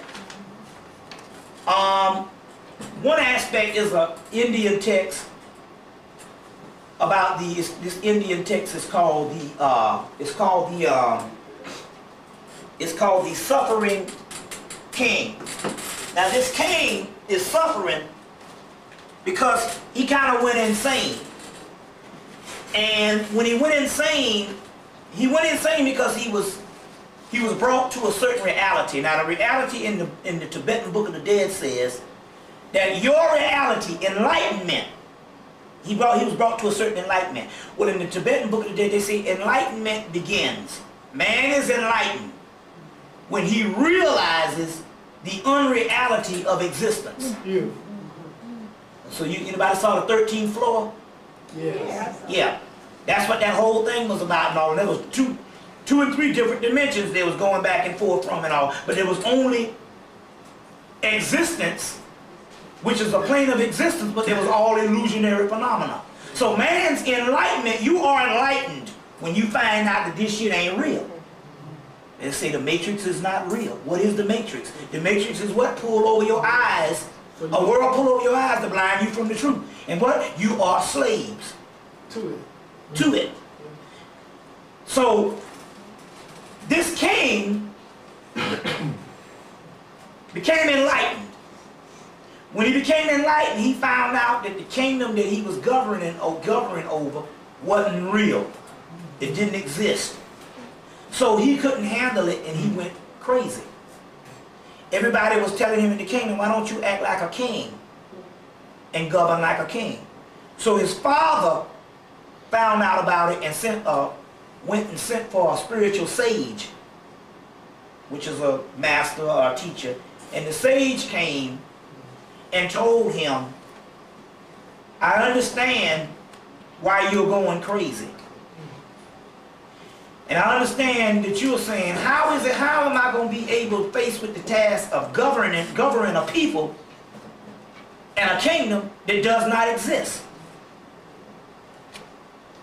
The sage had this advice for him because he understood that the illusionary realm was going to take another couple of thousand years before it peters out. Maybe 1 million. I don't know how old the story is. He said, go back and govern the kingdom anyway. But the king said, how am I to govern a kingdom that does not exist? He said, remember, you got one up over the other kings. You will govern the kingdom as it exists, but you got one up over the other kings because you got that one reality that they don't know. They don't know that what they're governing is not real. You see what I'm saying? You do. So therefore, if something fucks up or goes wrong, you have the ace in the hole to understand, oh, it ain't real no way. And you can handle it better. Whereas the other ones will go crazy thinking that somehow their being and their particular manhood or womanhood is based on the kingdom is being messed up, the kingdom is messed up.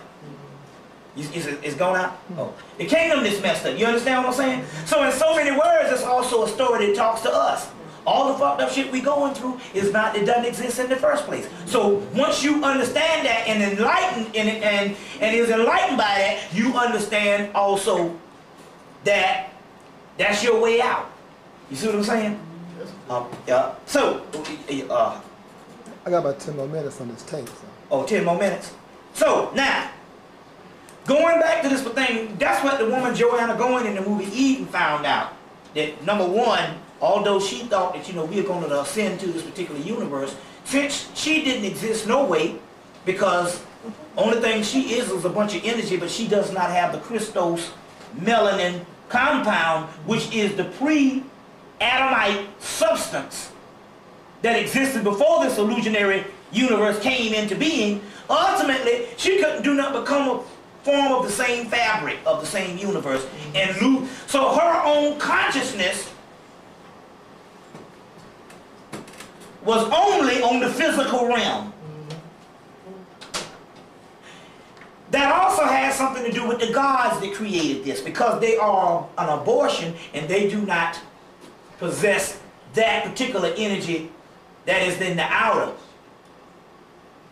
Ultimately, they can only live through the minds of the people that believe that they do exist. That's beautiful. Beautiful.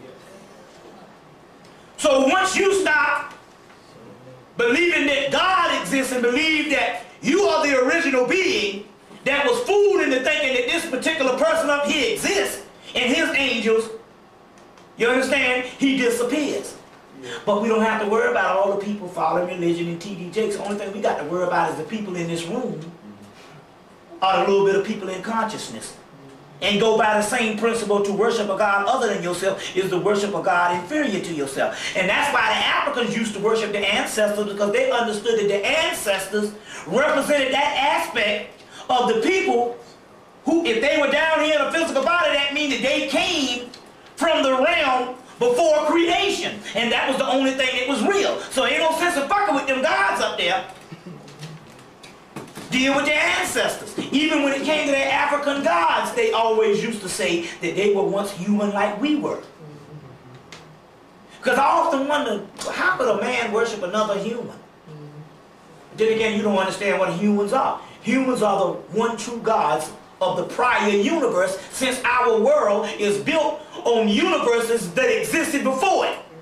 This world is built on a composite of universes that existed before it. And those composites of universe is those elements that's inside of our bodies. Is those particular prior universes condensed, and they call it condensed chaos. You getting where I'm coming from here? Now, this means that the only thing that is the essence of those worlds prior to this particular universe, they don't exist nowhere else in the universe and not on those particular gods, because they were created outside of that. Like an abortion, like a spook. Or as they say, they are a shade or an angle of light. Angels means angle of light, but not the real true essence of the light. So how did they get their light? They first came into existence because the other realm, they were able, this particular little small intelligence was able to steal a portion of the light from the pre-existence, or as the Rigveda calls it, the uncreate. And the uncreate is the fullness of everything. From the nothing you get the absolute. And they were able to steal a part of the light from the uncreate and go off and make this alternative universe that you call the universe. But meanwhile, because we fell, the original aspect that they had to topple to make that universe, in its fall, it ended up getting back that particular light that they created, and they were left with nothing but being a shade or a shadow or an image that's not even real, but only exists in the mind of you. You getting this?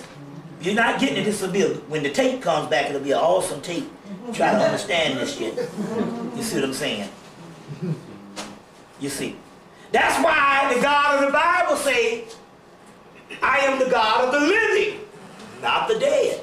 Well, if you're the one true God, why aren't you the God of the dead? After all, we all have to die, and death is inevitable. It is the only thing that is certain. And he is not the God of certainty. He's only the God of the living and not the dead.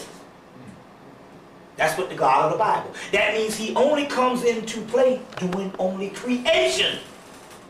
In the beginning there was death. Remember I said the Upanishad says? And that's why Osiris is the God of the dead. And that's why in the Torah, the angel of death is Satan, the one true God. You get it? Same angel of death is this name Satan. A Dracula is Osiris in Egypt. Two damn realms. One is a holographic realm that supports light, and an angel, it is a false light. The other one is the one true light, the dark side. And the universe was divided and separated between day and night. Now you got to understand where you fall. They got two aspects. The devas are those particular realms, that's that angle of light that stole a little bit of light, but as you know, any type of light, hell, it might be dead before you even know that it's burnt out. It might take 1 billion years for you to even know that that light has been dead. And it only survives in your mind because you perceive it to be real. Get where I'm coming from? Those are called the devas, or the Devashanic plane, and that's the astral plane. The other ones are created at night. That's the night breed. It's a movie called Night Breed, Clive Barker. We are the night breed, the nocturnal beings. Because melanin is a night hormone. Because it is that death hormone. Go get the movie. How much time you got? About 2-3 minutes. Go get the movie, it'll come to me in a minute. It's a movie with Susan Sarandon and Catherine Deneuve and David Bowie. Oh, The Hunger. The Hunger.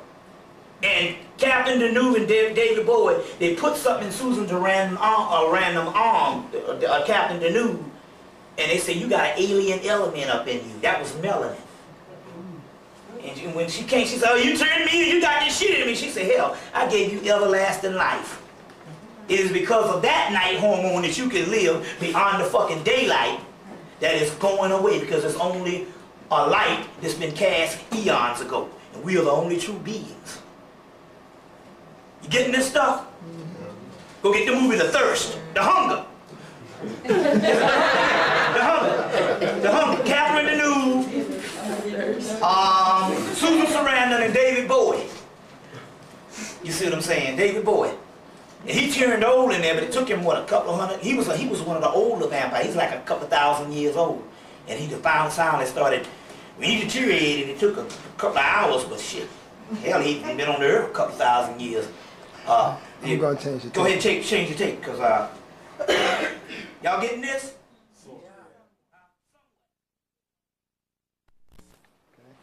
And they talk about when fallen bodies take to light. Only thing that can take to light is that which Decompose.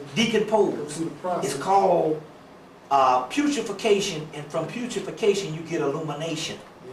Remember I talked about in one of the tapes on how black people's minds are dwindled down. Even the ones out here are part of the whole alchemical process. Falling apart.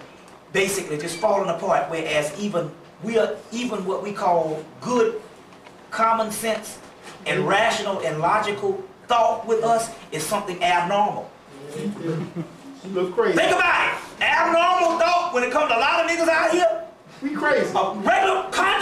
Just regular common thought is becoming abnormal. Whereas we are basically functioning on a high level of basically the 5 senses. But remember, when something deteriorates, something has to kick in new. That's why they even tell you that melanin is it even works better in blind people. Because a brother I know, a brother named Marcus down in Indianapolis, I think he became blind when he was 15. I think he's like in his mid-20s now, late 20s. And because he started dealing with a lot of spiritual stuff, his eyesight started coming back. And every time his eyesight started coming, he knows that he can see if he wants to. Yeah. He prays. And he tells his consciousness not to damn send his eyesight back. Because the world that he lives in is on such a superior dimension to the sight. Until he don't want his eyesight to come back. And I say, I find that interesting. Yeah. comes back. Because he's in the consciousness now. His Kundalini energy is raising. And once your Kundalini rises, it can purify and it can literally rectify everything in your body and all your cells. You see what I'm saying? Because I'm believing also too. Because you know, I'm a walking process of this thing too. Now I'm down to, for a year, I'm down to 1 meal a day. But yet, I don't look like no nigga that eat no 1 meal a day. And I figured it out. Even the Buddha, once he tapped into the melanin stuff and the Kundalini energy, Buddha started getting fatter. Because the melanin is fattening. Once it's functioning, because I'm down to 1 meal a day, and even though I was a vegetarian, which I really got fat from, but my point is, even though I was a vegetarian, because all the other shit, starches become your meat. You gotta literally be a motherfucker that don't eat shit. But now I don't eat no red meat, but still yet to the average person diet, that should be enough. 1 meal a day and no red meat to keep a person trim. But to me, shit, I think I got bigger than I was last year. And I put two and two together. That that's why the ancients used to literally, because they didn't have a lot of fat people based on they didn't have a bad, messed up diets. That's different now. But the ancients used to revere people that was getting a little heavy for the simple fact that I try to understand the whole Buddha process. You see what I'm saying? Because most of that is a mystical mythology that they put on a man. Basically, that shit all comes from Osiris. And so basically what you got here is you will understand that the melanin kicks in and provides the same amount of diet, and also you got to understand this particular part too. Most people on the earth, I don't care if you're an idiot, by the time you get in your late 40s or something, you got a lot more, still got a little more knowledge than the average person that was 19. Just by being around here enough to just to understand that a nigga 19 is gonna make more mistakes than a motherfucker 50. You see what I'm saying? So even that, but it's funny that it's time that you become the most aware that the metabolism thing so-called goes down. And I think it's a balance also too based on, one is pure energy, but the other, but it's physical energy, which is lower. Then another one taps into a spiritual energy, and then you start gaining weight. You'll find out a lot of these things in these particular mysteries and stuff, and the whole Buddha principle is a part of that type of thing. Because in actuality, we don't even, that whole thing about this historical person, a lot of the iconology that you're getting on the heavy thing and all that is based on a mythological character, esoteric character, and it's trying to explain something also too. You see what I'm saying? So I recognize that particular part also too.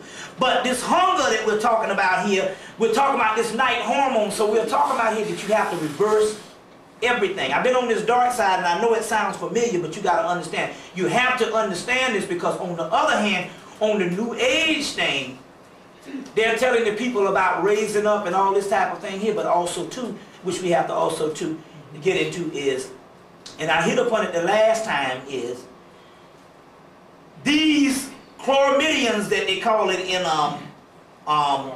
Star Wars, they are also called Melusine is one of the real names. Melusine, Muses, is the Greek name for it.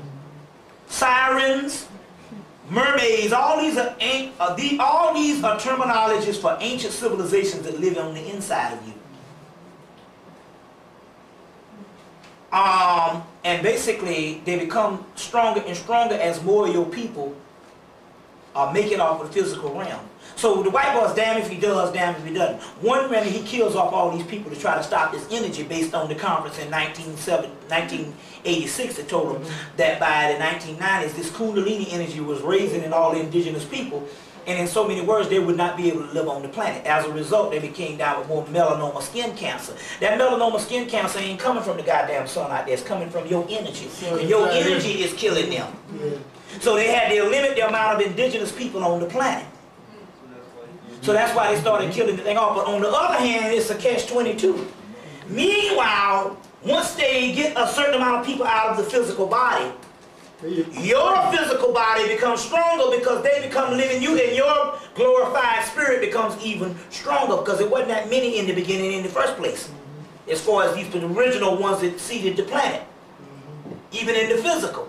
The key is they're literally in trying to rectify something that's coming on to sustain their existence, they're actually speeding this shit up, because that means that's the reason why they can't kill you now, because your energy is stronger, because you have more of the ancestors that came before you. They talk about that in even Amistad. Well, these principles are metaphysical, and you go and see the movie Highlander, even on the first one, he said, well, what are we supposed to do? He said, we're supposed to be immortal and go through time until there's only a few of us left.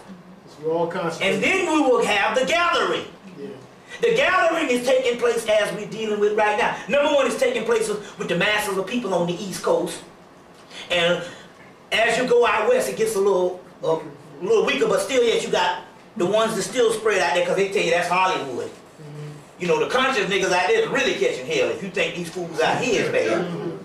You see, but my point is, there's only a few of us in the United States and throughout the Caribbean. And as you go to Africa, it gets even smaller. You see what I'm saying? But the key here is, that is on one aspect, that is the physical gathering of consciousness. On the other one, there's a spiritual gathering of the energies of the original ancestors that does not share the body anymore, that's inside of you, because they're broken the reincarnation cycle, and they found a way out by staying in the ones that's down here. So they come and live inside of you. Meanwhile, this particular energy is stronger and stronger and stronger. You understand what I'm saying? The key is, we have to understand what side we are on. We are the Asuras, which are the ones that is created by the night. That's why you have the Osirian thing. That's why you have the black dog Anubis, Anpu, and we're nocturnal beings, because in our ancient mythology, we always share the mythology with the underworld. You always see the underworld in our thing. And ultimately, the underworld is the deepest part of our own subconscious. We should be doing libations every day then. I used to, but then there becomes a time when you literally, when I used to ask, how do we meditate? And they used to go, every day of your waking life. And I said, well, I wouldn't get nothing done. Shit, I would be out on the street meditating. And then I realized what they were talking about. They were talking about a conscious thought process. Continuously. Yeah, take for instance, like I got a friend down there, man. The entities come and they write, and he writes all these pages and pages of this ancient shit that he can't decipher. And although he thought it was just great and all, I say, well, what's the word? The hell with that shit, and you can't read it. I mean, goddamn, all that shit there. And he could just be talking, and then it just come, and he just start writing. So he was thinking in actuality that he was on a higher level of energy, but he wasn't. Because at first I said, well, shit, why that shit ain't happening to me? But then I figured out what was going on. We got the same energy, it's just that mine is focused and harnessed to a degree that is becoming pure thought. That's how I get all this stuff. Whereas his stuff is coming and it's affecting his physical body. You understand what I'm saying? Whereas mine comes through channeled and spiritual knowledge. You understand what I'm saying? Whereas his is a whole bunch of energy that's wild. It's scattered because it's not concentrated. And what is the key pillar that concentrates all that is the penis, but not the penis down here, which we both have, clitoris, dick, all the same. Yeah. I'm not talking about the physical thing, I'm talking about the penis of God. Yeah. But this is the thing about the woman. The pineal gland, which is no bigger than a grain of corn, resembles the clitoris than it does. Our head is an elongated, bigger version of the same penis, the head of our penis, but the pineal in the brain is almost identical to the clitoris of the woman. Like, take for instance, this particular goat, it turns around, but I want to show you this. I got this shit on backwards. No wonder it's turning around.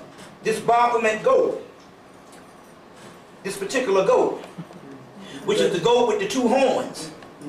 But when you turn this thing around this way, it becomes the reproductive organ in the woman. When you turn it around, the same thing, which is this, comes to reproductive organs in the woman. And not only that too, you'll see symbols of the goddess with her hands up like this. That's still talking about the same reproductive system, as well as in ancient Greece and ancient Egypt, they used to have pots with two handles. You was a wife of turning water, know that that represented also the womb. Yeah. You see what I'm saying? The reproductive system of the woman. But on the other hand, the pineal is almost identical to the clitoris more than it is the penis. But we're still talking about that's a representation of it also too. As a matter of fact,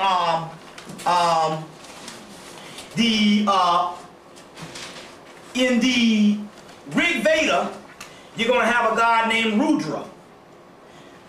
And Rudra also hangs out in the pine forest. That's the pineal. In Greek, the pine is a god called Thyros. That's also the pineal. In other ancient cultures, the head of the mushroom, which is also the penis, represents the pineal. You see what I'm saying? Represents the pineal. So that particular part also. Now, but that particular aspect, that pillar of God, or that particular pineal, is what centralizes this energy of the ancestors of these particular civilizations that's inside of us. They come into order by the activation of basically the pineal gland. Because what happens here is that pineal gland is a central pillar and a magnet force to draw these energies to one apex. So it's like the pyramid, which is also a pineal too. The pyramid also looks like the head of a penis. You see what I'm saying? And it draws it all to one aspect, and all of this particular stuff is synthesized, and that's what you get is called the Philosopher's Stone, which is the whole Christ thing. You see what I'm saying? Which is the whole Christ thing. So Rudra, which is a god in the Rig Veda, I want you to get this one by Wendy Doniger, D-O-N-I-G-E-R, Doniger. Wendy Doniger, O''Flaherty, F-L-A-H-E-R-T-Y.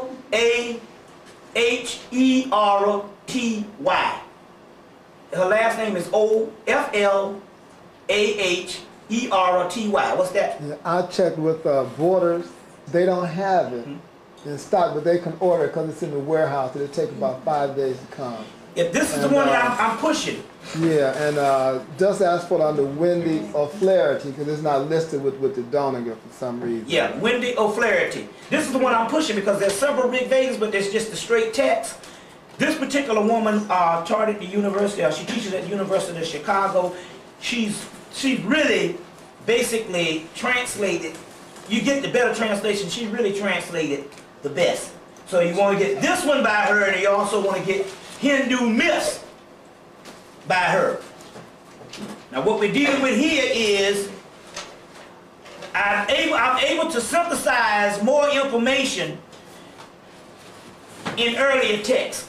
They tell you that the older you go back, the clearer things are. Unfortunately, the dynastic aspect of Egyptian texts, and what I'm finding out here is, how the hell is it that you can have more monuments in Kemet than any place in the world, and yet you can barely ever find a lot of information on Kemet other than the same old little Book of the Dead and all this stuff that, you know, and that's for a reason, because they literally, as a rule, they have tons of stuff synthesized and already translated, but as a rule, they don't put it out to the public. But on the other hand, if you go to India and go to the Vedic stuff, you're getting the same Ethiopian Kushite information. So it doesn't matter whether you want to call it Osiris or whatever. The god Rudra is a form of Osiris in the Hindu myths and the Rig Veda. So I want you to get both of these books. You said it was Rig Veda? The Rig Veda. This is the ancient Vedic, R-I-G-V-E-D-A. The Rig Veda are the Hindu myths by the same woman. These are both put out by Penguin Classics out of England. These are the two, and these are the ones that I want you to get There's other books that's a little more complicated, but she's one of the best in synthesizing this stuff. You see, in synthesizing this stuff. And her conclusion was that the so-called gods that we worship, based on, see, if you get an older text, the ship turns. Because we still have the Judeo-Christian model in our head. So therefore, everything it's just like I was talking about at the beginning of the thing, based on the psychological aspect of the sister from Mississippi. So Mississippi, because she only was introduced to so anything spiritual by Christianity, that was the only thing that registered. Well, because that is in us, that's like a block or a cancer, or something that you see what I'm saying? You see, a drug, basically. You see. And so therefore, everything we do, even though we learn new stuff, it still filters in as the Judeo-Christian thought process. You see. Well, if you go back more ancient, and this is why the Judeo-Christian religion comes in and it rejects everything prior to its inception. And it rejects everything because if you go back, you will find out more of the truth. That the gods in the heaven are the God in the heaven. If you want to say it's gods or the God in the heaven, you'll find out in actuality is the enemy. And not only he's the enemy, he's not the God Almighty. He's only the God of creation. That's why you call him the Creator. You see. Creation is a good thing, though. No, creation ain't shit. Creation ain't nothing but a prison cell to trap the higher, most ancient spirits in. You must understand this over and over. Yeah. Now, religion comes in and it rejects everything prior to its inception. And it rejects everything because if you go back, you will find out more of the truth. That the gods in the heaven are the God in the heaven. If you want to say it's gods or the God in the heaven, you'll find out in actuality is the enemy. And not only he's the enemy, he's not the God Almighty. He's only the God of creation. That's why you call him the Creator. You see. Creation is a good thing, though. No, creation ain't shit. Creation ain't nothing but a prison cell to trap the higher, most ancient spirits in. You must understand this over and over. Yeah. Now, later on, see, there's different aspects of civilization. Later on, the Great Mother became attributed of the Creator because once we got trapped down here, the physical or the semi-physical person down here, because it was a barren land, literally had to create all of the ecological system. So they said that basically in the Gnostic script say that Isis created the entire ecological system with her menstrual blood. Everything down to the most minute gnat, beetle, bug, snail, and if you get rid of some of the motherfuckers, you start having drought. Because you wipe out some of these things. So the ecological system on into civilization, on into the animals, was all created by us. Certain things and all, to create a paradise that we can live down here because we was trapped. And once something is trapped, until you build up enough energy to break loose from it, we had to create a paradise. So we created the first paradise on the spiritual realm, and he came and flooded that over with the physical. Then we would create other ones, and he would have series of declines, or those gods would have series of declines of civilization because they didn't want us to get too far up. So the whole thing of the Tower of Babel, well, you have that as a civilization. One, see, these mythologies act as several things. One, they might act as a physical civilization. In Tower of Babel, not necessarily mean Babylon. It could just also mean, it could mean Atlantis in one period. It could mean Egypt in one period. You see what I'm saying? It can mean anything where the people are raising themselves to a higher level of going back to their original essence. But you're talking about a cosmic Willie Lynch. Basically. Yeah. Basically. That's it. So also, but also the Tower of Babel esoterically is the Kundalini energy that raises and build a tower to God to get to this particular realm. And so basically, once the Kundalini starts to rise, he made the physical body more dense to shut down that particular energy. But as the cycles go on and on and on, that everything here is becoming more dissipated, and to the point where as the Kundalini energy is shooting up at will. Somebody was going to ask a question? Yeah, well, he also said counterfeit spirits as well as. Exactly. This is what the key is. The counterfeit spirits, which later on resulted in the white man, because he's the one that's taking over the earth. Literally the same way the white man runs his civilization to keep us down is the same way these gods in heaven run their civilization to keep us down through deception. Wouldn't that be a compliment to us? That they gotta do all of this to try to... It does in one reason. It does, well, it's okay. In one thing, it keeps us, it kept us in a long cycle. But on another thing, it's just like anything that you get. If you get a cancer in your body, and you don't find a way to filter it, it eventually comes out your body, maybe even through sweat or urine. As long as it stays in there dormant, it becomes more powerful, till eventually, what you gonna do now? It becomes malignant. And it takes and kills the whole body. That's what the guy in the movie was saying, a virus. Yeah. Remember in the Matrix he was saying, I somewhat see what you're like a virus. But that's what melanin is like. It's like a virus. It's around it. You see, it becomes stronger and stronger and stronger over the years. You see what I'm saying? That's why they call, in the vampire mythology, which also comes out of Greece, they talk about Nosferatu, plague carrier. That's all dealing with melanin and what we also dealing with, in the Rig Vedas, yeah.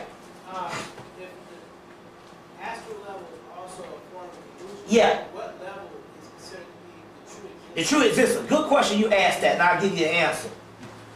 I will give you the answer. In the Rig Veda, the astral levels are basically called the Devachanic plane. You can get the book, C.W. Ledbetter's books, the Devachanic plane, which is the astral levels. And although you can break the physical matrix, which wouldn't probably be so bad if you're in the physical, just to see through the bullshit. But just don't get hung up that you're still in a matrix. You understand? There's a book called Seeing Through the Physical World by June Singer. Which is not bad, I mean, to have the extra added, as long as your ass down, it'll have some little down so you can maneuver around this bitch. You know what I'm saying? Hell, if it's just going to the next day and hitting them goddamn 3-digit lottery number or the fantasy 5 or whatever. You know what I'm saying? We in a capitalistic society. Don't bullshit yourself. And basically that's what the yogis, or that's what the Africans used to do by manipulating the physical.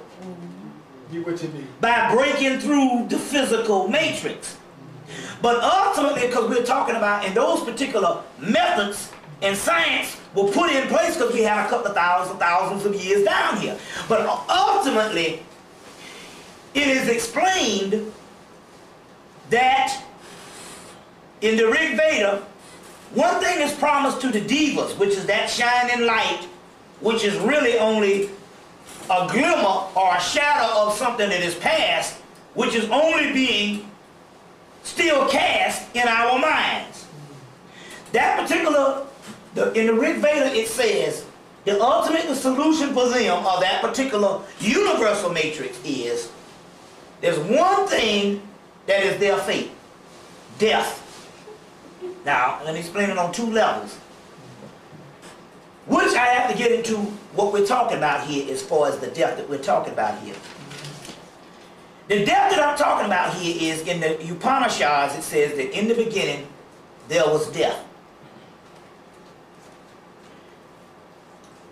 The energy, the ultimate energy that we are dealing with is illumination through putrefaction. We're talking about crystallizing a seed.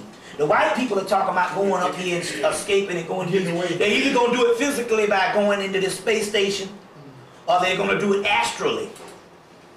But it's still a form of still trying to hang on to this whatever part of the universe that they didn't conquer. You see what I'm saying? You see, they want to go there, but our thing is we're dealing with the Osirian energy, which is the god of death. which is dead and a mental. You get where I'm coming from here? So, what is this death? Number one is, the Upanishad says, in the beginning, before anything existed, there was death. The Kabbalah, they show you before the light of Keva, which is basically the creation of what is called the world of appearances. They say that the Kabbalah says that the world of appearances, our world is created of several prior worlds, but you will see on the sphere of the Kabbalah, you'll see the word Ain, Ain Sarda Uda, and Ain Sarda. Well, Ain also represents I. The I is talking about the third eye, or the first eye, or basically the primal substance called melanin. So if in the beginning there was Ain, and in the Upanishad, in the beginning there was death, then what is melanin? Melanin is substance, a substance of death that's inside of you. That's the shit that the vampires is talking about. That melanin is the death. Although it may seem dead in the physical world, it is only the dead, dormant substance of the prior worlds, the pre-physical world, the pre-existing worlds. You understand what I'm saying? That later on was recycled to make this universe and later on shut up inside of us. You getting this? You die out of here into life. Huh? You die out of here. You die so on one aspect, what we call death is a living entity and a substance. It's called death in life, and that's what we're talking about.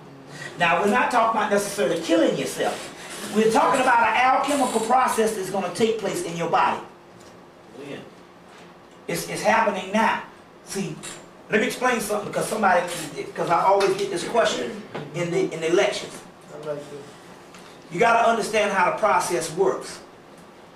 If we're talking about a non-physical substance, then physical exercise ultimately cannot bring it about. Physical exercise can get you to physically exercise a certain method of the body to break through the physical matrix. But we're talking about the latent substance inside of your body has to be lined up by you just sitting down and trying to figure this shit out. See what I'm saying? Your figuring it out is the act. Mental process. It's a mental process. That's ultimately how the melanin lines up. It's a pre-physical substance. So therefore, ultimately, a physical act can't do it. The only physical act that we know that is really something that also was around in the beginning, that we know that actually coincides with it, is water. And like the brother said, we're not talking about Saint water. Like I said, the whole thing on fluoride that'll kill you. But it's water. So we do know the water thing, because we also know that that's the stuff that the government came with the damn sodas this summer to dehydrate the people. So we do know it's water on one aspect. The other aspect is, and I know this is hard because most people, we are trained physically to work for what we want in some type of physical manner. But even if we're dealing with stuff subconscious, most of these books, Think and Grow Rich, it's nothing but a minute level of the same stuff I'm telling you. You can believe it, you can perceive it, you can believe, that achieve it and all that old shit, the Jesse Jackson shit. But what we're talking about here is, the Kabbalistic concept is the spear of Bina, which is Saturn. First of all, the key is this here. First of all, we need to break down one thing too. If we're not talking about the physical, then what would evil be outside of the physical? What would negative be outside of the physical? If the physical is an illusion, that very thing that is negative within the illusion has to be positive in the reality, because it's reversed. Yeah. See what I'm coming from here? It's reversed. You get where I'm coming from? Remember I told you that the movie Ghostbusters 2? All that shit is put out by the government. Fuck the dump. You don't put shit on the cracker screen. Just running the shit. you know, not unless he wants you to put it on there. So that was put out by the government, including the Matrix. That the stuff that was breaking into the physical and taking over the physical on Ghostbusters 2 was this, all of this particular negative so-called energy of the people of New York. Negative to them. And this slime. So, moral religions of 2,000 years ago came in to shut down systems. And these particular civilizations that is inside of us, they manifest and fester through high acts of aggression. And it might not necessarily mean physical aggression, but it could just mean free thought. Because they tell you even in the Bible to even think of sin, it's just as bad. Don't even think it. Don't even think it. Yeah. So we're talking about, because we're not talking about a physical thing, although sometimes it takes a physical manifestation is nothing but the same aggression that starts, but we're talking about an aggression based on your thought process. You see what I'm saying? So the religion, so we're talking about mental alchemy now, how you line up this particular stuff. The religion teaches you that you must calm down, be obedient, and basically, you know, nothing that suggests, not even bright colors. Motherfuckers used to get killed wearing a red dress in damn Europe. Based on that religious shit got out of hand. You was a witch. Set on fire. Right. We're talking about, but at this particular point, because we're not necessarily talking about the physical aspect, we're talking about freeing your mind, because this is where the melanin is going. We're talking about everything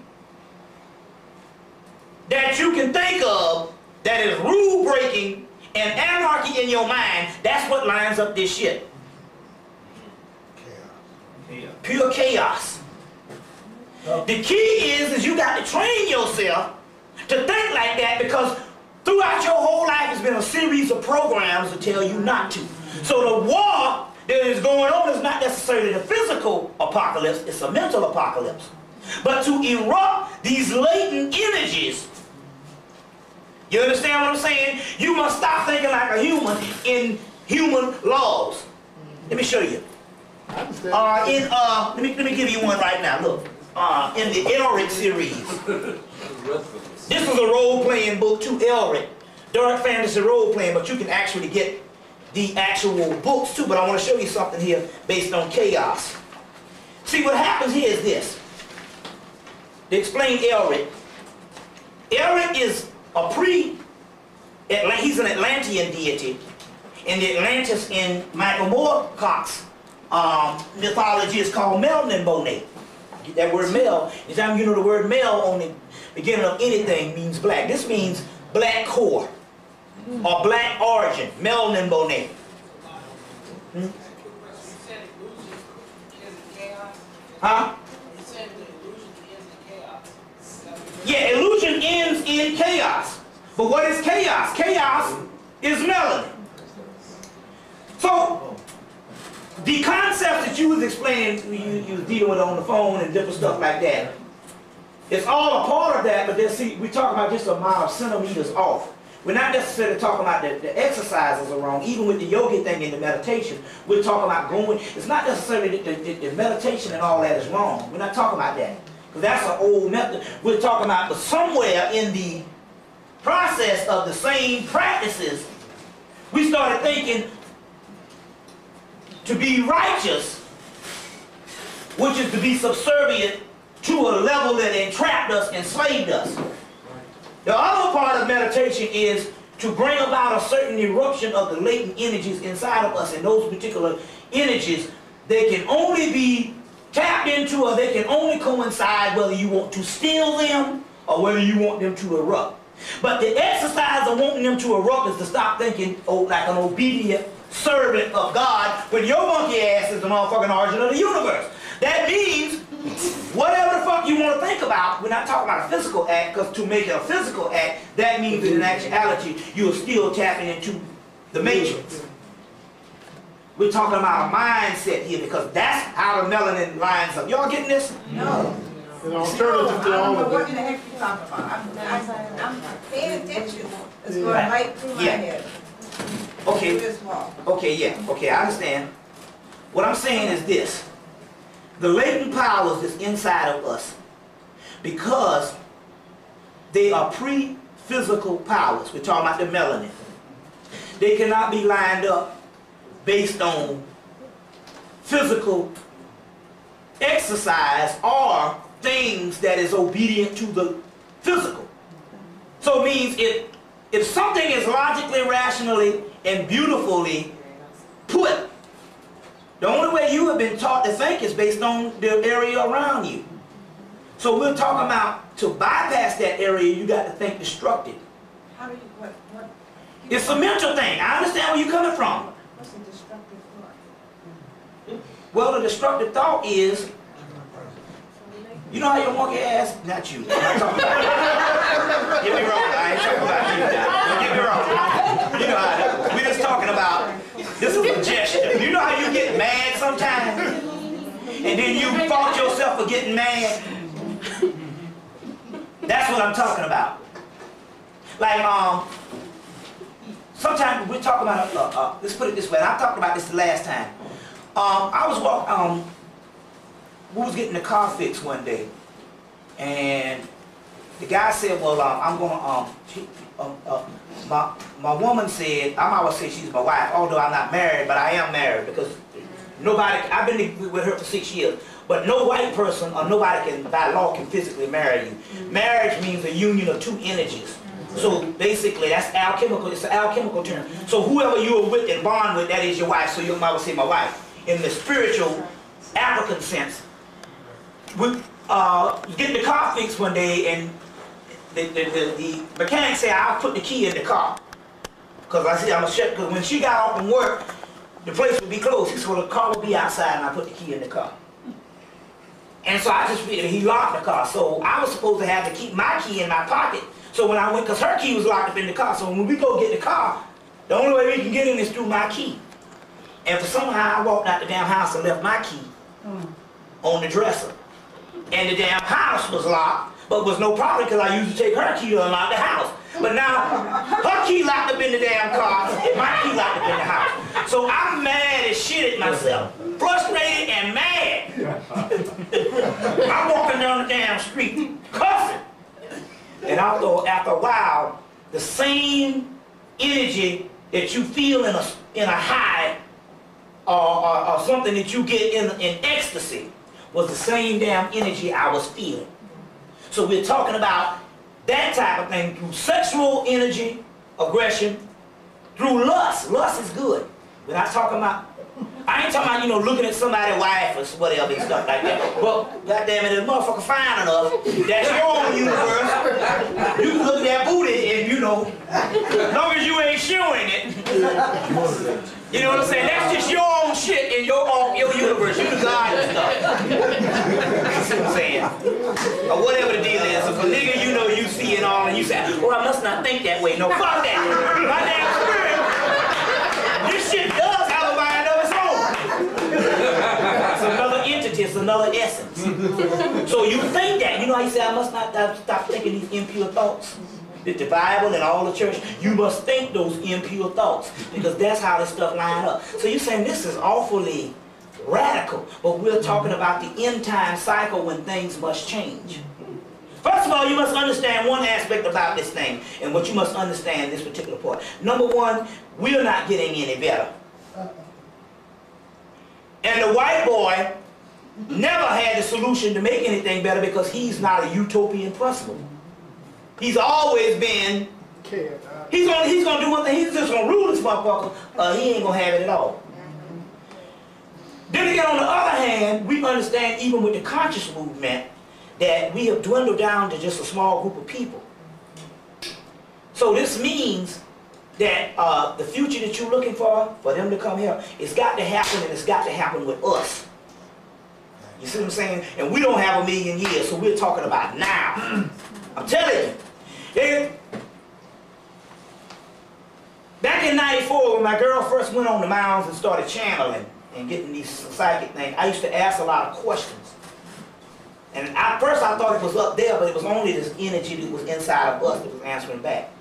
And I said, damn, what took y'all so damn long? Shit, been out here suffering like hell. What took y'all so long? And they said, we were waiting on you all. Which is talking about this generation now. It was supposed to happen 1,000 years down the line. It will be some other motherfuckers, and we'll be dead right now. Talking about some we should overcome. Because we got it. It was for us. It's for us. We're the ones supposed to do it. Now this is the difference between what's the New Age movement. The New Age movement is talking about this individual achievement to this spiritual thing. And what we're talking about is the occult realm, where we talk about we are here for one thing and one thing, or we have to destroy the fucking earth. So that's what we're talking about. We gotta make the lines gotta be drawn. There's all the stuff that you dreamed about in the future that was supposed to come. It's coming, but it ain't coming from some outside force, because that outside force, them motherfuckers up there, they don't want to get up off no heaven. Right. They're trying to hang around as long as they could. In the Rig Veda, Indra, which is Yahweh, Jehovah, Zeus, or even Ra, because Ra is different than Amun-Ra. Ra overthrows Apep, the great mother, Alpha Draconis.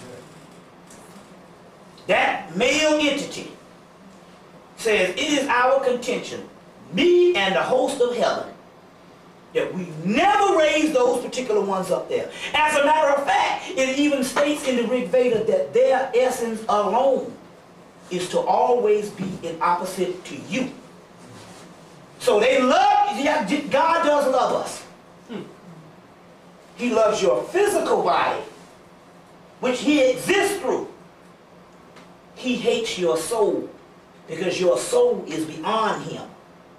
So God does love you, because he is the God of the day, of the living. He is the God of the living. He hates your soul. Your soul is the God of the dead, because it's not necessarily a part of this particular realm. It just is trapped in this particular realm. It's not even local to this realm. It is the other dimension. So he loves you. Yes, he loves you, his physical creation, his jailhouse that entrapped the soul. But he hates your soul, who is the real essence of you. The prisoner. Right. He hates the prisoner, but he loves the jailhouse. Now, the jailhouse that he loves, now, first of all, there's nothing in the universe that exists at all, right now. The only thing that exists is the jailhouse, but let me show you what the jailhouse is. The jailhouse is the physical brain. That is the heaven that the devas are in.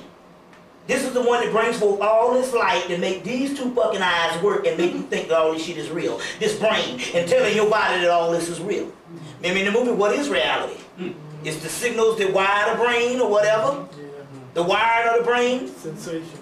And the, you know, the electrical magnetic force field that wires the brain. That's the heaven realm.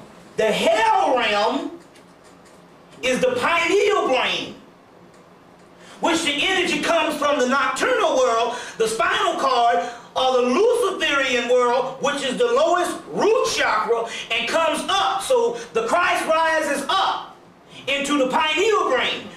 Some people have two brains. Get the book Quantum Psychology by Robert Anton Wilson, where he says some people have two heads, some people have one head.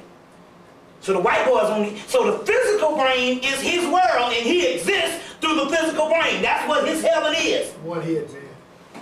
The one-head man, and basically what we are one-head man, because our other shit is dead, dormant. But the Hades, or the hell realm, is the pineal area. That's the other brain. Two-head man. The brain that we know of as a physical appearances, and the world that we know of, is the matrix brain. And it sits on top of the Luciferian brain that's in the underworld, the deepest part of the subconscious. Two worlds, heaven and hell. His heaven is the God of the living. He's the God of the living, which means he's the fucking warden of the prison house. Now, the key here is the yogis are able, through meditation, to tap into those regions of the brain. Although they can see through the physical, they're still a part of that particular universe that is comprised of the brain. Yeah, heaven, but heaven is an illusion. Heaven is an illusion too. It says this heaven and this hell will pass away. Yeah. You see what I'm saying in the Bible? So they are able to go into the different regions of the brain through meditation, and they are duped into thinking that they are free. They are only free from the first level of the goddamn jailhouse. You see what I'm saying? They free from the damn kitchen or whatever, the shit house or whatever. Basement. Yeah. Trustee. You see what I'm saying? They trustee members now. You're right. Trustee members and shit. Because they got carpet in that realm. Don't necessarily mean it's the shit that's still goddamn San Quentin. Yeah. Rikers Island. Yeah. See what I'm saying? You get where I'm coming from? The true shit is beneath all the bullshit. Yeah. And that's what so there's a difference. So now going back to this particular part, we're talking about death. Death is an entity. The knowledge of death, they say to know me. The true Christ is to know the knowledge of death. To know me is to know death. You see, death in the sphere of the Kabbalah is Darth.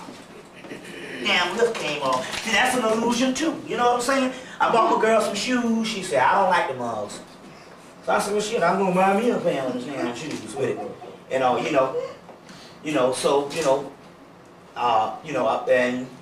she didn't like the ones I bought her. And all right. And so I went over next door and got me a pair. But shit, that's an illusion too, to think because you pay some money for some shit. I got them on sale as 160. I got them like for 60 or whatever type thing, a nigga up and down know. But my point is, the illusion is they're supposed to be very expensive shoes. Well, hell, look at the lift come off in the middle of the damn election. That's an illusion. So be an illusion too. Yeah, so there's a movie you need to go get called Videodrome. A Videodrome is they take out people and kill them on the video. And they say that people watch this sick thing, they have a woman, they torture her, and then they kill her. But after all, man, people get hooked in it. Get hooked on it. And the creator was watching it, and he said, I created videos on these random acts of violence on the videos. He said, first of all, he said that the TV is the mind's eye of the future world. He said that the future world will be given to man, or man will be ruled by the damn TV set. Came out in 1981 or 82. He said, this Videodrome that I created has now caused a new tumor in my brain. Then the series of James Wood played in the movie. They put in another tape, and the same guy who created, he said, well, I found out that this new tumor in my brain that is caused by this random act, seeing this violent thing, this aggression, is not necessarily a tumor at all, but a new growth, a growth of a new organ in my head. That's talking about the pineal gland. He said, and I suspect that this new organ is giving me these visions will in fact become reality, and the reality as I know will become an illusion, because the organ is giving him these illusions. But he said as he go on, the organ will become the reality. This new growth in his head, which is this new organ, was dormant, is now growing. And said what is now an illusion will become a reality, and what is a reality will become an illusion. He said, after all, in reality, what we perceive it to be anyway, only your perceptions and things. The same thing what I say right now, if I come and curse you out, and there's only one curse word, I curse you out, and you get all mad, be crying and shit. And yet I didn't say the word damn, and the only curse word that we know is damn. And then you have to literally use it in the context of cursing somebody in the original context of what it was mean to damn somebody. But not just to say the word damn. But isn't it funny that the word that is the only curse word is the one that people get the least offended by? That lets you know that's a form of the same mind control. Programming. You see what I'm saying? Programming. But the movie Videodrome deals with that particular thing. But this particular part here, let's see if I can,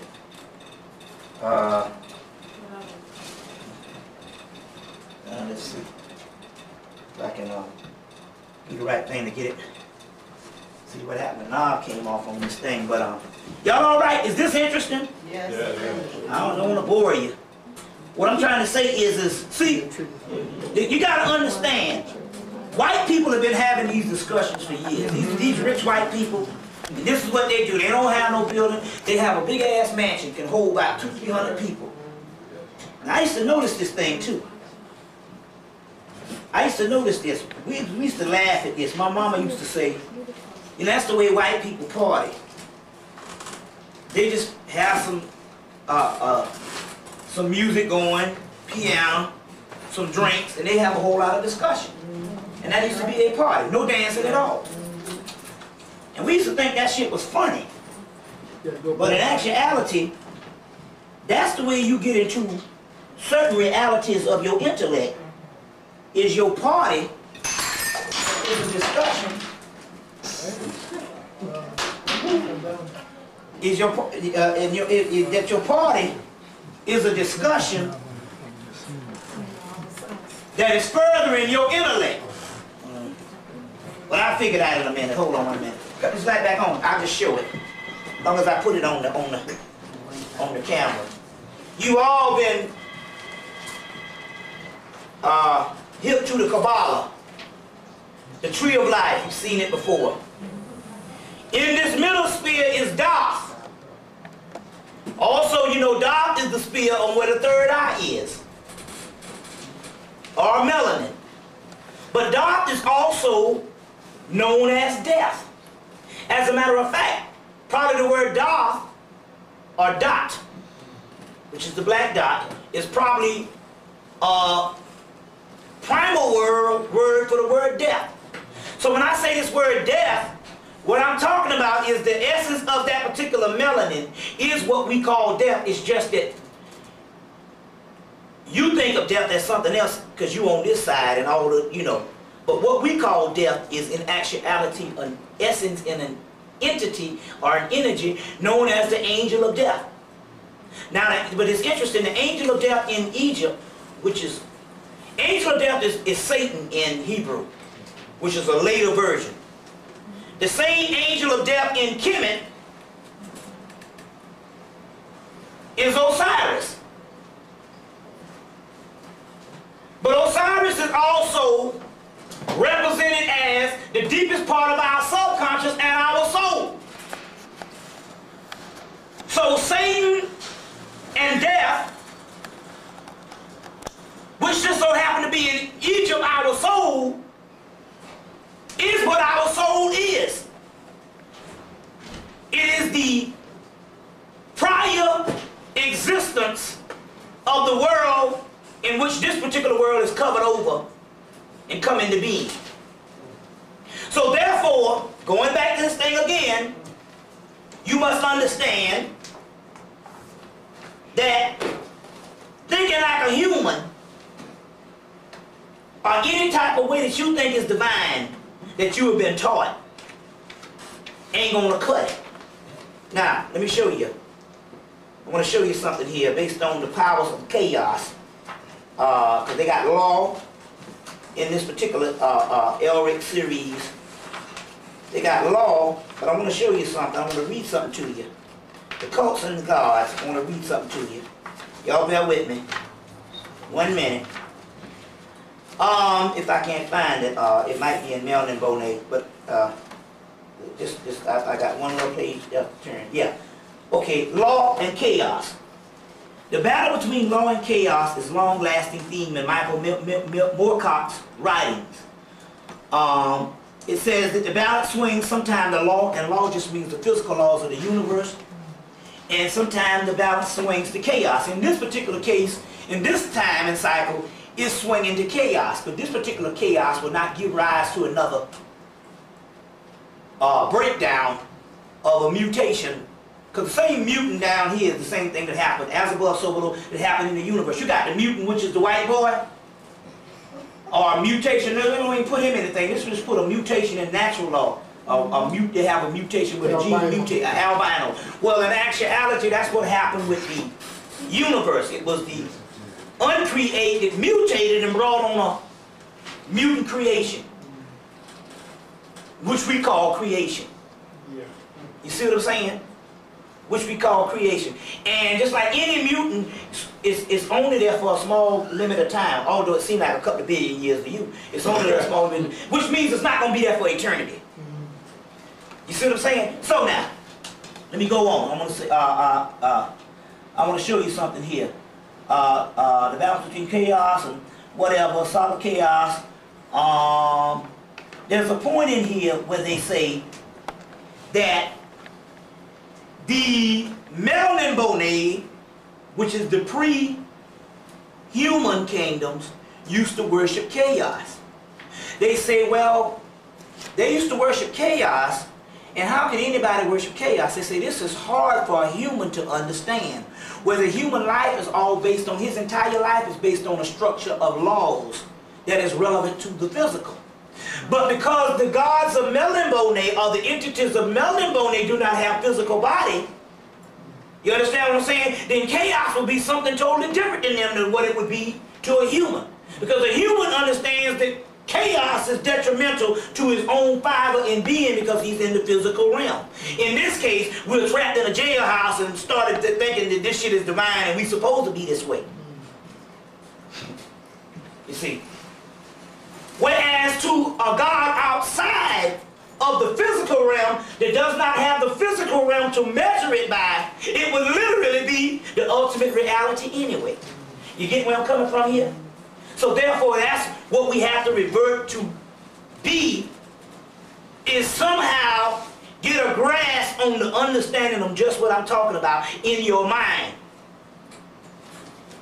You see what I'm saying? Now, in the story, to go on, in the Rig Veda, there's a story based on Rudra.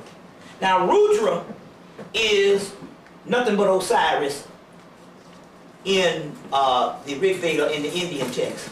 He's also Dionysus in the Greek thing. Here's a good book on Dionysus, Dionysus, which they said that the text, the worship of Dionysus, which is a Greek god, is this cult that worship Dionysus is foreign to Greece. It came into Greece. Some trace it back to Rudra in India, but also to Dionysus is also identical to Osiris. You see, there's two books. There's one by, there's a real one that this guy, his name is Carini, and he has one, and he's dealing with more of the social element of Greece and showing all this pottery. But this one deals with the myth more down to it. The one by Walter F. Otto, O-T-T-O, Walter F. Otto, Dionysus, D-I-O-N-Y-U-Y-S-U-S, myth and cult. This is the Greek. So why do you want to give us this particular aspects of Osiris if we already got Osiris? The Osirian drama of the Osiris and Kemet, to try to understand the nature of this particular part, of this particular god, they only give you one aspect, and we only get one aspect to come down to us, and that's Plutarch's translation of it, which is the Greek writer who translated the actual part, which was given to him by the Egyptian sages. The other aspect is coming off of the papyrus, but more of it is more of the funerary rites of him descending into the underworld, of him laying there, and some of it is ritual and stuff, but we don't get the true essence on what this shit is talking about. So sometimes you have to go outside of the actual culture to get a true essence on what is the nature of this particular god. In this case, it's Rudra. In India, it's Dionysus or Dionysus in Greece. So I say to get a greater understanding on Osiris outside of the ritualistic texts in Egypt is the only one they give us. you need to go and get Dionysus or get Rudra. And in here, what it is I'll give you the aspect of the Greek Dionysus. He's born of an earthly mother, and Zeus is his father. But on the other hand, his symbol is also a mask. He puts on different illusionary forms of mask, which means he only puts on these masks because he understands when he comes in contact with the human, because he's such an advanced entity, so the human mind can't come in contact with advanced cosmic forces, in this case advanced chaotic forces. So it has to be filtered down into the aspect on which the human can accept it. And basically the God forms that we have, and I told you the last time, are myths contrived to protect our sanity. In other words, it's much more monstrous and chaotic on what we're dealing with here. I'll give you 3 versions of it. So he becomes the gods of the mask, but then again we understand that masks are fundamental to Africa. So you'll know that this Dionysus gets his start, although they tell you he lines up with Osiris. He also gets his start as an African symbol of God. He's also a god of pandemonium, which is chaos, and also silence, which represents something outside of the physical also too. He's also is a part of the world of the bewitched, which is talking about like a world, a bohemian world that does not necessarily coincide with the physical laws or the spiritual laws of what we know of God is supposed to be all divine and loving. He's a god of somber madness. He enjoys making the people who come in contact with him mad, crazy. Yeah. Because the madness and the craziness also symbolizes something outside of the routine level of this physical reality. See what I'm saying? Yeah. He's a god of wine and intoxication, which is also represents melanin in India, because Rudra is also a god of Sama, and Sama is the Indian word for melanin. So he's a god of the vine, the grapevine, but also in Jesus, a god of the wine. You see where some of these concepts come from, even in the Christ myth or the Jesus myth. You see what I'm saying? He's a god of moisture. So there go that water thing also again. You see what I'm saying? In his entire existence, while he is existing in this particular plane or on other dimensions, he's always surrounded by women. The women, he comes in as a baby with these women nursing him. He's the God that sets over orgies. He's the God that sets over all types of sexual practices. Also Rudra does too. But he always is around women. That means, why is he always around women? He's not a patriarchal God. He's a matriarchal God. And the women, this is their son that they're bringing to the world. So this is the son of the mother and the matriarchal realm, other than the son of the father. So he's a physical slave. Now this is our true nature. In so many words, when you break it down, Rudra and Dionysus is the pineal gland. But this is the god of the woman. Remember I told you it resembles more of a clitoris in the brain than it does the elongated penis. Yeah. But he's the god of the woman, which means this is the son of the great mother. But it's not talking about the abortion son. This is the son that she sends to clean up that abortion. You see? Huh? Alistair Crawley? No, this is Oto. This is the guy's name. This is not the OTO. That's a different aspect. But he would be a form of AWAS in that particular part. So now, so this Dionysus story, now the Rudra story is basically, they had in the beginning they had the uncreate. which is the uncreate of the fullness of the uncreate. Because you only are taught creation, you think that the uncreation is nothing, which it is something in itself. It's just that you can't perceive of it because you gotta see something or experience something with this world only told you, which is reality. This is the reference. Yeah, this is the reference, so therefore we don't see nothing in that. But the uncreate is the fullness, which means everything that is supposed to be in the universe is already there. Yeah. Now there's two aspects of that. Maybe there's two aspects of that. Maybe there was actually a mistake or a flaw that led to the creation, or maybe the flaw itself was a form of the uncreate to go to another level. Maybe it wanted to, although it was perfection, it wanted to perfect perfection. And how do you perfect perfection? You put a flaw.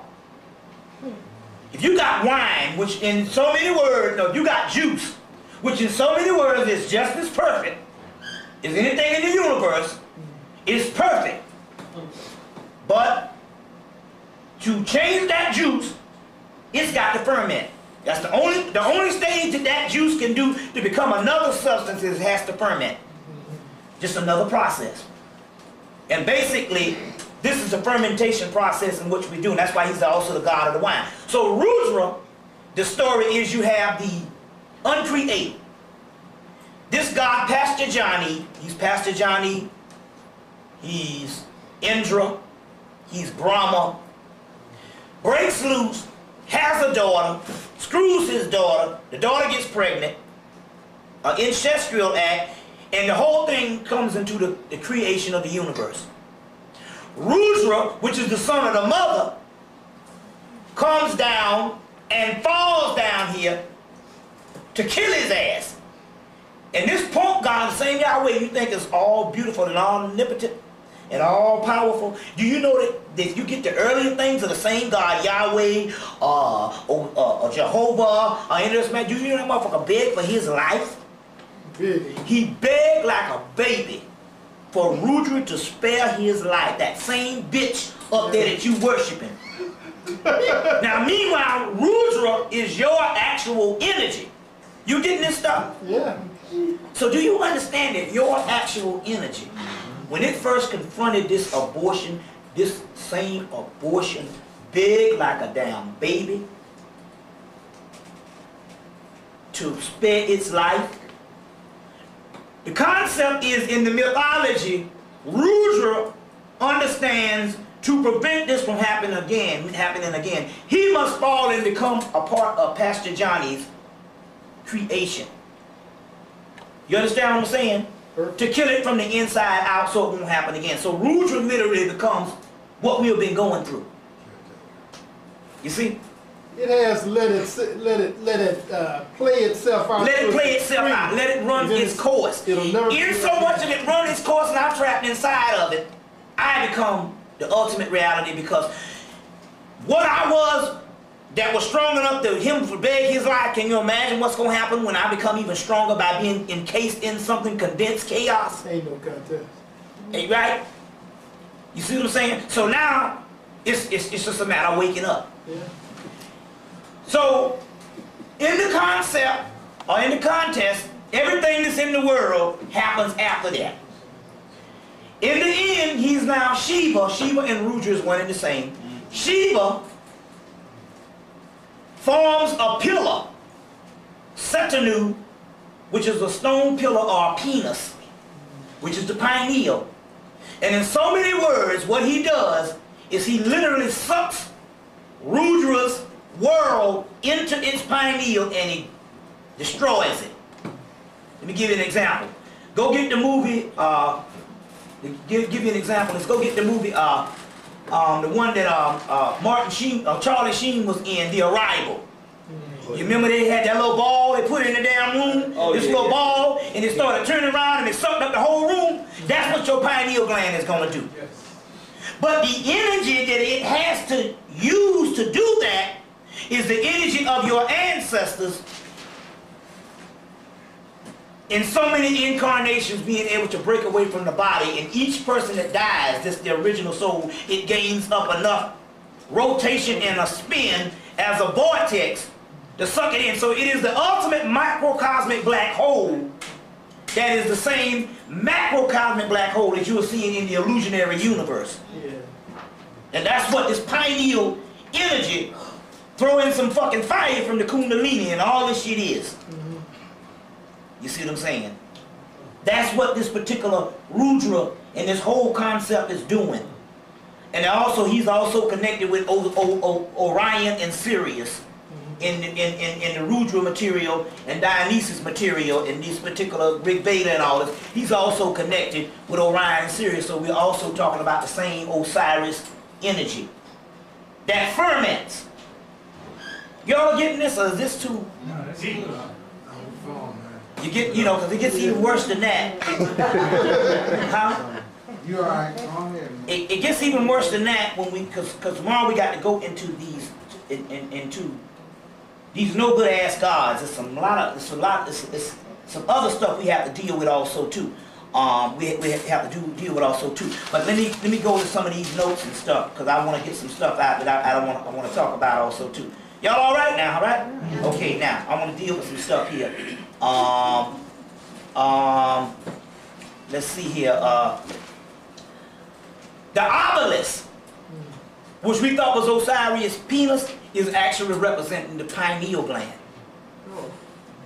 You see what I'm saying? Because number one, it's sticking upright. You see what I'm saying? It's sticking upright. Let me show you another aspect of this thing. Look at this.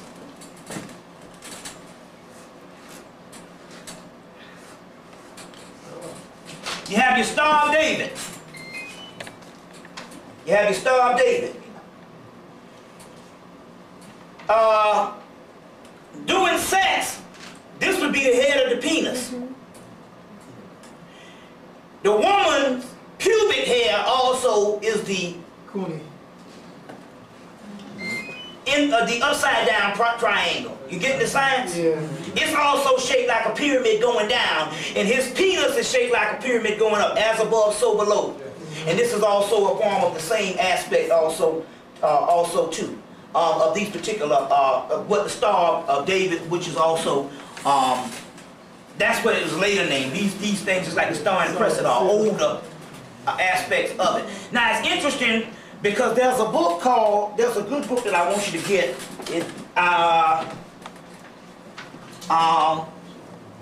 This is probably one of the best psychiatrists or psychologists living. This book is called Dreams in the Underworld by James Hillman. This is probably one of his best, he's got several books out, but this one is probably one of his best monumental works. And he's like a Jungian psychologist, but he's later, so therefore he's advanced the work, but there's a whole lot of stuff up in here. But even in here, he's going by another guy named Carini, and so now Dionysus is Osiris. Okay, but in here he's even drawing the parallel in Dreams in the Underworld that Dionysus, which is Osiris, and Hades, what you call hell, is one and the same. You see, the Lord of the Underworld is otherwise known also as Hades, which was called the keeper of the gates and the closer of the gates. According to the legend of the bringing up of Samael from the underworld, and Dionysus descended hither to learn. I'm going to get to the particular part. And he also brings up his mother. In so many words, it also says when he's going to break down in here, he's going to break down Hades up in here. And when he breaks down Hades, it's going to be just the same as he's going to break down Hades and Dionysus, and it's going to be the same, which is also Osiris. He's also going to break down a section in here called on black. And he also says that mainly in white people's dreams, because they do have a residue of melanin, the villains that they see in their dreams, and they got it recorded from the Dark Ages on up, the villains that they mainly see in their dreams is black people. So therefore, when they wake up, when they come in contact with you, they automatically treat you like a villain because subconsciously they've seen it also in their dreams because it's haunting them You see, because it's a psychological aspect. Now it's interesting because in the book, the guy Richard Cavendish, he put out the black arts that you can still get. But he put out another book in 1990, Black Arts in 71, which is 68. Then he put out a book in 1975 called The Powers of Evil. And in that particular book, he explains on the white boy throughout the Dark Ages, seeing the white boy throughout the Dark Ages, in his mind, the devil was always depicted as black people. You see, and they got several paintings of the black man being the devil. Even when you go get the movie, if you go get the movie, Which We Are, if you understand what that shit really means. If you go get the movie Clash of the Titans, and you'll see that the enemy up in there is Calibus. If you look at Calibus real good, he got nappy hair. But in the book, he's explained how the white boy, throughout all his visions, when he thinks of his enemy or the devil or what frightens him, it's only what frightens him. His visions always became the black man. He talked about the hideous Ethiopian and all this particular stuff. When he saw these devils from far, when they got up on him, they were black people, and it was just as terrifying. Yeah, yeah. And so they see these particular black people in his book, and I think this is what got the book banned to the point where they don't print it no more. They just tell him, you know, sometimes these book companies will say, here's $2 million. That's what you would have made if the book would have in 35 years of it selling. Here's $2 million. Take it out of circulation. So when you don't see books ever again, and he could make this money, that's because somebody done came in and paid him money to take the book out of circulation. So, but on the second page, when he gives the conclusion of why all these white people throughout history see black people in their dreams as well as being the devil or as equated to monsters, he also says that it has something to do with the alchemical process of the white mind, and basically, in so many words, it has something to do with the pineal shit that's atrophied or whatever, or being calcified. But even, you know, what's the name talks about that when they tap into certain aspects of their own being, they start hearing voices and call it the devil. And obviously Richard King, who mentioned that in several of his lectures, when he was studying all that stuff on the pineal glands in these mostly on the collegiate library shelves, he must have was getting out a lot.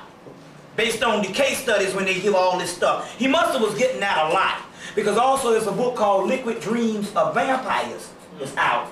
And basically it's a psychological book on all these white people that always dream of Dracula. You see them, they always dream of Dracula, and they studied this thing in vampire studies that there's thousands of them that identify with Dracula and all this, but because they've been getting it from their dreams within so many words.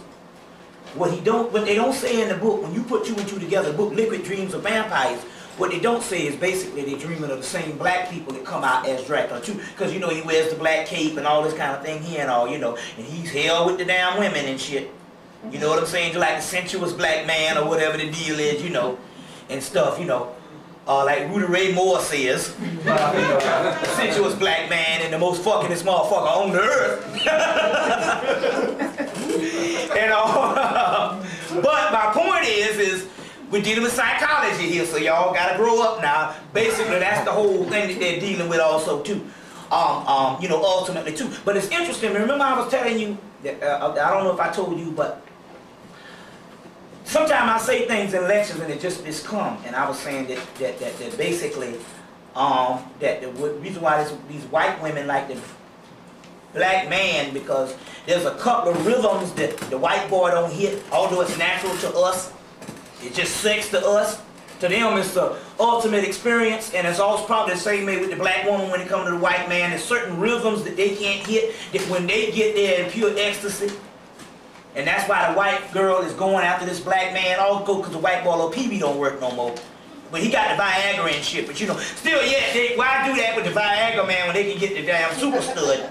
But it's certain, and it might just be something slightly that they just cannot do that's almost on a metaphysical level in sex that they can feel, which with you is just regular sex. But to them, you understand what I'm saying?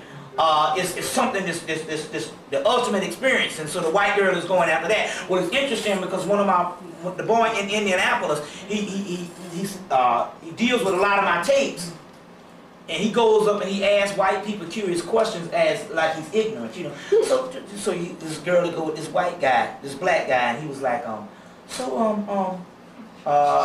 know, well, what is it about this black guy and all? And the girl said, it's a difference in the rhythm or the way they screw compared to the white boys. So she validated the same thing. You see, she validated the same thing. So this book deals with a lot of that, dreams in the underworld. And so much, because also the underworld is also symbolic of melanin. That's what it is. Now, dreams in the underworld, because also Richard King also talked about that the underworld, that melanin is always connected with dreams.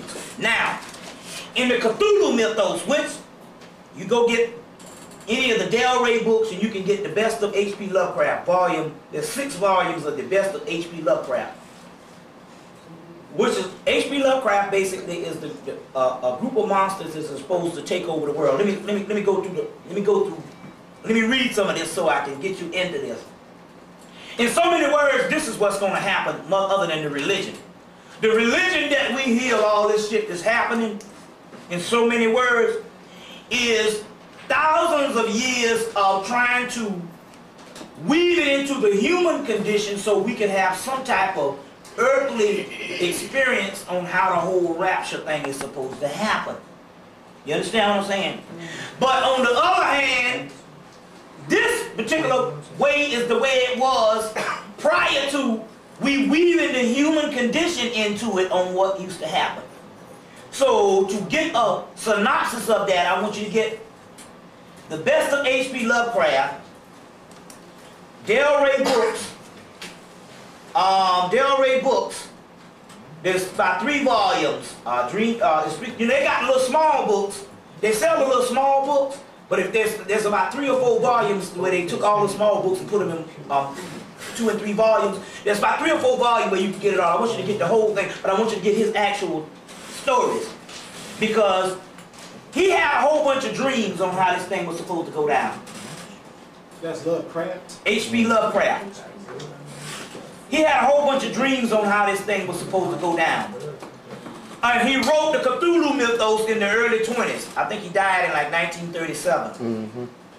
And how he died, he came down with brain cancer because he was recording this stuff, and these actually, our energy, which is these pre-human monsters,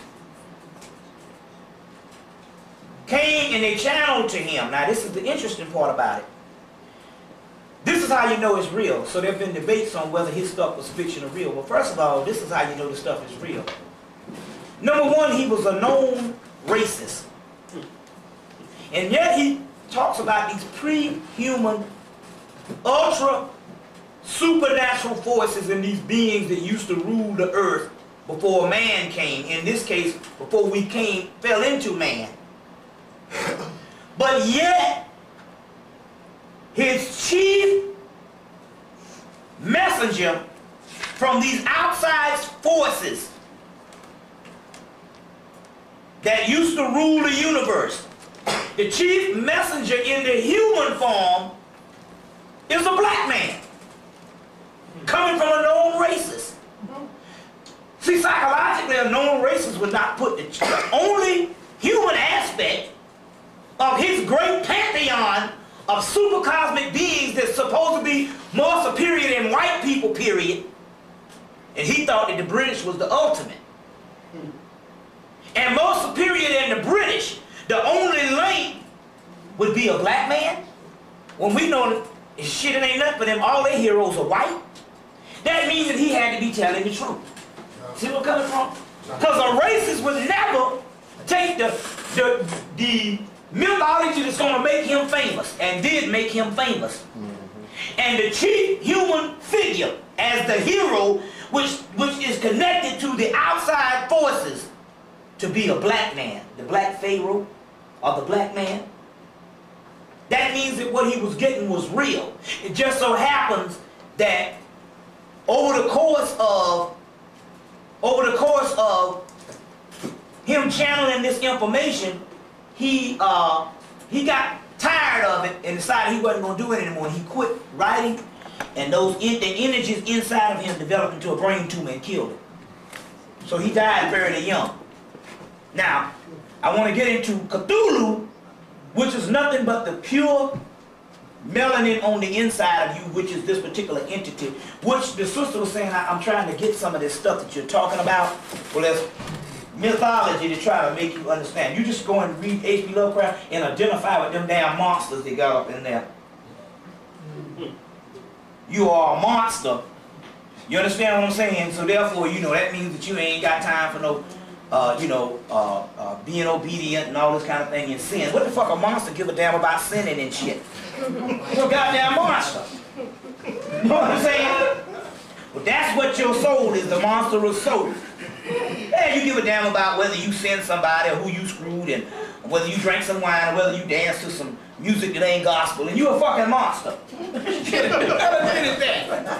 You a damn monster and you worried about some fucking, what's that old nigga that's jumping around for church's chicken and stuff on Kirk Franklin. Kirk Franklin and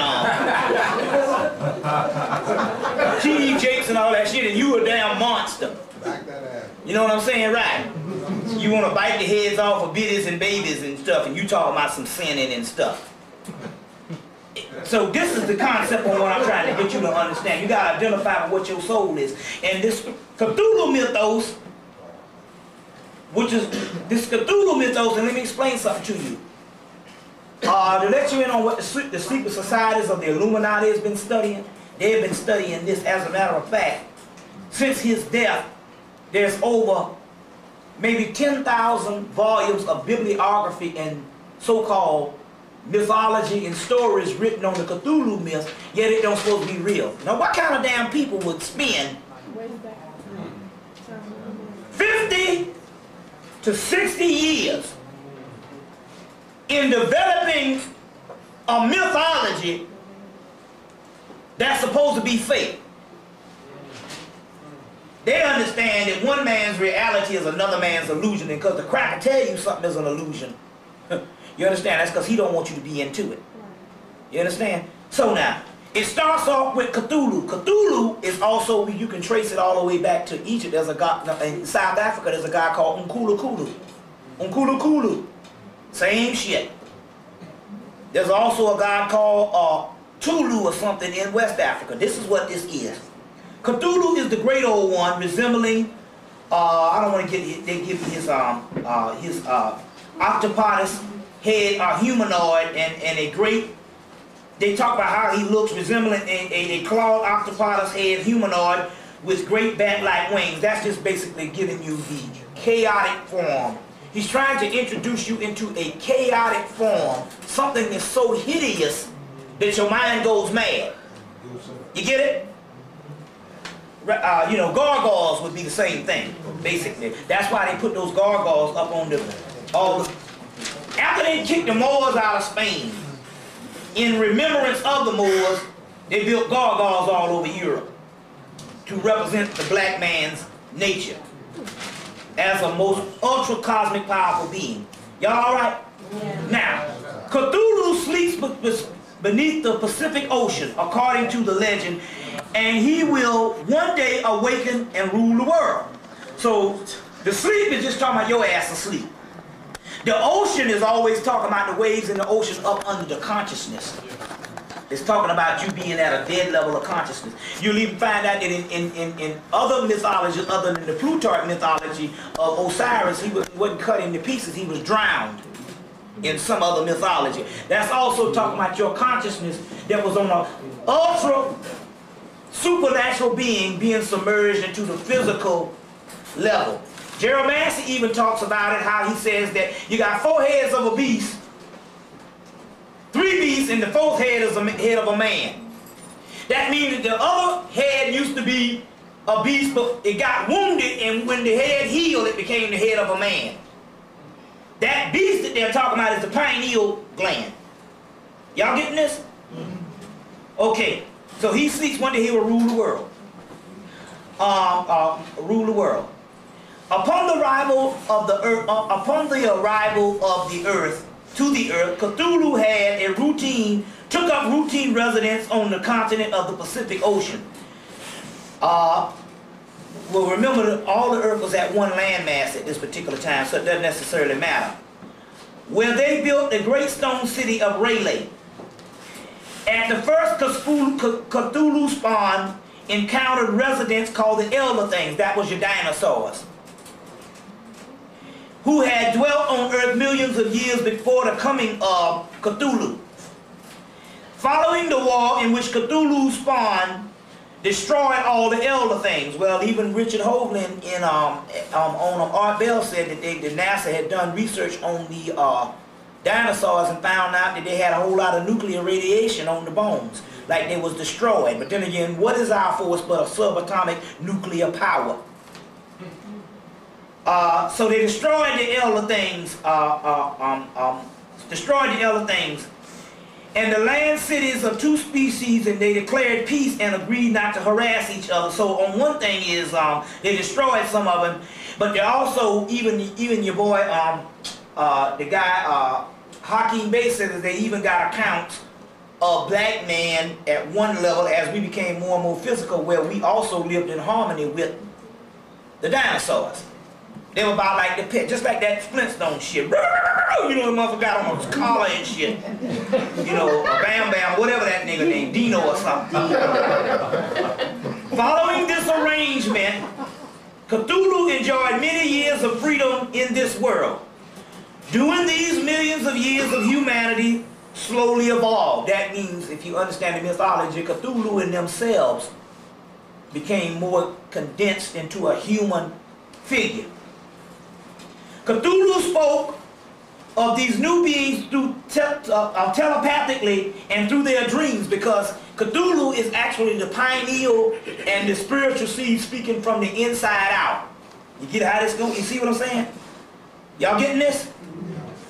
Telling them where to find statues in the images that he had brought down from the stars, instructing them the proper worship of the Lord of Rayleigh. Cthulhu, in this way, the Cthulhu cult was born. This is nothing, Cthulhu is nothing but a form of Osiris also. One day the disaster struck, and may have been the vengeance of the unknown deities changed from the stars and the moons and ripped from the earth. And in so many words, to make a long story short, Cthulhu in them was imprisoned in a stone city of Rayleigh, which is nothing but deep into your subconscious. They say, but one day Cthulhu will rise up again and destroy the earth. Now, the Dionysus story or the Rudra story is also in, this is all coming from the Lovecraft book, is also a form of the god Nyarlathotep. Nyarlathotep is also called crawling chaos. Now this is the messenger, this is the black messenger.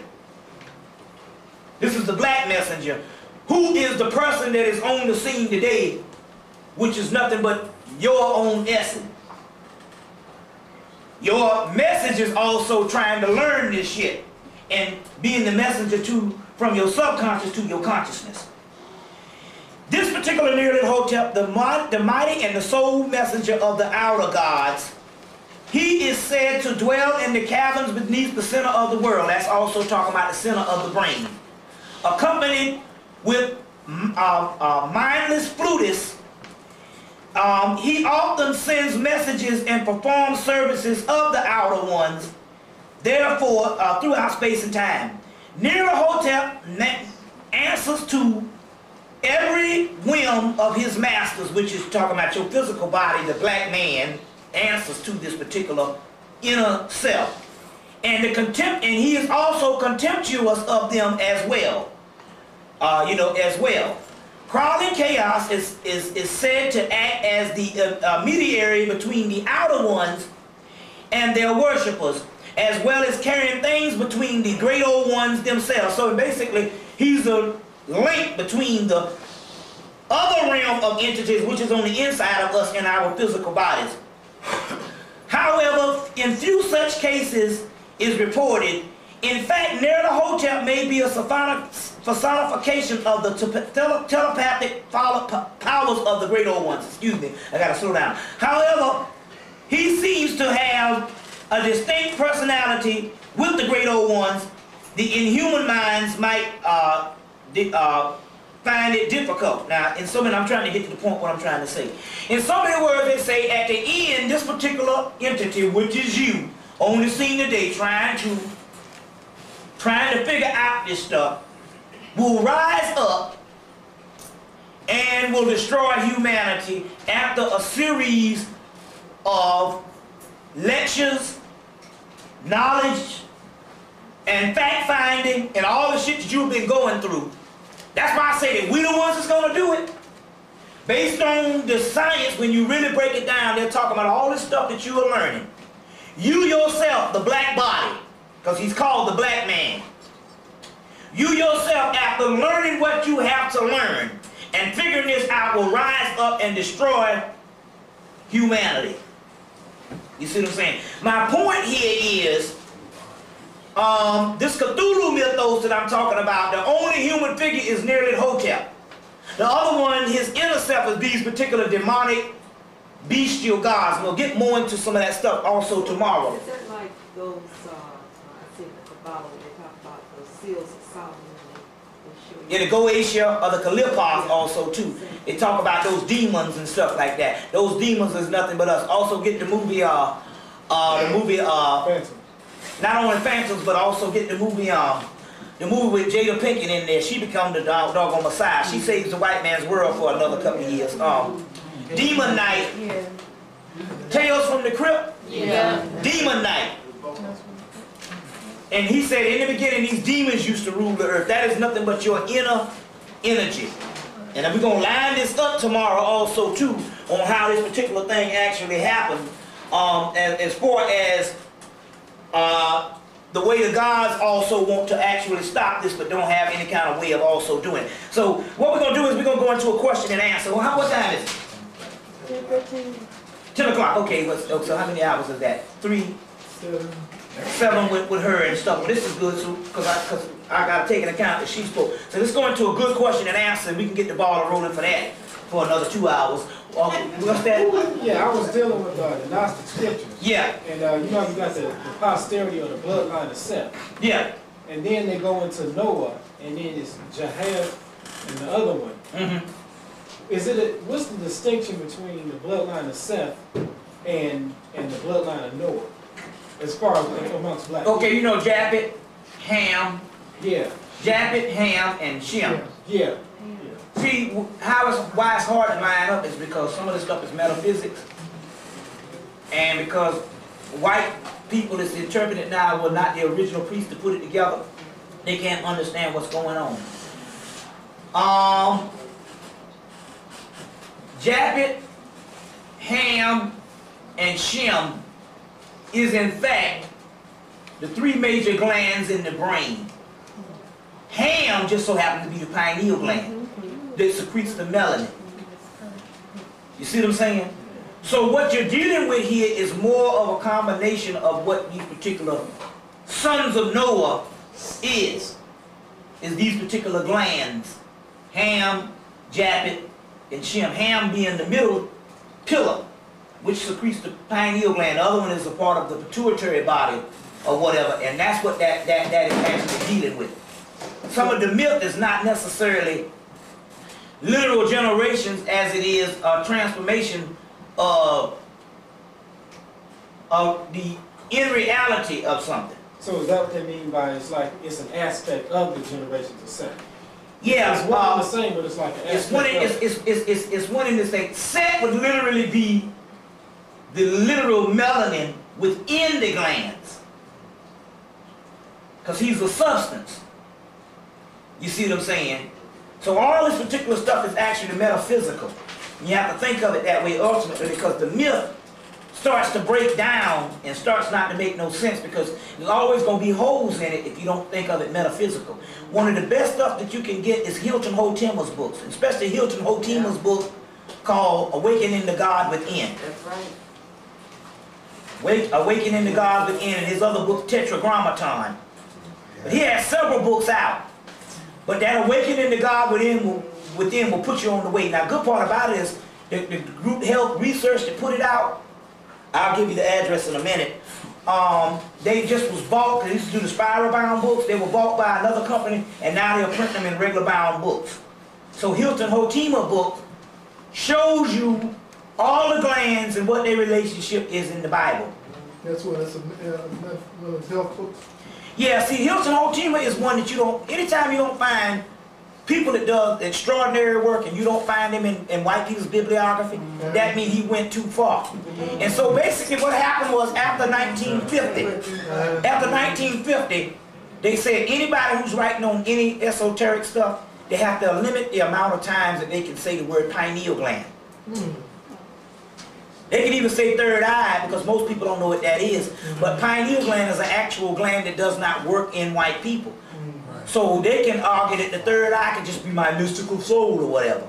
So they had to limit the amount of times they said the word pineal gland. You know, I got hundreds and hundreds and hundreds of New Age books and occult books. And I can almost count on my hand, on one finger, the ones who literally talk about the pineal gland. You see, so by Hilton Hotima was one of the few people other than Richard King, which was later, you know, that's a later thing with the black side, but we're talking about white people, one of the only white people who constantly showed just volumes of stuff on the pineal gland as the central apex of his whole books. He's the one that also, like Gerald Massey, that does not get added in white people's bibliography. They got a way of basically making you a social pariah to the academic world. And when they do that, that's the way they ban you now. They don't play ball, so they get rid of it. You see, it's just like one of the best books everybody should own, one of the best books written, was banned in 1940. And everybody should own a copy of Celestial Ship of the North by E. Valencia Scranton. If you buy that book for $35, I'll guarantee you will thank me after the first goddamn chapter of that shit. It is one of the few books that has two books in one book, as well as an extensive glossary. Everybody should own E. Valencia Scranton's book, Celestial Ship of the North. It's in print by Kessinger Publishing Company. I'm the one that found this book in 1993. By mistake. I was looking for some Massey stuff and ended up running up on it and ordered it along with it, and this book came in and it was unbelievable. One part of the book is done with basically black history and the whole ancient Typhonian concept of this history. The other part is also done in astrology, but it's not that old basically astrology you get in these regular. This shit, it drops all the stuff and breaks it all down, even on the biblical aspect. But it has a serious glossary and two indexes. It's a must-have. You see what I'm saying? It's a must-have. Even on page 16 or 19 in the book, she's the one that concluded that Africa must be bridged between Saturn and Jupiter in this astronomical configuration, later on known as the Sigi ceremony, must be bridged in Africa by Africans, so Africans can come into an earthly new existence in that particular book. So that's a book that you must. That's a book that you must have also too. That particular book. What's that, sister? How do you? I wanted to ask a question while you talking about chaos. Yeah. Or the images that you have in your mind. Yeah. Things that you think about. Right. When you back by yourself. Sometimes that brings spirit to a person. So do you just accept it? I mean, how do you? Because you said it's something you have. Well, the good part about one thing about fear usually disappears after you have the knowledge of a thing. Fear is only the uncertainty because you don't have a certain amount of knowledge of something. Once something becomes knowledgeable, you know, the first time anybody you get into some stuff, you might read some stuff on the devil, you might throw the book on the ground.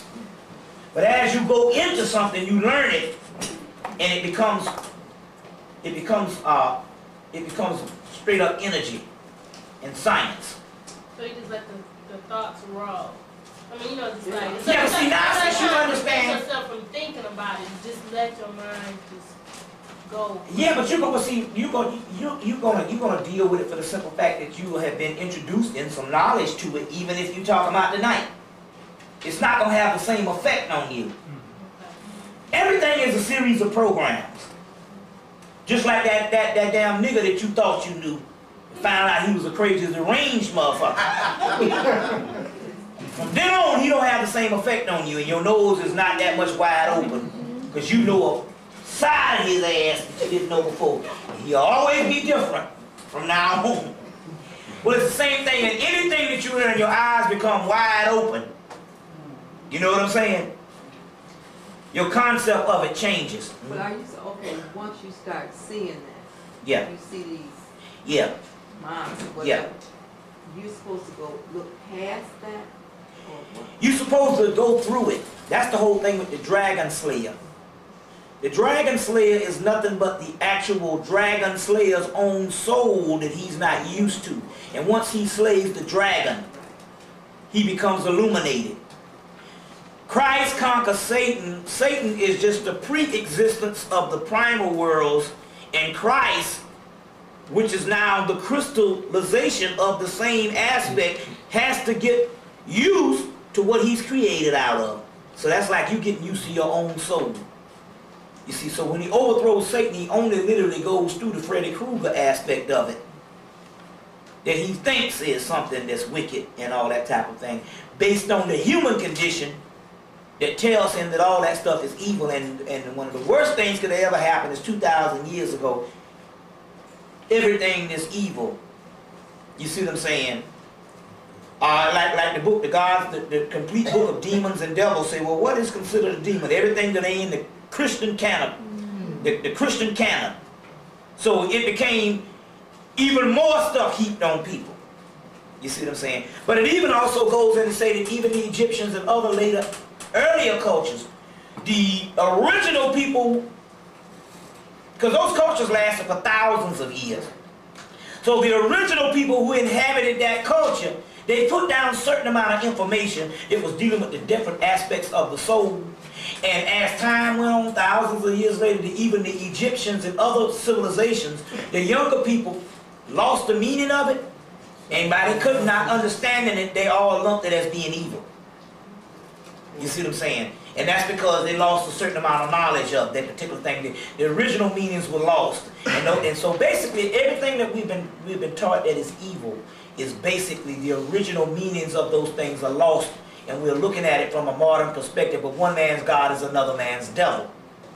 You see what I'm saying? Is another man's devil. So those original meanings were lost, and that's so that's what that particular aspect is actually talking about. You see what I'm saying? Give me some questions. The concept that you were saying about the meditation, or better yet, what would be a better way of us handling this energy? Is it just to accept the fact that it's all running the same? See, my point is this here. The New Age teaches you to meditate so you can get rid of negative energy. So that means if you've already put it in your head that what you're going to see that you're not used to is going to be negative. And that's going to act as a blockage. And one thing about the spirit, your spirit automatically has a shutdown switch. That when it comes up with stuff that is fearful and it doesn't understand, it shuts down. So therefore it's just a series of a retardation of a process. Once you understand it, and you basically have to work at your subconscious and get it in your head that you are only seeing your own self, then what happens is you can go further with it. So H.P. Lovecraft says, well, man is so far removed from the past until when he looks back at his own soul in the past, he's frightened at what he sees. So it's just a series of learning and a series of dehumanizing yourself with all what you think is divine. See, that's the shit that get us, this old divine shit. Right. You see, oh, this divine and all pure love. All that old shit. You see what I'm saying? Right. Well, what is love when the concept of love that we only know is illusionary? If this is an illusion, if this is a matrix, then even this word that we gotta have more love when you have only been taught that love is illusion, you understand what I'm saying? Then in actuality, that is the damn venom. That is the poison of your concept of love that the Christian concept tell you that you got to love. When you know in your, it's like one sister came downstairs, and the sister I was telling you at first that I told her, I said, she was straight in the front like she knew some shit, and I said, God and the devil, and then that mother turned back into a damn holy sanctified Christian and ran upstairs. The other sister said that ran this shop, she runs this health food store. She said, when I opened up about 2 months ago, I didn't know nothing about all the herbs and stuff. I was just trying to learn. The Spirit told me I needed to open this store. Your sister used to come down and she would, oh, well, I know all about this herb and this kind of thing. And she said, I used to not like her, and I had to work at that. I said, no, you're supposed to follow your first spirit. You didn't like that bitch. You didn't supposed to like her ass because she was fucked up. See, that's some moral dogma that you have learned to tell you that we must work through this shit, and what you do is you get shut down on the same level. Your first thing is what you do. It's like my grandmama. I used to bring friends home. My grandmama, I don't like that nigga. Right off. She didn't like him. And we used to curse and raise hell about grandmama, you wrong and all this. And my mama say, she usually right when she say that shit. And sure enough, that same nigga be on God over on us. So when she said I didn't like her, you see what I'm saying? And my girl like that, she said, I said, this brother, he is real cool. She said, I think that nigga phony. Something wrong with him. You see what I'm saying? So, when she said, she thought, I had to get past, I really didn't like her. I said, no, see, that's what you've been taught. Don't get past shit. This old love shit, don't love nobody that's fucked up. What is love under your perception? And somebody done bent your mind and shit, and now you hugging all kind of damn people who ain't shit. Which leads to hugging up the white man and shit. But he's on point. He know how to hug your ass and then go and down murder your ass at night. Right. You see what I'm saying? So this whole thing about, some people say, we gotta love all people. You ain't, fuck that shit. You ain't gotta love no damn body. Your spirit done told you that people all messed up. And your ass done got somebody out of you telling you, oh, we gotta love everybody. That's slavery. So in a way they kind of squash that whole into, because I'm like in here in some meditation programs when they say, well, some thoughts not yours, that some negative thoughts will come up.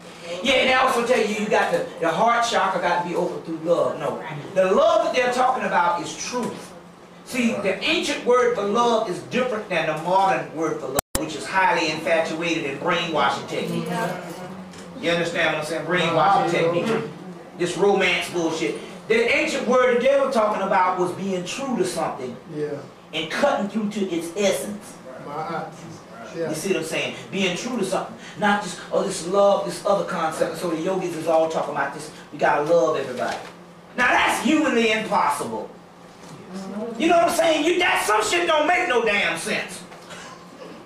That's a bunch of words in your head that you love what? Be against the people over my children. In the Gnostic scripture, they ask the Christ up in there. They say, is it good to separate from people not like us? He say, indeed. He say, indeed. He say, we are better than them. Indeed, you should separate from people who are not of your kind. You see what I'm saying?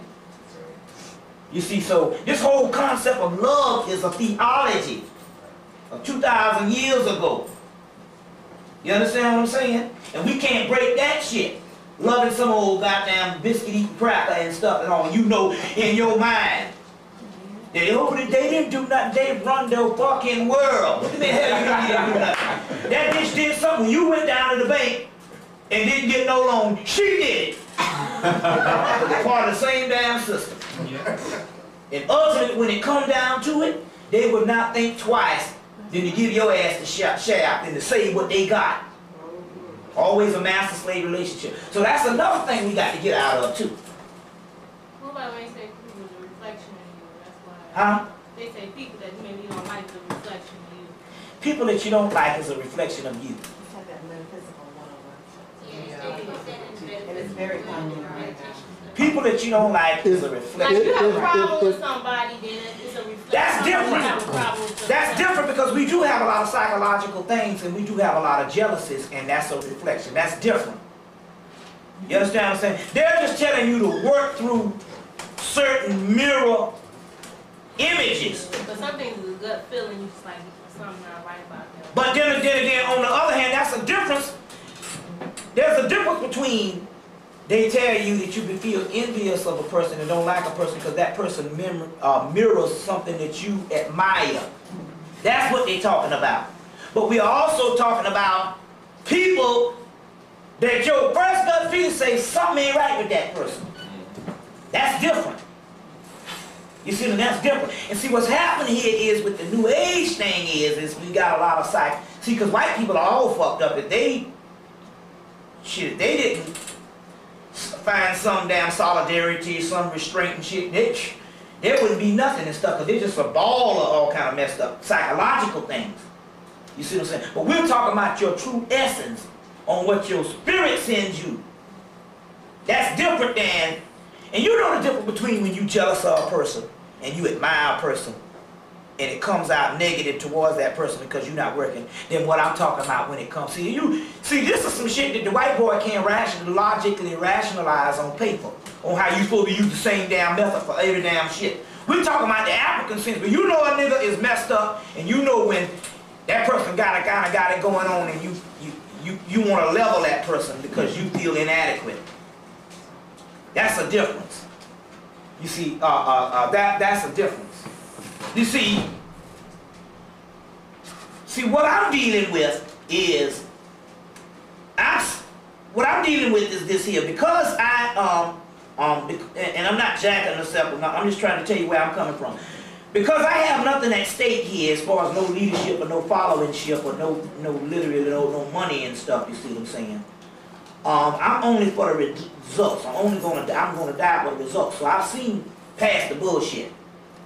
So all this this foolishness about, some of these things where you talk about, you reflect what you want and all that, that's basic metaphysics.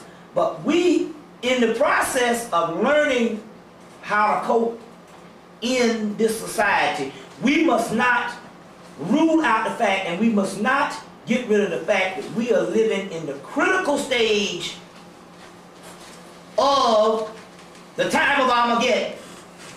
And I'm not talking from a Christian perspective. You understand what I'm saying? So Elijah Muhammad say, you should always think of the end in this kind of madness. The book of law say, always desire death. So we also talk about a concept is, you must understand the time cycles. There are time cycles based on basic functions that we used to set up the mystery system because we had so many thousands of years to be on the planet. What we're talking about is in time. We're talking about, just look at the outside world. So circumstances dictates agenda. You see what I'm saying? And what I'm trying to say is there's thousands of damn gurus out here. You understand what I'm saying? But this whole Celestine prophecy bullshit, everything gonna be alright, and that's white people shit. We get the damn last laugh, because our ass is the one that got the damn put up our ass. You see what I'm saying? So therefore, on that particular thing, we talking about destroying the doggone world. And that's what, and now I'm not saying, now see, don't get me wrong, I'm not saying that the other seminars are not valid. There's the law of relevancy. Everything is relative. But on the other hand, there should be people that come in that talk about the ultimate factor of what is supposed to happen at this particular time. Now the other person might come in and they might deal with basic metaphysics. They're supposed to be doing that because in a process of learning, we need all of that. Don't get me wrong. That way we don't put down nobody that's doing a certain amount of things. But then again, on the other hand, we also supposed to understand this particular factor that's upon us. Because this is what the white boy is doing. When he's working this shit. When he resort to killing his own beloved child, John, that means some serious stuff going on. And we got to take advantage of that thing also, too. That's what I'm saying also, too. You see. So that's the part. Give me some more questions. Huh? We're not talking about reaching the people. We only talking about reaching the people. No, they can't. No. The people ain't gonna do shit but die. They are the ones that were chosen to bring this thing about. And you all were chosen. We all were chosen. That's why you sitting up in here tonight. We are the people that's supposed to bring it about. You see what I'm saying? I said, what were y'all waiting on? I told the guards that, which I was just telling my own self, I said, we waiting on y'all. We are the generation to bring this thing about. Man, and I don't want to seem like, I don't want to get it, but I'm just saying, it's some beautiful time, man. It is. That we can get together like this and just talk like this. Because you miss it when we don't do the shit. Because you go back into that crazy world and stuff. So, even to the point where as anybody coming to the table giving any type of insight, even on trying to ward off everyday things, that's all, because that's all a part of the process. But we are doing it for the people, but for the mere fact that they are not able to comprehend it. We are the representatives of thousands of people. You represent thousands of people that can't get it. You have to get it. That's how what the gathering does. The gathering of the masters. And we are all masters. If you weren't the master, you wouldn't be here. You wouldn't be able to comprehend this shit. You would have been up at T.D. Jakes giving him $1,000. But like C. Freeman L. said, they are there because they supposed to be there. He used to always say that. Those people are there because they are supposed to be there. You see what I'm saying? And there's nothing wrong with that ultimately, because they wouldn't be able to get it no other way. You see what I'm saying? But that has nothing to do with us and the masters. And we're the ones who's supposed to bring this thing about, because we are the people that their scriptures are talking about. The upper room, I saw an army in the sky, all that. We are those people, and we must not fall short of that. So therefore, on the other hand, we got to be about that business also while we sustain ourselves. That's one thing that has to be clear. So that's the doctrine of enchantology. Huh? Enchantology. Yeah. Right.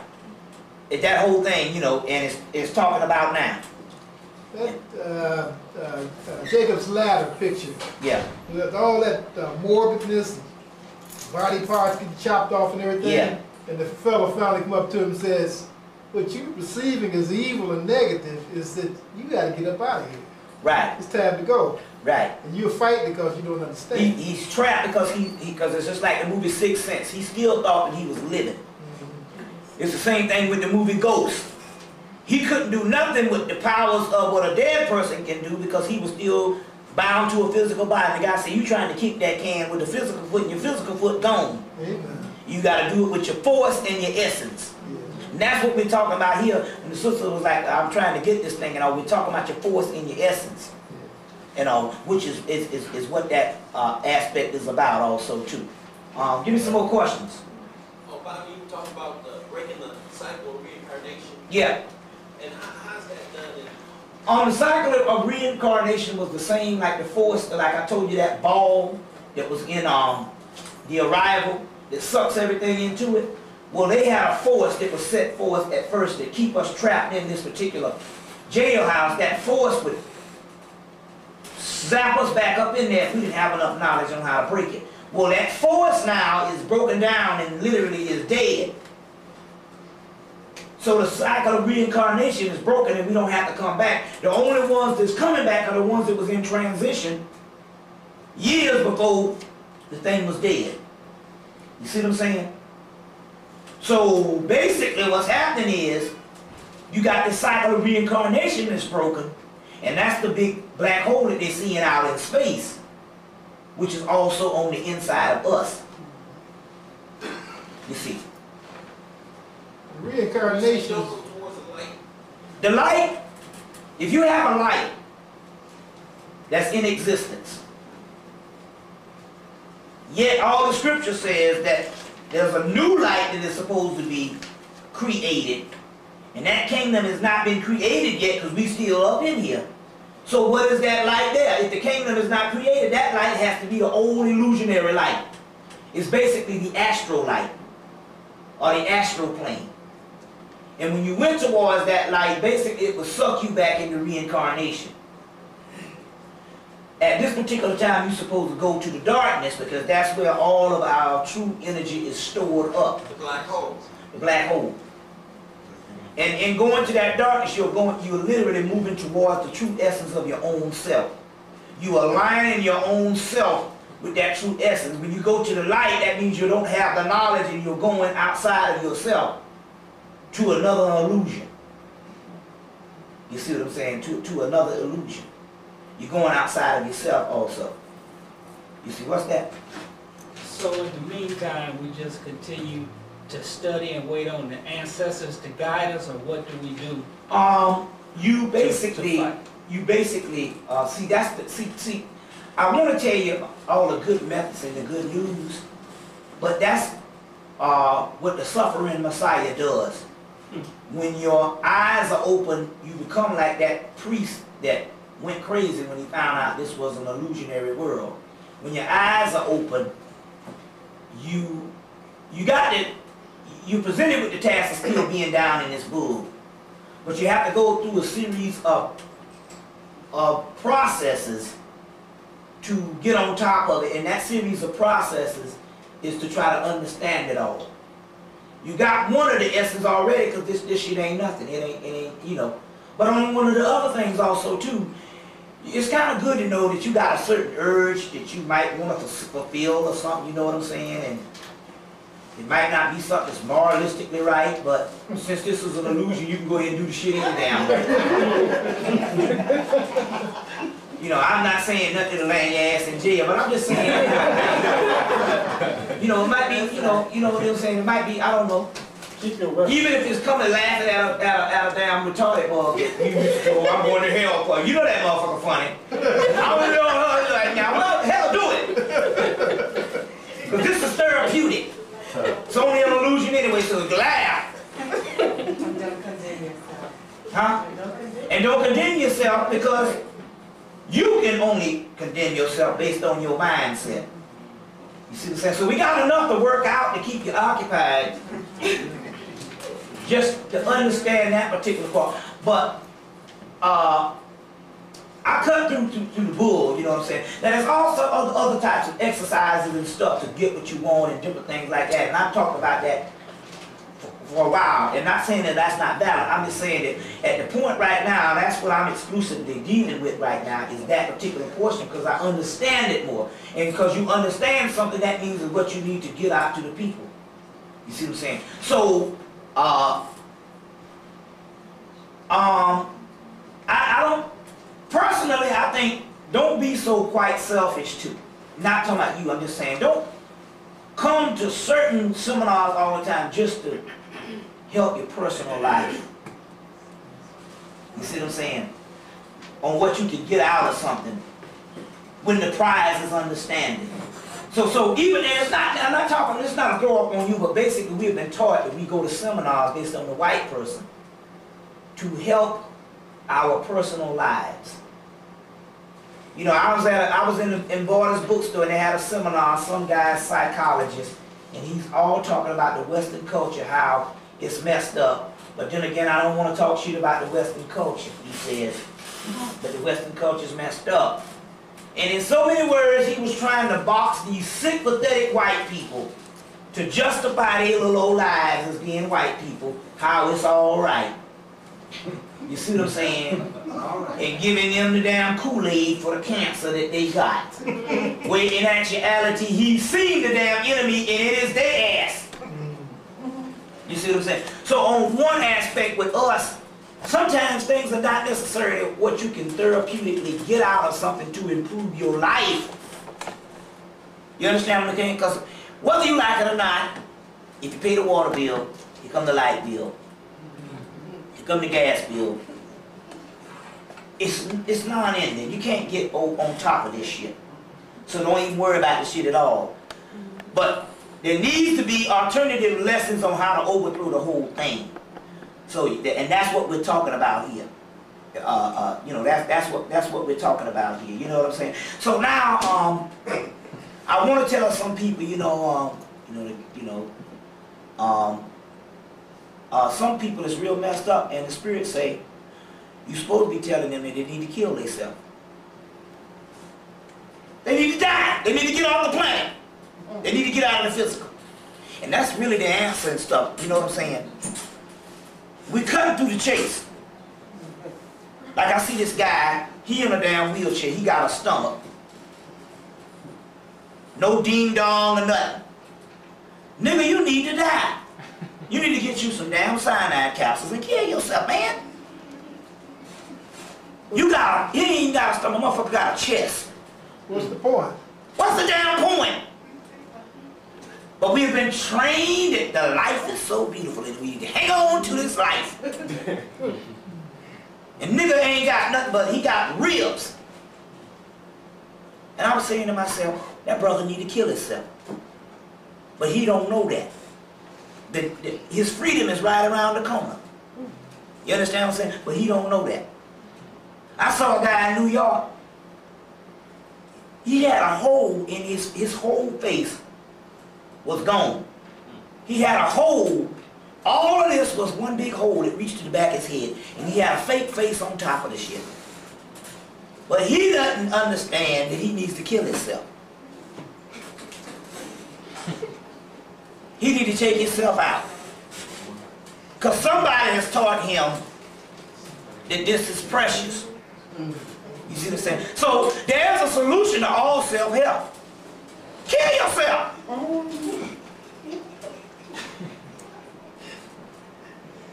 I'll tell you what, let my pee-wee fall off.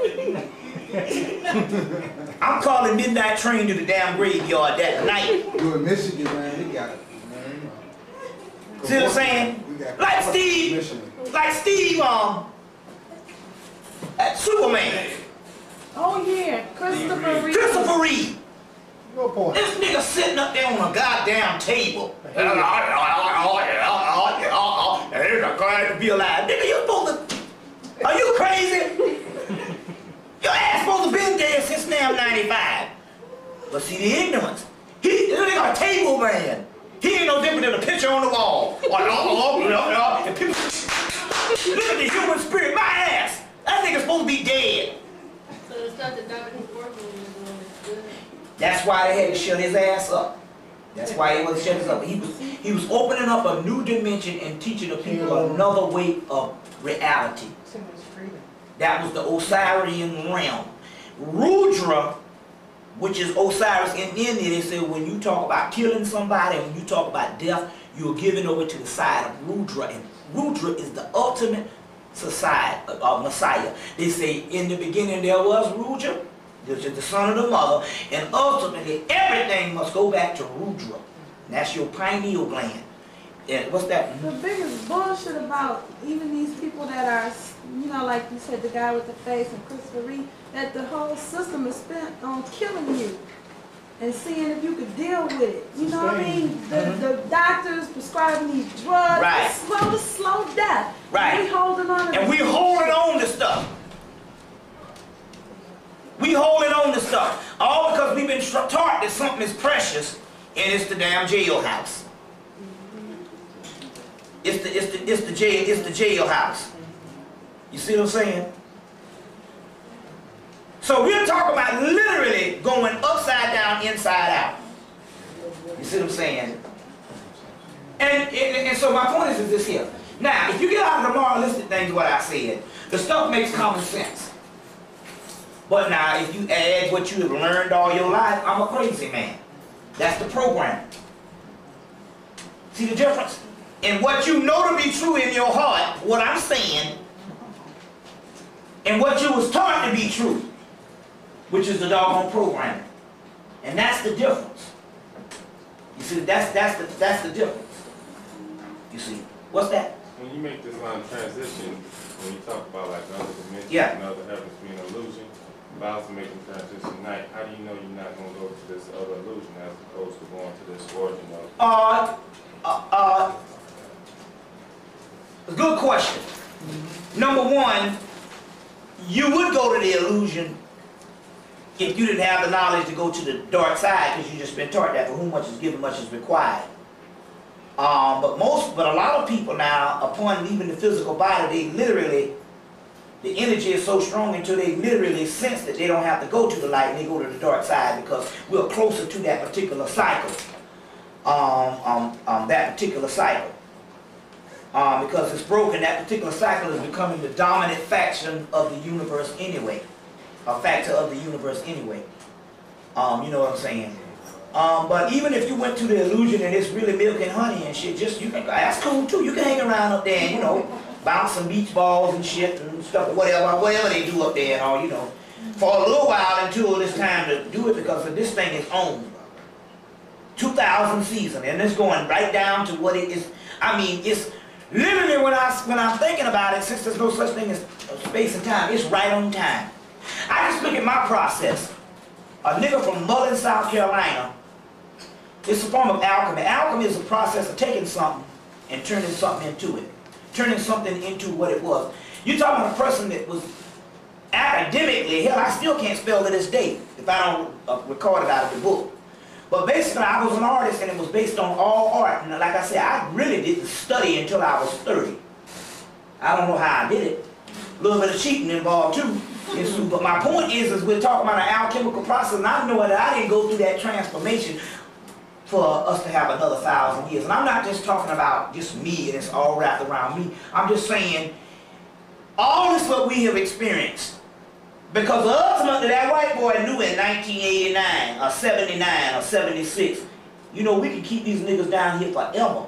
And we just pay everybody off and give them their house and their car.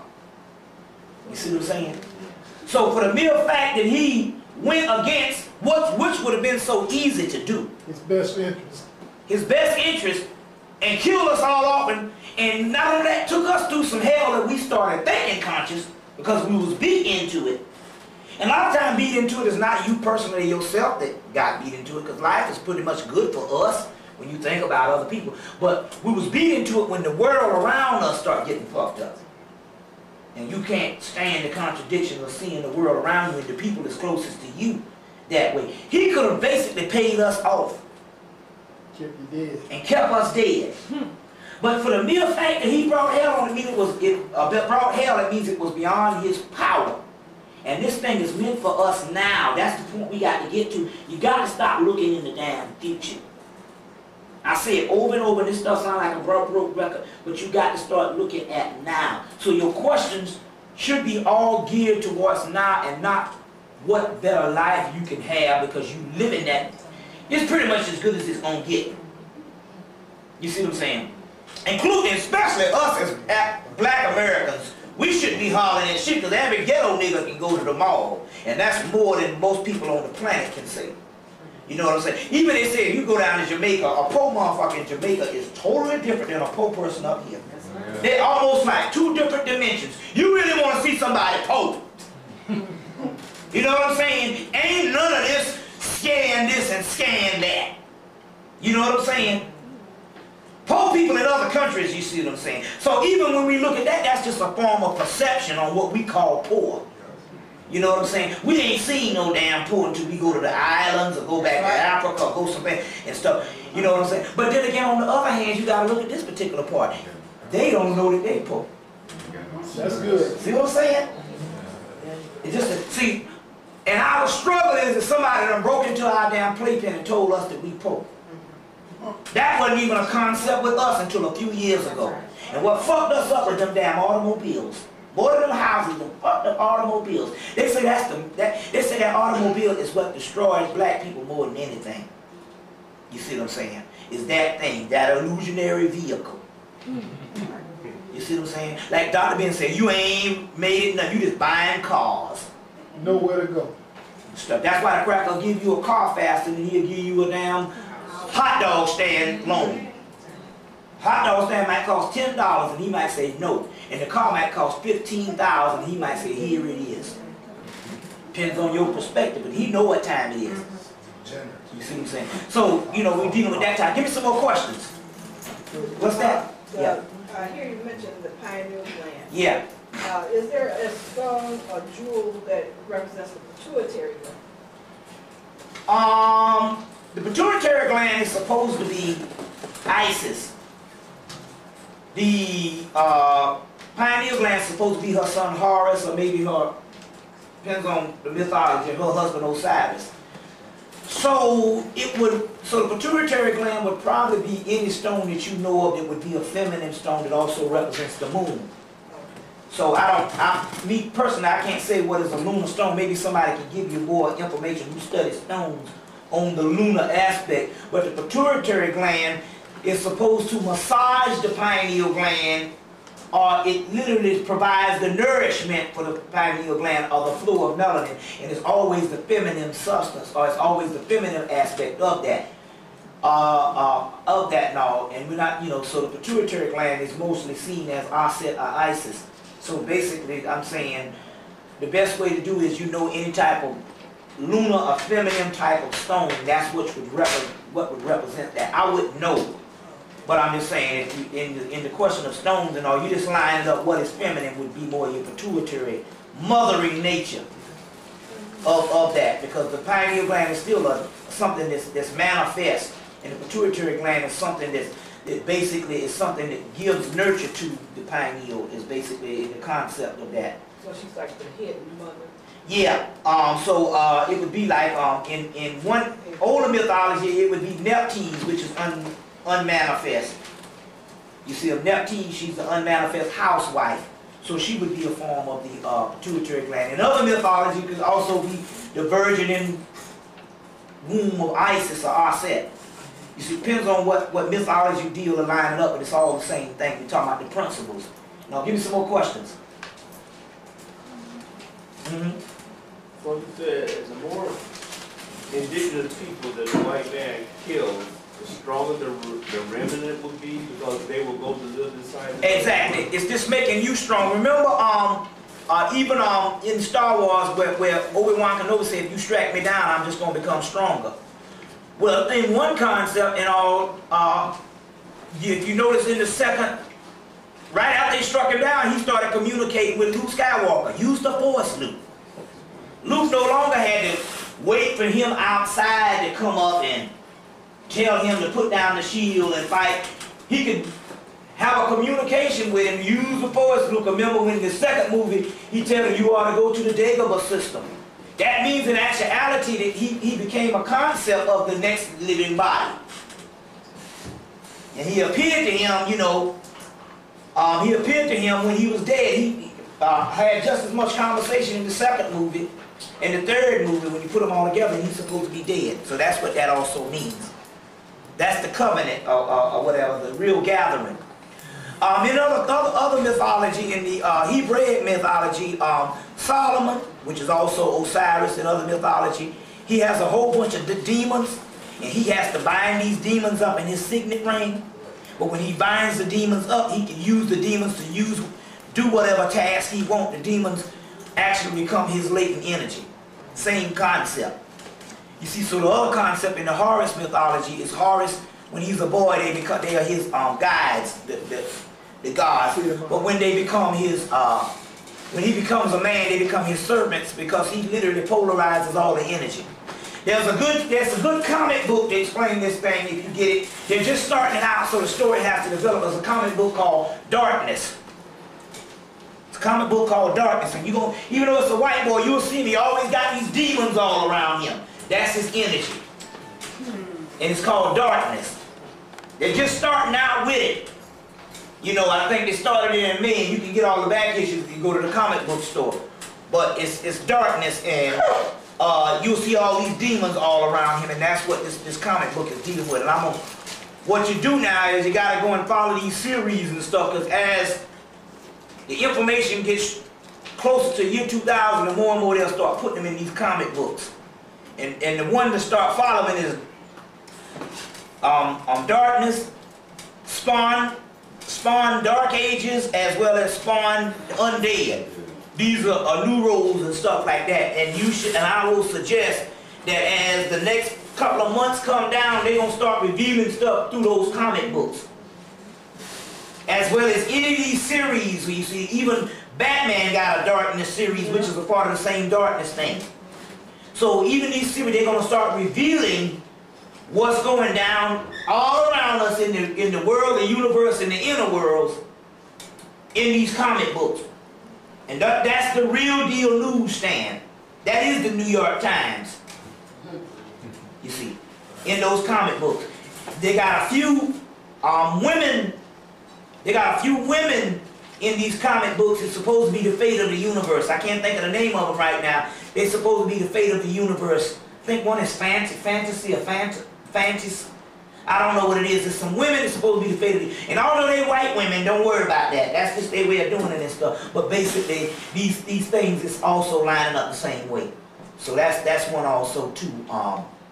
Darkness, Spawn is gonna be getting real good. Spawn Undead and Spawn Dark Ages. And just read them month to month, and you'll see that they'll develop into something as we go into the 2000. They're gonna start going off the hook.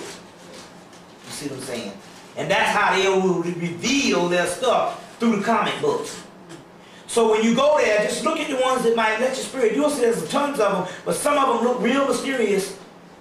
And just pick them up and just start following the things. You know, they only cost like, they're still only $1, $2, $2.50. You know, so that's still a pretty good price. You know, and I'm starting, because that's where they're going to start filtering all this stuff that's getting ready to go down. You see what I'm saying? In the comic book stores. Because like I said, they've already trained you that we are all time, big time, we're educated now. So therefore, we dare not get our stuff from the comic book, because that's not kosher for the white man.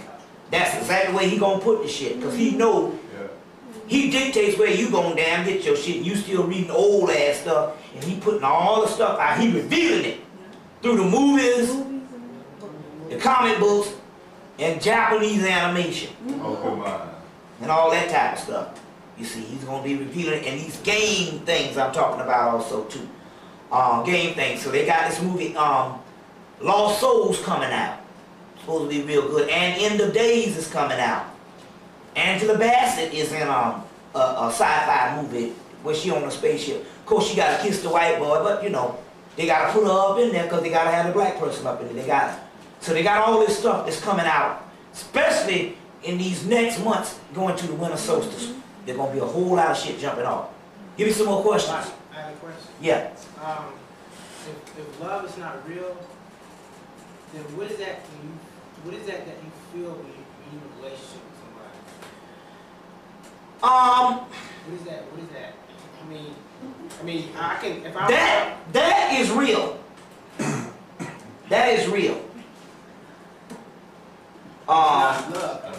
Yeah, no, that would be considered an aspect. See, there's different types of love. That would be an aspect of love. But really what you're feeling, and let me break it down metaphysically, what you're feeling. Alchemically, what you are feeling is the union of energies that you brought about. You can choose to bring that same feeling about with anybody that you get around. Because you ever been in, I done been in love with somebody that I didn't want to be in love with at that time because I had to run around in my ass and I did not want to be in love with her. But the shit had my ass. Broke down like a dog running in the night. I alchemically brought that about based on tapping into that energy, and it's usually done also through sex as well as a form of a union of energies. That's something different. But if you're having sex with something that's not real, right? Mm-hmm. I mean, you said this realm is not real. Then No, their soul is real. You came in contact with them based on your visual contact. Their soul is what is real, and that is what you're having the union with. The reason why we say that, because even John Henry Clark said that this whole concept of I got to have the perfect date and it's got to be the perfect thing was not really an African concept. Why was that? Because they understood with the right energy, if you put it together, it was going to manifest into that anyway. That's the union of the alchemical energy that we all possess. You understand what I'm saying? The other shit is highly infatuation when we get into the logistics of all this stuff here and how I pick a man and all that. What you're dealing with is pure energy. And you can turn that energy on. You know you can turn that energy on because, goddammit, a man can meet another motherfucking man and be just as much in love with it and brought it all out and shit. He chose to tap into that particular energy. They gave him just as much in love. You see what I'm saying? So we're talking about actually a union of energies. You see what I'm saying? It just flows better when it's with your own species half. You see what I'm saying? Other than dookie love or whatever. So is there such thing as a soul? Huh? So you saying there's such thing as a soul? You know what? My ex-girlfriend that lives in Long Island was my soulmate. My current girlfriend is my soulmate. We have several soulmates. And you could also understand it also too, because I knew one girl, she was in a situation where she was hounding this guy because she knew that this guy was her soulmate. What she found out was that this guy was her soulmate in a previous incarnation. And she was actually being a damn nuisance to the point where she was, you know, but she was right. So my point is that varies. You see, that varies and stuff based on incarnation also too. But we're just talking about a union of energies. But it's like when this realm goes. Yeah, go ahead. You can't really select based on individual. No, when this realm goes and all, we're talking about being one force. Back into the uncreate. Remember, even if you get all ancient mythology, one of the aspects of what really tore us apart was About it, just let your mind just go. yeah, but you're gonna see you're gonna deal with it for the simple fact that you have been introduced in some knowledge to it, even if you talk about tonight. It's not gonna have the same effect on you. Everything is a series of programs. Just like that damn nigga that you thought you knew. Found out he was a crazy deranged motherfucker. From then on, he don't have the same effect on you, and your nose is not that much wide open, because you know a side of his ass that you didn't know before. He'll always be different from now on. Well, it's the same thing, and anything that you learn, your eyes become wide open. You know what I'm saying? Your concept of it changes. But are you, okay, once you start seeing that, Yeah. you see these Yeah. minds or whatever, Yeah. you're supposed to go look past that? Or what? You're supposed to go through it. That's the whole thing with the Dragon Slayer. The Dragon Slayer is nothing but the actual Dragon Slayer's own soul that he's not used to. And once he slays the dragon, he becomes illuminated. Christ conquers Satan. Satan is just the pre-existence of the primal worlds, and Christ, which is now the crystallization of the same aspect, has to get used to what he's created out of. So that's like you getting used to your own soul.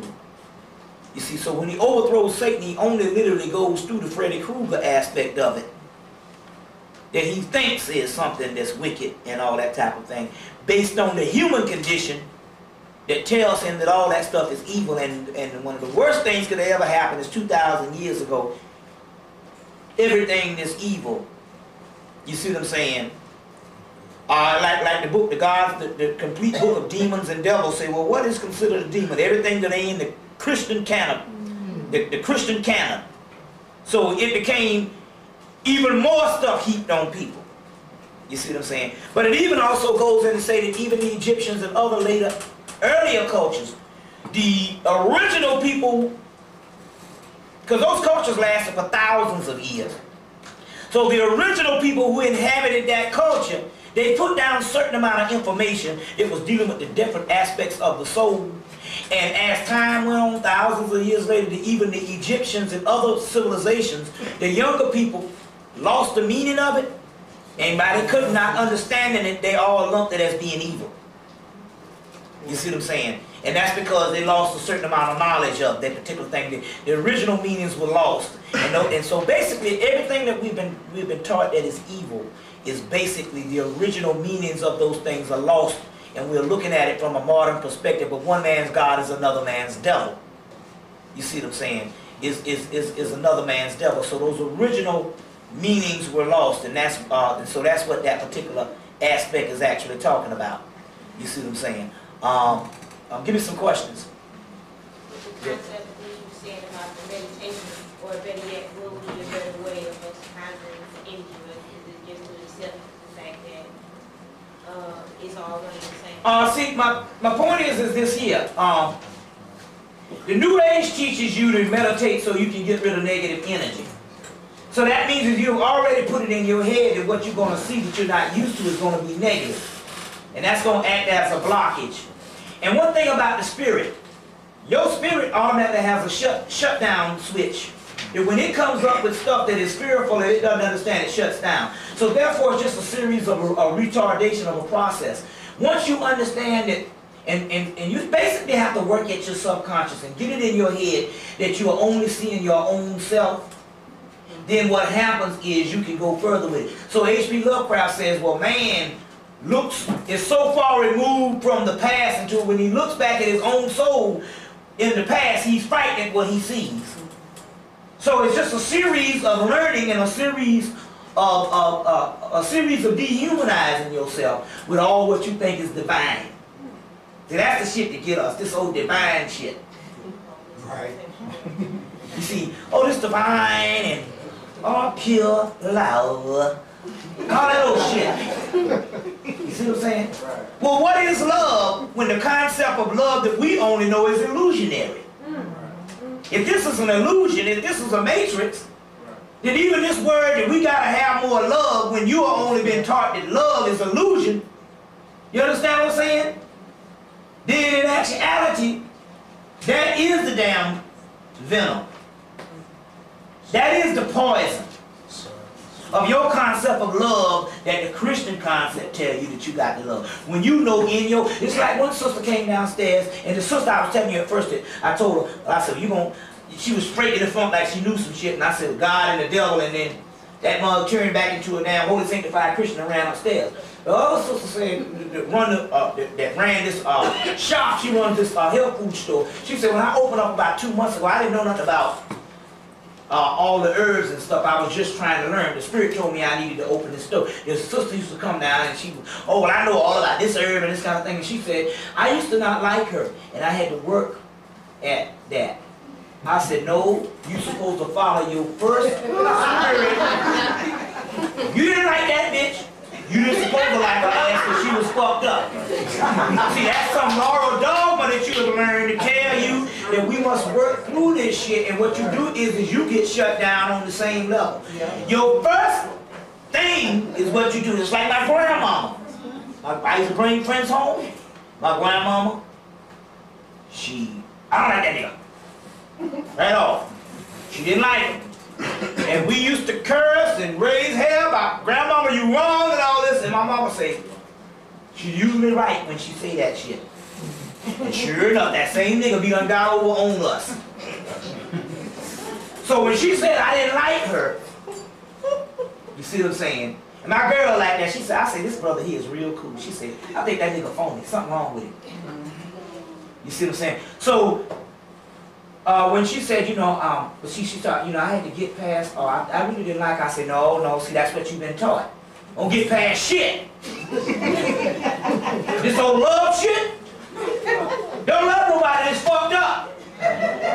What is love? Only your perception, and somebody done bent your mind and shit, and now you hugging all kind of damn people who ain't shit. Which leads to hugging up the white man and shit. But he's on point. He know how to hug your ass and then go and down murder your ass at night. Right. You see what I'm saying? So this whole thing about, some people say, we gotta love all people. You ain't, fuck that shit. You ain't gotta love no damn body. Your spirit done told you that people all messed up. Your ass done got somebody out of you telling you, oh, we gotta love everybody. That's slavery. So in a way, they kind of squash that whole into, because I'm like in here in some meditation programs, and they say, well, some thoughts not yours, and some negative thoughts come up. Yeah, and they also tell you got the heart chakra got to be open through love. No, the love that they're talking about is truth. See, the ancient word for love is different than the modern word for love, which is highly infatuated and brainwashing technique. You understand what I'm saying? Brainwashing technique. This romance bullshit. The ancient word that they were talking about was being true to something and cutting through to its essence. You see what I'm saying? Being true to something. Not just, oh, this love, this other concept. So the yogis is all talking about this. We gotta love everybody. Now that's humanly impossible. You know what I'm saying? That some shit don't make no damn sense. That's a bunch of words in your head that you love what? Be against the people over my children. In the Gnostic scripture, they ask the Christ up in there. They say, is it good to separate from people not like us? He say, indeed. He say, indeed. He say, we are better than them. Indeed, you should separate from people who are not of your kind. You see what I'm saying? You see, so this whole concept of love is a theology of 2,000 years ago. You understand what I'm saying? And we can't break that shit. Loving some old goddamn biscuit-eating cracker and stuff and all. You know in your mind. They didn't do nothing. They run their fucking world. What the hell you didn't do nothing? That bitch did something. You went down to the bank and didn't get no loan. She did it. Part of the same damn system. And ultimately, when it come down to it, they would not think twice than to give your ass the shaft and to say what they got. Always a master-slave relationship. So that's another thing we got to get out of too. What about when they say people is a reflection of you? That's why. Huh? They say people that maybe you don't like is a reflection of you. People that you don't like is a reflection of you. It's like that metaphysical 101. Yeah, they put that in And it's very popular right now. People that you don't like is a reflection. Like you have a problem with somebody, then it's a reflection. That's You have a different. problem with That's somebody. different because we do have a lot of psychological things and we do have a lot of jealousies, and that's a reflection. That's different. You understand what I'm saying? They're just telling you to work through certain mirror images. But some things is a gut feeling, you just like something not right about them. But then again, on the other hand, that's a difference. There's a difference between they tell you that you feel envious of a person and don't like a person because that person mirrors something that you admire. That's what they're talking about. But we are also talking about people that your first gut feeling say something ain't right with that person. That's different. You see, that's different. And see, what's happening here is with the New Age thing is we got a lot of psych. See, because white people are all fucked up. If they didn't find some damn solidarity, some restraint and shit, there wouldn't be nothing and stuff, because they're just a ball of all kind of messed up psychological things. You see what I'm saying? But we're talking about your true essence on what your spirit sends you. That's different than, and you know the difference between when you jealous of a person and you admire a person and it comes out negative towards that person because you're not working, then what I'm talking about when it comes to you. See, this is some shit that the white boy can't logically rationalize on paper, on how you supposed to use the same damn method for every damn shit. We're talking about the African sense, but you know a nigga is messed up, and you know when that person got it going on, and you want to level that person because you feel inadequate. That's a difference. You see, that's a difference. You see, what I'm dealing with is, this here, because and I'm not jacking myself, I'm just trying to tell you where I'm coming from. Because I have nothing at stake here as far as no leadership or no followingship or no literally no money and stuff, you see what I'm saying? I'm only for the results. I'm gonna die for the results. So I've seen past the bullshit. So all this this foolishness about, some of these things where you talk about, you reflect what you want and all that, that's basic metaphysics. But we, in the process of learning how to cope in this society, we must not rule out the fact, and we must not get rid of the fact that we are living in the critical stage of the time of Armageddon. And I'm not talking from a Christian perspective. You understand what I'm saying? So Elijah Muhammad say, you should always think of the end in this kind of madness. The book of law say, always desire death. So we also talk about a concept is you must understand the time cycles. There are time cycles based on basic functions that we used to set up the mystery system because we had so many thousands of years to be on the planet. What we're talking about is in time. We're talking about, just look at the outside world. So circumstances dictates agenda. You see what I'm saying?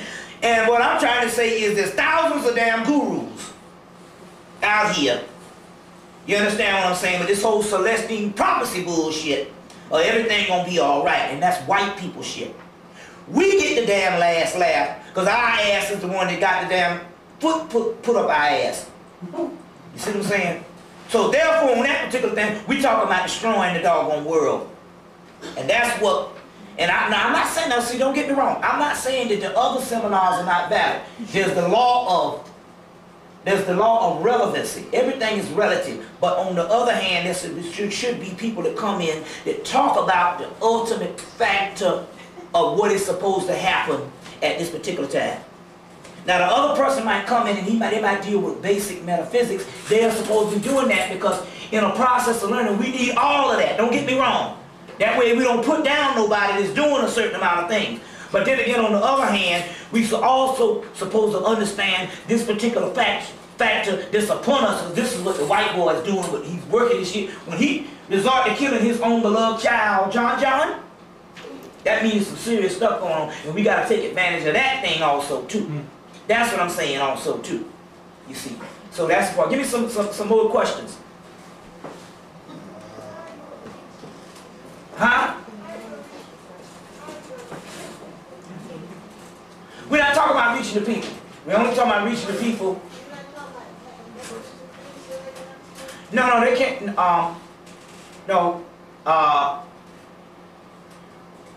The people ain't gonna do shit but die. They are the ones that were chosen to bring this thing about. And you all were chosen. We all were chosen. That's why you sitting up in here tonight. We are the people that's supposed to bring it about. You see what I'm saying? They say, I said, what were y'all waiting on? I told the guards that, which I was telling my own self, I said, we waiting on y'all. We are the generation to bring this thing about. Man, and I don't want to seem like, I don't want to get it, but I'm just saying, this is some beautiful time, man. It is. That we can get together like this and just talk like this. Because you miss it when we don't do the shit. Because you go back into that crazy world and stuff. So, even to the point where as anybody coming to the table giving any type of insight, even on trying to ward off everyday things, that's all good because that's all a part of the process. But we are doing it for the people, but for the mere fact that they are not able to comprehend it. We are the representatives of thousands of people. You represent thousands of people that can't get it. You have to get it. That's how what the gathering does. The gathering of the masters. And we are all masters. If you weren't the master, you wouldn't be here. You wouldn't be able to comprehend this shit. You would have been up at T.D. Jakes giving him $1,000. But like C. Freeman L. say, they are there because they supposed to be there. He used to always say that. Those people are there because they are supposed to be there. You see what I'm saying? And there's nothing wrong with that ultimately because they wouldn't be able to get it no other way. You see what I'm saying? But that has nothing to do with us and the masters. And we're the ones that's supposed to bring this thing about because we are the people that their scriptures are talking about. The upper room, I saw an army in the sky, all that. We are those people, and we must not fall short of that. So therefore, on the other hand, we got to be about that business also while we sustain ourselves. That's one thing that has to be clear. So that's the doctrine of enchantology. Huh? Enchantology. Yeah. Right. That whole thing, and it's talking about now. That Jacob's Ladder picture. Yeah. With all that morbidness, body parts getting chopped off and everything. Yeah. And the fellow finally come up to him and says, what you perceiving as evil and negative is that you got to get up out of here. Right. It's time to go. Right. And you're fighting because you don't understand. He's trapped because because it's just like the movie Sixth Sense. He still thought that he was living. It's the same thing with the movie Ghost. He couldn't do nothing with the powers of what a dead person can do because he was still bound to a physical body. The guy said, you trying to kick that can with the physical foot and your physical foot gone. Amen. You got to do it with your force and your essence. And that's what we're talking about here. And the sister was like, I'm trying to get this thing, we're talking about your force and your essence. Which is what that aspect is about also too. Give me some more questions. Oh, Bobby, you talk about breaking the cycle of reincarnation. Yeah. And how's that done? The cycle of reincarnation was the same like the force, like I told you, that ball that was in the arrival that sucks everything into it. Well, they had a force that was set forth at first to keep us trapped in this particular jailhouse. That force would zap us back up in there if we didn't have enough knowledge on how to break it. Well, that force now is broken down and literally is dead. So the cycle of reincarnation is broken and we don't have to come back. The only ones that's coming back are the ones that was in transition years before the thing was dead. You see what I'm saying? So basically what's happening is you got this cycle of reincarnation that's broken, and that's the big black hole that they're seeing out in space, which is also on the inside of us. You see. Reincarnation. The light, if you have a light that's in existence, yet all the scripture says that there's a new light that is supposed to be created, and that kingdom has not been created yet because we still up in here. So what is that light there? If the kingdom is not created, that light has to be the old illusionary light. It's basically the astral light or the astral plane. And when you went towards that light, basically it would suck you back into reincarnation. At this particular time, you're supposed to go to the darkness because that's where all of our true energy is stored up. The black hole. The black hole. And in going to that darkness, you're literally moving towards the true essence of your own self. You aligning your own self with that true essence. When you go to the light, that means you don't have the knowledge and you're going outside of yourself to another illusion. You see what I'm saying? To another illusion. You're going outside of yourself also. You see, what's that? So in the meantime, we just continue to study and wait on the ancestors to guide us, or what do we do? You basically, see, I want to tell you all the good methods and the good news, but that's what the suffering Messiah does. When your eyes are open, you become like that priest that went crazy when he found out this was an illusionary world. When your eyes are open, you're presented with the task of still being down in this bull. But you have to go through a series of processes to get on top of it, and that series of processes is to try to understand it all. You got one of the essence already, because this shit ain't nothing. It ain't, you know. But on one of the other things also too, it's kind of good to know that you got a certain urge that you might want to fulfill or something, you know what I'm saying? And it might not be something that's moralistically right, but since this is an illusion, you can go ahead and do the shit any damn way. You know, I'm not saying nothing to land your ass in jail, but I'm just saying, you know, it might be, you know what I'm saying? It might be, I don't know. Even if it's coming laughing at a damn retarded motherfucker, I'm going to hell for you. You know that motherfucker funny. I don't know her like now. Well, hell, do it.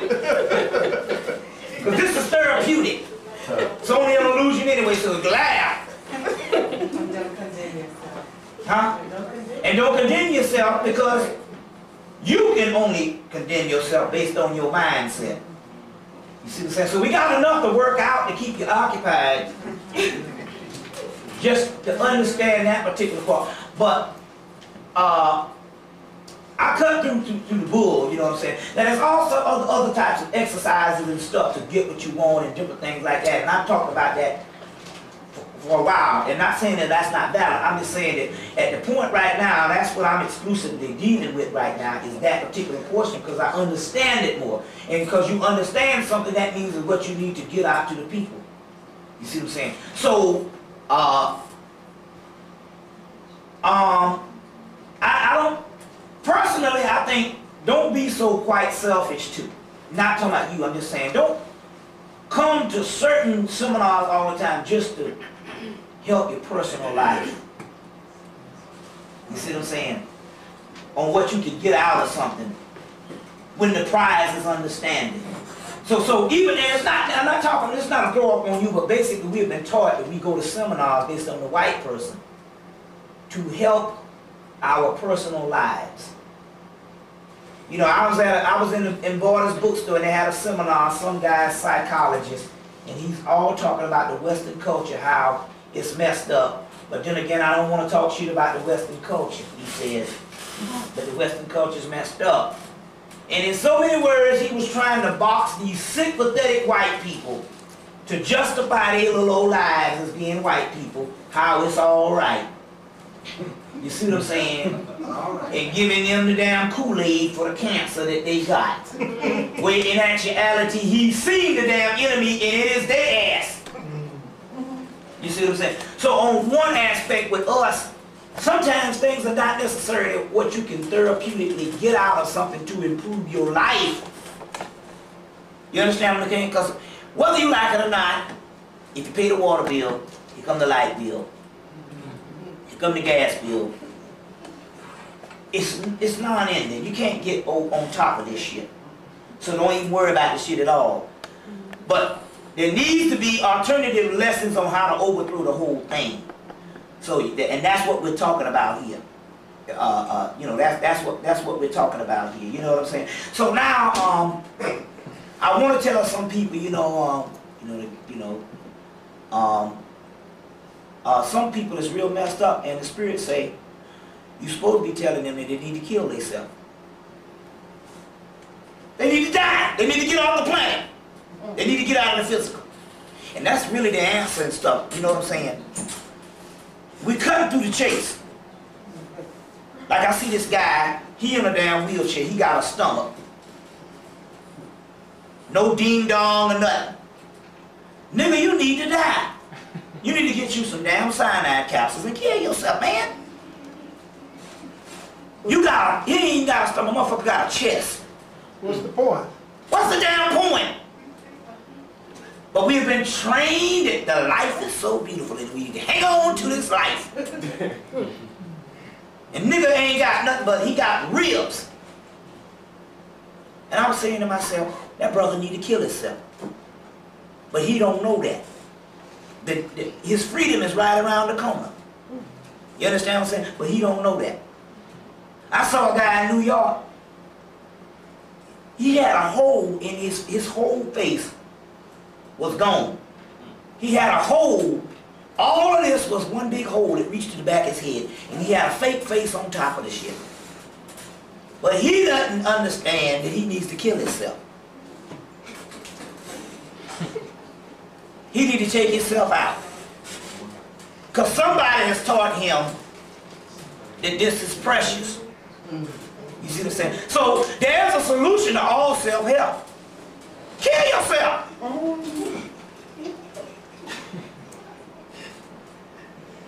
I'll tell you what, let my pee-wee fall off. I'm calling midnight train to the damn graveyard that night. You in Michigan, man, we got it. Man. See what I'm saying? Like Steve, Superman. Oh yeah, Christopher Reeve. Christopher Reeve. No point. This nigga sitting up there on a goddamn table. He's glad to be alive. Nigga, you supposed to... Are you crazy? Your ass supposed to been dead since damn 95. But see the ignorance. This nigga a table man. He ain't no different than a picture on the wall. Look at the human spirit, my ass. That nigga's supposed to be dead. So the stuff that Dr. Fortman was doing is good. That's why they had to shut his ass up.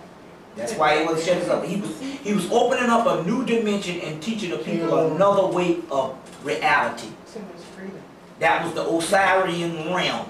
Rudra, which is Osiris in India, they say when you talk about killing somebody, when you talk about death, you're giving over to the side of Rudra. And Rudra is the ultimate society, Messiah. They say in the beginning there was Rudra, which is the son of the mother, and ultimately everything must go back to Rudra. That's your pineal gland. And what's that? The biggest bullshit about even these people that are, you know, like you said, the guy with the face and Christopher Reeve, that the whole system is spent on killing you and seeing if you could deal with it. You know what I mean? The doctors prescribing these drugs, right. slow death. Right. We holding on to and we holding on to stuff.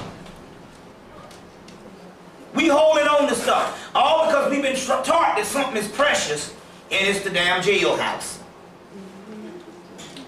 It's the jailhouse.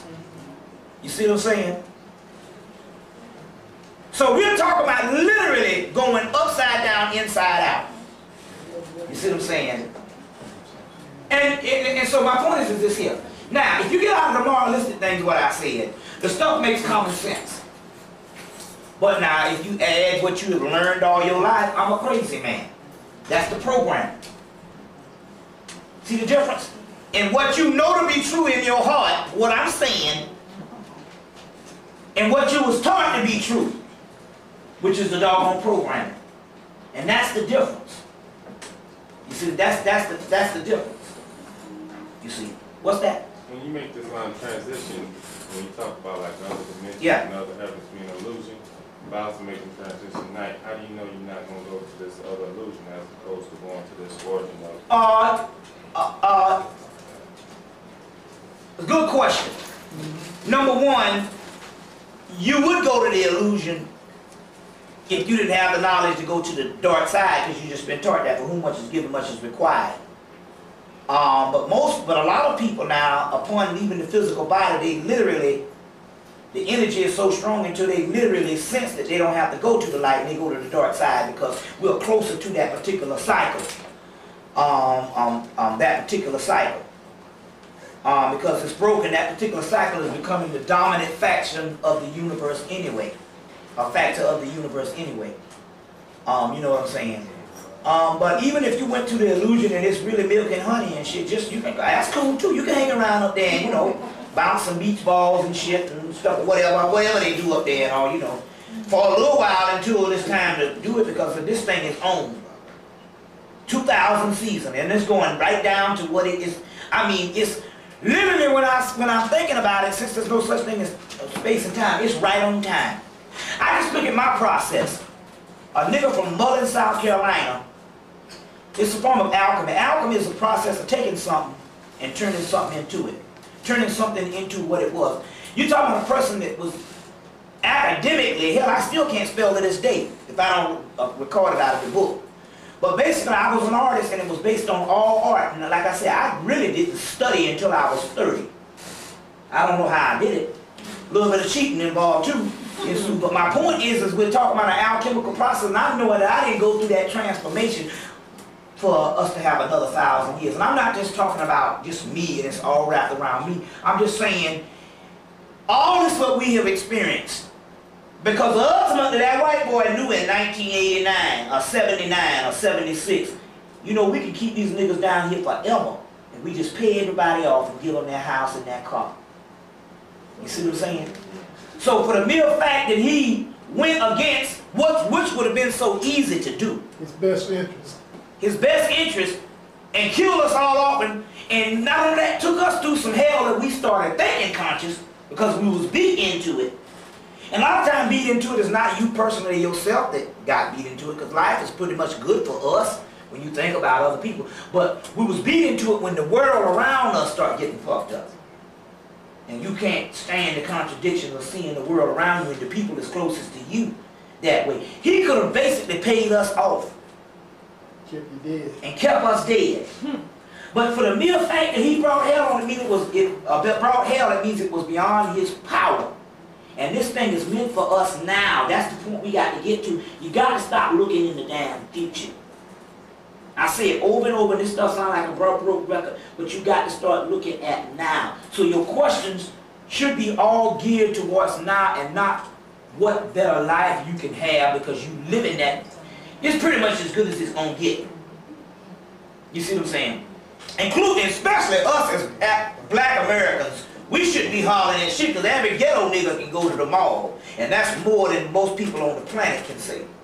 You know what I'm saying? Even they say if you go down to Jamaica, a poor motherfucker in Jamaica is totally different than a poor person up here. They're almost like two different dimensions. You really want to see somebody poor. You know what I'm saying? Ain't none of this scan this and scan that. You know what I'm saying? Poor people in other countries, you see what I'm saying? So even when we look at that, that's just a form of perception on what we call poor. You know what I'm saying? We ain't seen no damn poor until we go to the islands or go back to Africa or go somewhere and stuff. You know what I'm saying? But then again, on the other hand, you got to look at this particular part. They don't know that they poor. That's good. See what I'm saying? It's just see, and our struggle is that somebody done broke into our damn playpen and told us that we poor. That wasn't even a concept with us until a few years ago. And what fucked us up were them damn automobiles. More than them houses, them fucked up automobiles. They say they say that automobile is what destroys black people more than anything. You see what I'm saying? It's that thing, that illusionary vehicle. You see what I'm saying? Like Dr. Ben said, you ain't made it nothing, you just buying cars. Nowhere to go. Stuff. That's why the cracker will give you a car faster than he'll give you a damn hot dog stand loan. Hot dog stand might cost $10 and he might say no. And the car might cost $15,000 and he might say here it is. Depends on your perspective, but he know what time it is. You see what I'm saying? So, you know, we're dealing with that time. Give me some more questions. What's that? Yeah. I hear you mentioned the pineal gland. Yeah. Is there a stone or jewel that represents the pituitary gland? The pituitary gland is supposed to be Isis. The pineal gland is supposed to be her son Horus, or maybe her, depends on the mythology, her husband Osiris. So the pituitary gland would probably be any stone that you know of that would be a feminine stone that also represents the moon. So me personally, I can't say what is a lunar stone. Maybe somebody can give you more information who studies stones on the lunar aspect. But the pituitary gland is supposed to massage the pineal gland, or it literally provides the nourishment for the pineal gland or the flow of melanin, and it's always the feminine substance, or it's always the feminine aspect of that. And all, and we're not, you know, so the pituitary gland is mostly seen as Aset or Isis. So basically, I'm saying the best way to do is, you know, any type of lunar or feminine type of stone, that's what would represent that. I wouldn't know. But I'm just saying, if you, in the question of stones and all, you just line it up, what is feminine would be more your pituitary, mothering nature of that. Because the pineal gland is still something that's manifest, and the pituitary gland is something that basically is something that gives nurture to the pineal, is basically the concept of that. So she's like the hidden mother. Yeah, it would be like, in one older mythology, it would be Nephthys, which is unmanifest.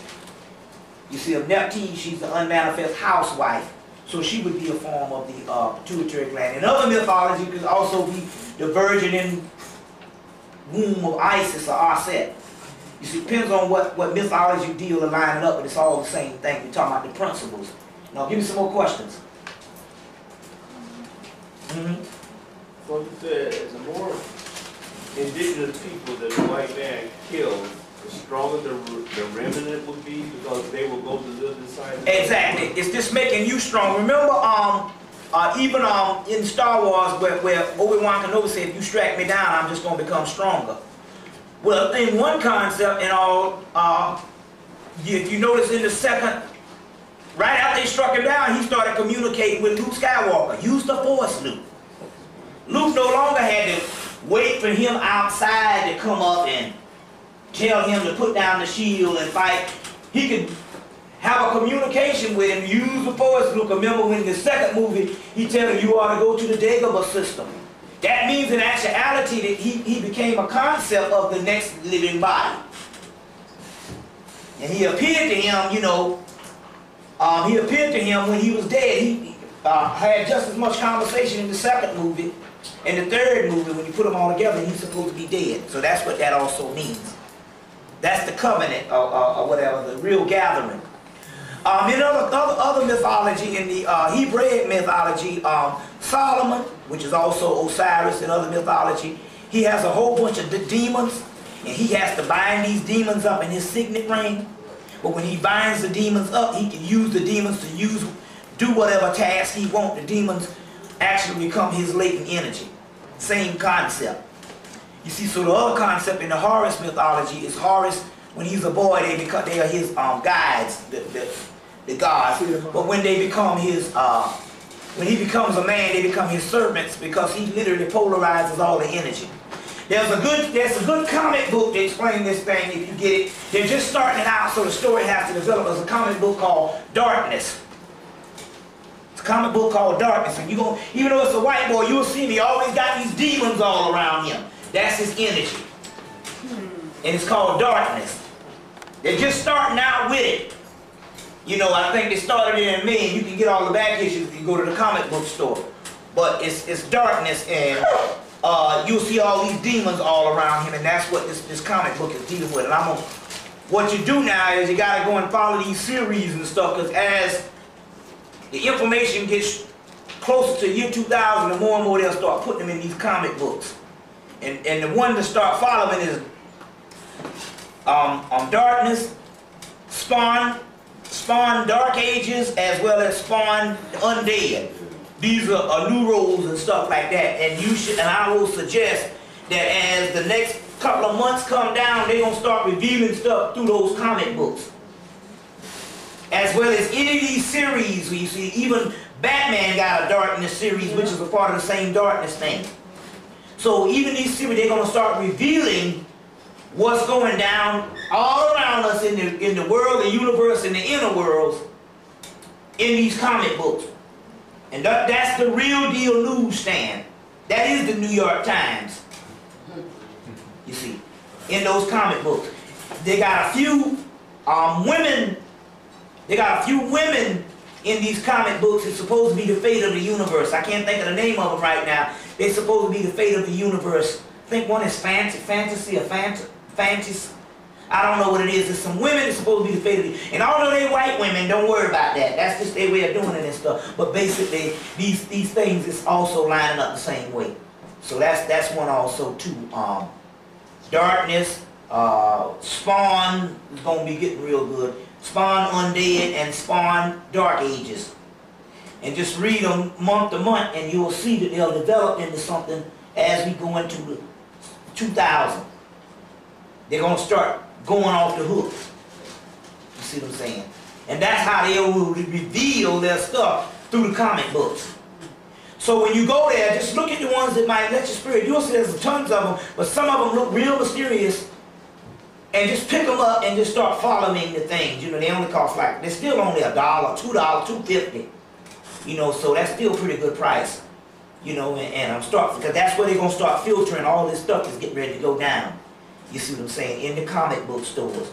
Because like I said, they've already trained you that we are all time, big time. We are educated now. So therefore, we dare not get our stuff from the comic book, because that's not kosher for the white man.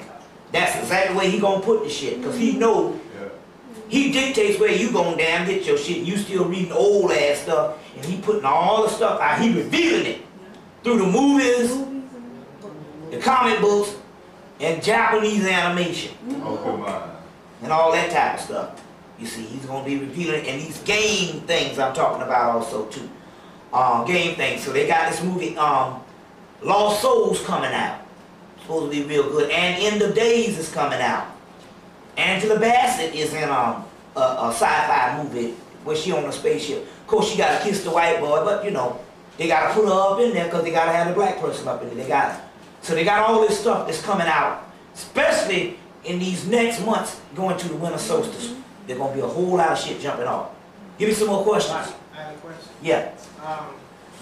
If love is not real, then what is that that you feel when you're in a relationship with somebody? What is that? I mean, I can, if I... That is real. That is real. Not love. Yeah, no, would be considered an aspect. So there's different types of love. That would be an aspect of love. Really what you're feeling, and let me break it down metaphysically, what you're feeling. Alchemically, what you are feeling is the union of energies that you brought about. You can choose to bring that same feeling about with anybody that you get around. Because you ever been in, I done been in love with somebody that I didn't want to be in love with at that time because I had to run around in my ass and I did not want to be in love with her. But the shit had my ass. Broke down like a dog running in the night. I alchemically brought that about based on tapping into that energy, and it's usually done also through sex as well as a form of a union of energies. That's something different. But if you're having sex with something that's not real, right? I mean, you said this realm is not real. Then No, their soul is real.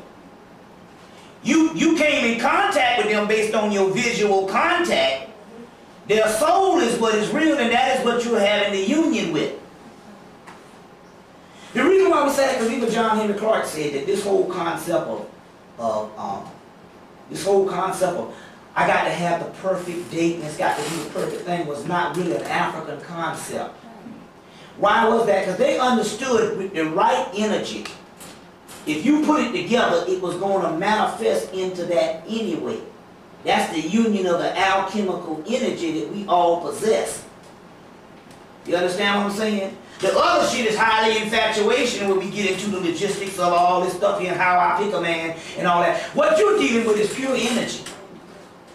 And you can turn that energy on. You know you can turn that energy on because, goddammit, a man can meet another motherfucking man and be just as much in love with it and fall it all out and shit. He chose to tap into that particular energy. They gave people be just as much in love. You see what I'm saying? So we're talking about actually a union of energies. You see what I'm saying? It just flows better when it's with your own species half. You see what I'm saying? Other than dookie love or whatever. So is there such thing as a soulmate? Huh? So you saying there's such thing as a soulmate? You know what? My ex-girlfriend that lives in Long Island was my soulmate. My current girlfriend is my soulmate. We have several soulmates. And you could also understand it also too, because I knew one girl, she was in a situation where she was hounding this guy because she knew that this guy was her soulmate. What she found out was that this guy was her soulmate in a previous incarnation. And she was actually being a damn nuisance to the point where she was, you know, but she was right. So my point is that varies. You see, that varies and stuff based on incarnation also too. But we're just talking about a union of energies. But it's like when this realm goes. Yeah, go ahead. You can't really select based on individual. No, when this realm goes and all, we're talking about being one force. Back into the uncreate. Remember, even if you get all ancient mythology, one of the aspects of what really tore us apart was that God separated us from our species half. And we were running around trying to get that other side most of the time. Yeah. You see what I'm saying? Separated from our species half. Which is basically separating us from our own components. You see what I'm saying? On that particular thing. But that is a union of energies. And that is a union of energies. What most of this scripture is talking about when they're talking about love, because obviously you can't damn love 1,000 people. Because if it's based on that kind of love, you can't screw 1,000 people. But then again, we know that it's got to be something different than that, because there's different degrees of love. You can't love your mother like you love your damn girlfriend. I hope not. Because I see some damn, I read some white people stories and shit where they screw the grandmama and the mama. Motherfuckers, I ain't never leaving this house. Shit. So my point is that gets muddled. So when they're talking about the stuff in those scriptures that they misconstruing, that we need to be all in love and we are the world, that old bullshit. They were talking about being more like the difference between being lukewarm and being sincere. Your sincerity is your credentials. The other thing is a union of energies, a union of energies that you can experience. Otherwise, if it's not a union of energies, how can you fall in love? You know, I done been in love about 9 damn times. With all kind of incompatibility. How can you be in love with somebody that don't love you if it's just the union of energies? You see what I'm saying? And it's literally love. So my point is that gets to be abstract in an aspect, and I think some of it has to do with energy, and one of it is a principle which they are misconstruing when I'm talking about these people, all this, oh, we gotta love, and it's all about all love and all that shit.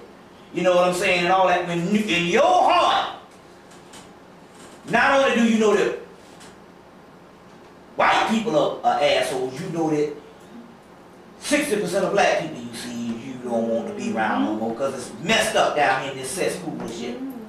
You see what I'm saying? So I think that the lines have to be defined in that particular part. And as you get above the physical realm, a lot of that particular stuff does not coincide. And that's, you know, does not coincide, especially with some of these, like I said, that old Dalai Lama shit, he's a fake. You see, plus you must understand, even a lot of the stuff in Tibet where they're, oh, don't kill the roach, don't kill the rat. That was age-old stuff that was misconstrued, and after thousands of years, it got out of hand.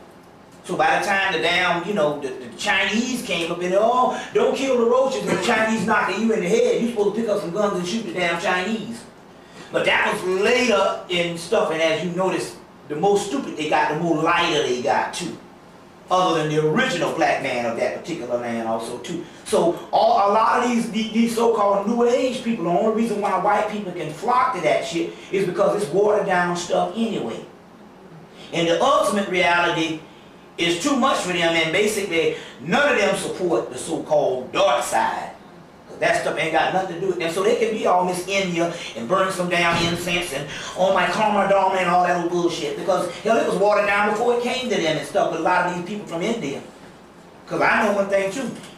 People from India are some of the biggest races in the world. Yes. Yes. You see what I'm saying? Biggest races in the world and stuff. Like, it's interesting because the other day, this sister, she real nice, she let this sister from Bangladesh keep her child. And sure, no babysit her child, and the baby ain't up but a year old, and her children took a chair and threw on the baby leg and broke the down baby leg. And the Bangladesh woman, the baby was stiff and the baby was not moving, and the mama asked, is anything wrong? Oh, no, nothing's wrong with it, nothing wrong.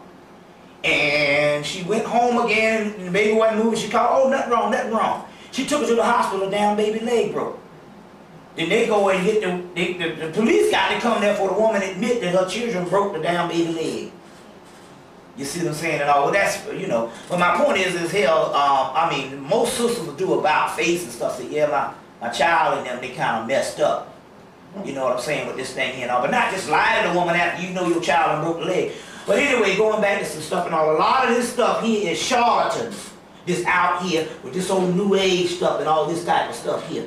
A lot of this particular teachings and stuff. But then again, that is directed towards the right-hand path, which is the demiurge of these particular ones' path to keep in line, to keep this thing going and stuff. And we are at a cycle right now that we got to destroy them so-called divas, because their time is up. You know, what's that? Well, with the autumn equinox coming upon us, is there anything that we should be doing to channel more energy? You know what I'm finding out in actuality? That all the energy is already in us. It's just that it's not aligned based on good thought process as far as aligning up. So what we end up doing is a perpetual cycle of going and chasing more and more energy. And the energy that we're chasing, when we get a touch of it, we have it with us all the time. So I think, and this particular time is being in the right frame of mind is more the thing, is a greater channel than, you know, a lot of things. I think sometimes we've gotten over the course of the last thousands of years, we've gotten so caught up in the ceremonies. You see what I'm saying? Then the white boy comes in, he's got to do the damn ceremonies. You see what I'm saying? That's and all. So we get even more drawn into the particular parts and stuff like that and all. But I mean, the summer equinox is just as powerful. But then again, things tend to get past us for the simple fact that we constantly are looking for the ceremonial thing, what actually deal with what we already have. We already have these latent powers that's lying dormant in us. And for some reason, we're directed to think that the autumn equinox is coming up and this is the time when in actuality, you can harness that energy 24/7, and I think that's one of the things. I can say that these are times also to look forward to, based on he's got to run like a dog to try to keep things in order for his civilization. Because the more and more these cycles do come, physically his ass is threatened.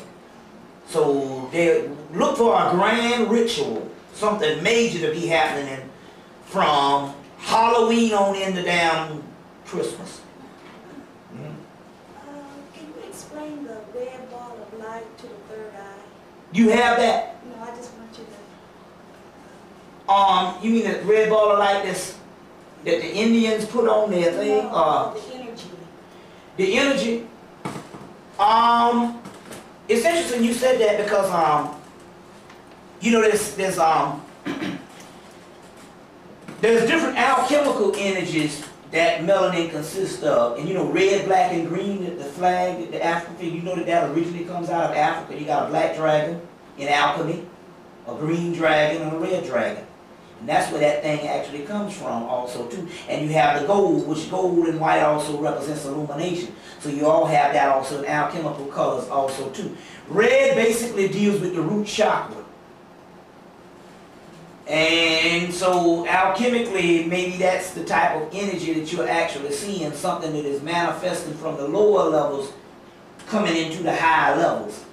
Because it manifests the root chakra, which is segment, is the fields of blood and all. Also, you know that what they call one of the heaven realms is called second air aru, which is the fields of blood, and the woman's menstrual fluid is a physical representation of that particular heaven realm. The fields of blood, you just bring it down and all, and basically that's the it's supposed to be cleansing the body on one aspect, but on the other aspect, that is in ancient Kemet, that is a form of the heaven realm. It's called the second Aru. So all of that stuff alchemically means it might mean something symbolically. You see what I'm saying? Based on that red dot or whatever stuff, it's based on energy. You see what I'm saying? But it's multifaceted when we talk about the melanin. And you know, that whole thing is the essence of all colors. You see what I'm saying? So it's just probably your body process or the function of your soul comes with different symbology. C.P. Manel talks about that, how your body gives off different symbols and stuff, and basically that's what most dream interpretation is, that we also think is literal, is a lot of it is symbolic, which means it has a greater meaning if it's symbolic. Then again, on the other hand, your dreams sometimes give you a lucid dream. There's some stuff that's going to happen also too. You see what I'm saying? So it's probably just a symbol of a process that is going on, because like we say, the Nation of Islam, Elijah Muhammad also said that the apocalypse, there's apocalypse going on the outside of us and on the inside of us. Well, Donald Tyson also explains that too in the Beginner's Guide to Anukin Magic, that what we're talking about is a mental Armageddon, which is the real Armageddon, not necessarily physical. And that's these latent powers coming online. Coming online also too. So give me some more questions. You mentioned earlier that there are some people who should just go kill themselves because of the condition that they're living in. And I remember in your previous lecture where you said how it's important for us to realize that gods are in us. Right. So now, one of the things that aggravated me when I first started meditating was everybody telling me to just still my mind and don't think. Right. that seems crazy to me. But by you saying that we should manifest the Godhood within us, if we meditate with that in mind, then if something happens to this body, it ain't about like the gun or nothing, because we could just go because we have built up the God's in us, right? Yeah, what you have just explained is the difference between the right hand path and the left hand path. The right hand path, the mind has to be still to get on the astral planes because they are delicate. The left hand path is a series of meditations where you literally deal with those latent powers and those thoughts, and you bring them to manifest or line up a certain amount of energy. Because if you notice the left hand path, you also have sexual tantra involved. Now anybody know anything dealing with sex, you can't do that shit now unless you got a full mind of what the hell you doing. Especially for a man, or your shit gonna go. You see what I'm saying? So obviously there's two systems that's going on and all, and one system is basically to still the mind and that whole 9 yards, and all that is still good exercise practices also too, because that's also talking about, you know, don't necessarily deal with the rational senses of the matrix also too, but on one other hand, and also too, those thoughts are a form of also of exercise too. Even when I was meditating sometime, when I really got good at it is when I used to go in and do work, where I literally used to create my own adventure within my body. You see what I'm saying? And that's also an aspect of the whole meditation process too. So it's two different aspects of that also too. You see what I'm saying? Because when you even look at books like Meditation of the Kabbalah, where they're talking about certain spheres that you need to meditate on. So meditation also can just be focusing on something too. Meditation of the Tarot, where they're talking about trying to memorize these archetypal images that the Tarot card has on them, and then meditating on them so you can tap into the different realms of your own alchemical breakdown of melanin and stuff. So I think it's got both things, but I think most of the left hand path is not necessarily trying to shut down certain energies. You see?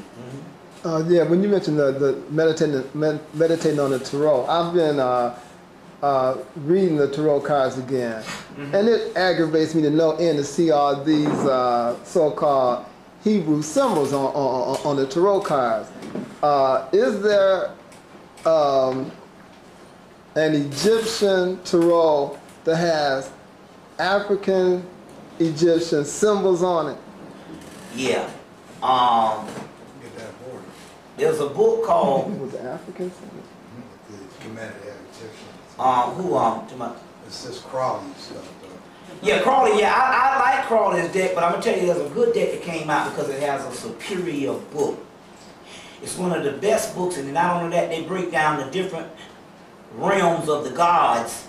It's set on the different levels of the book called the Book of Doors.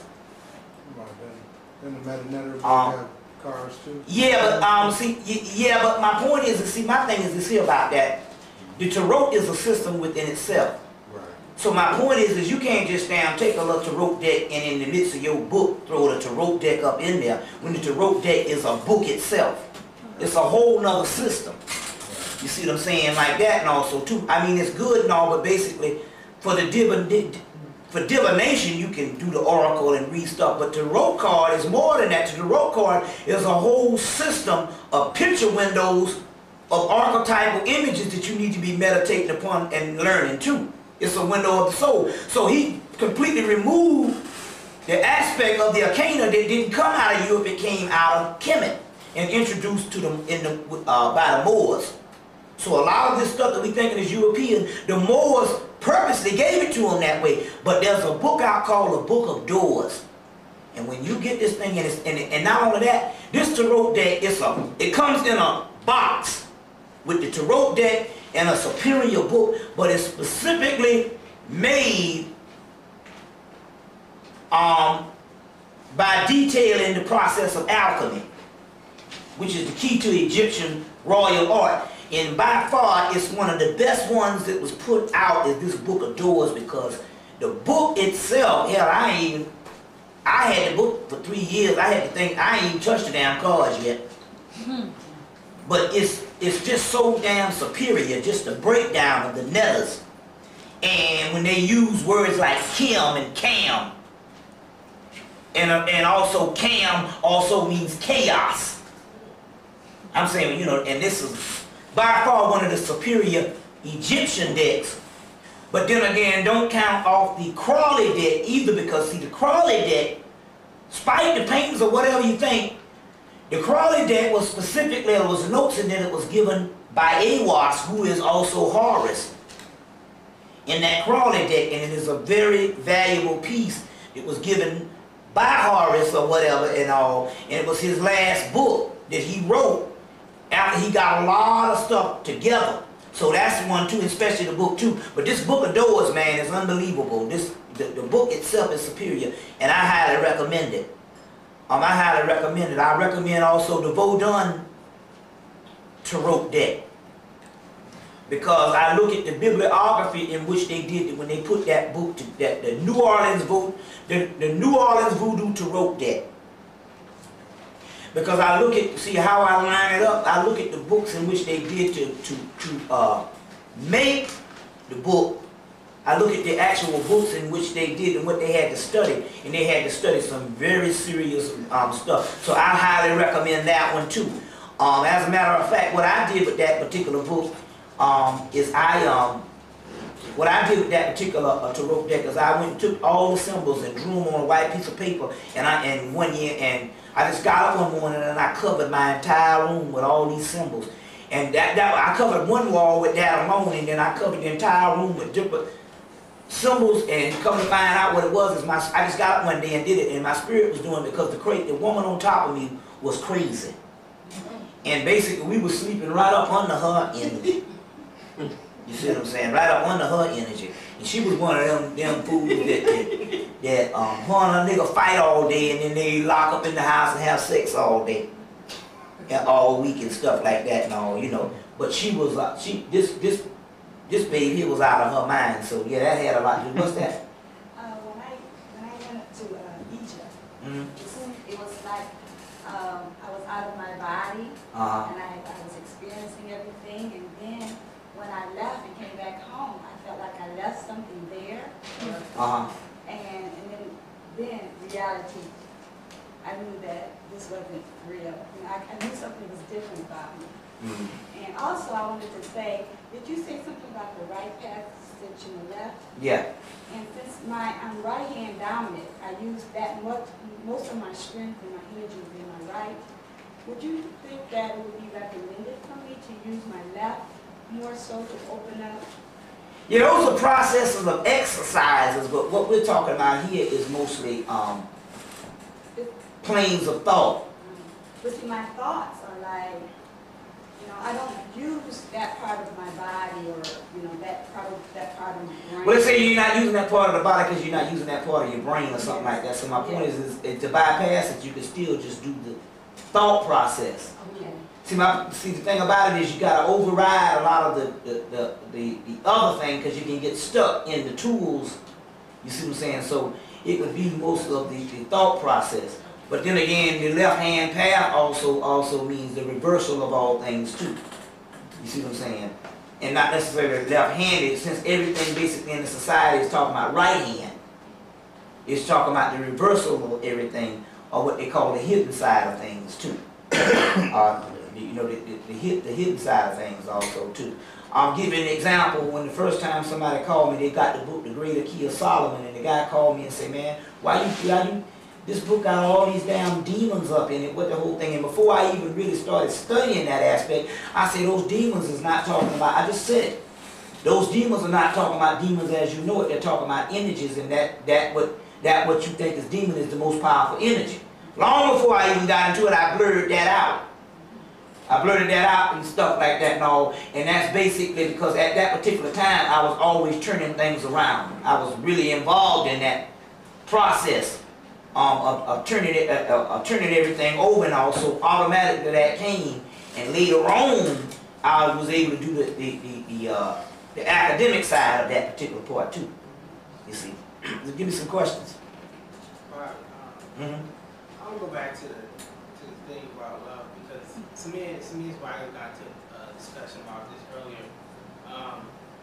You said that it's a unity with energy of that other person that you feel. Because if that's the case, then you should feel. How come I don't feel that when I don't know I have community energy from the universe, something like that, or it seems to be different with a woman. Well, first of all, the universe is a lesser entity than people. Universe is an illusion.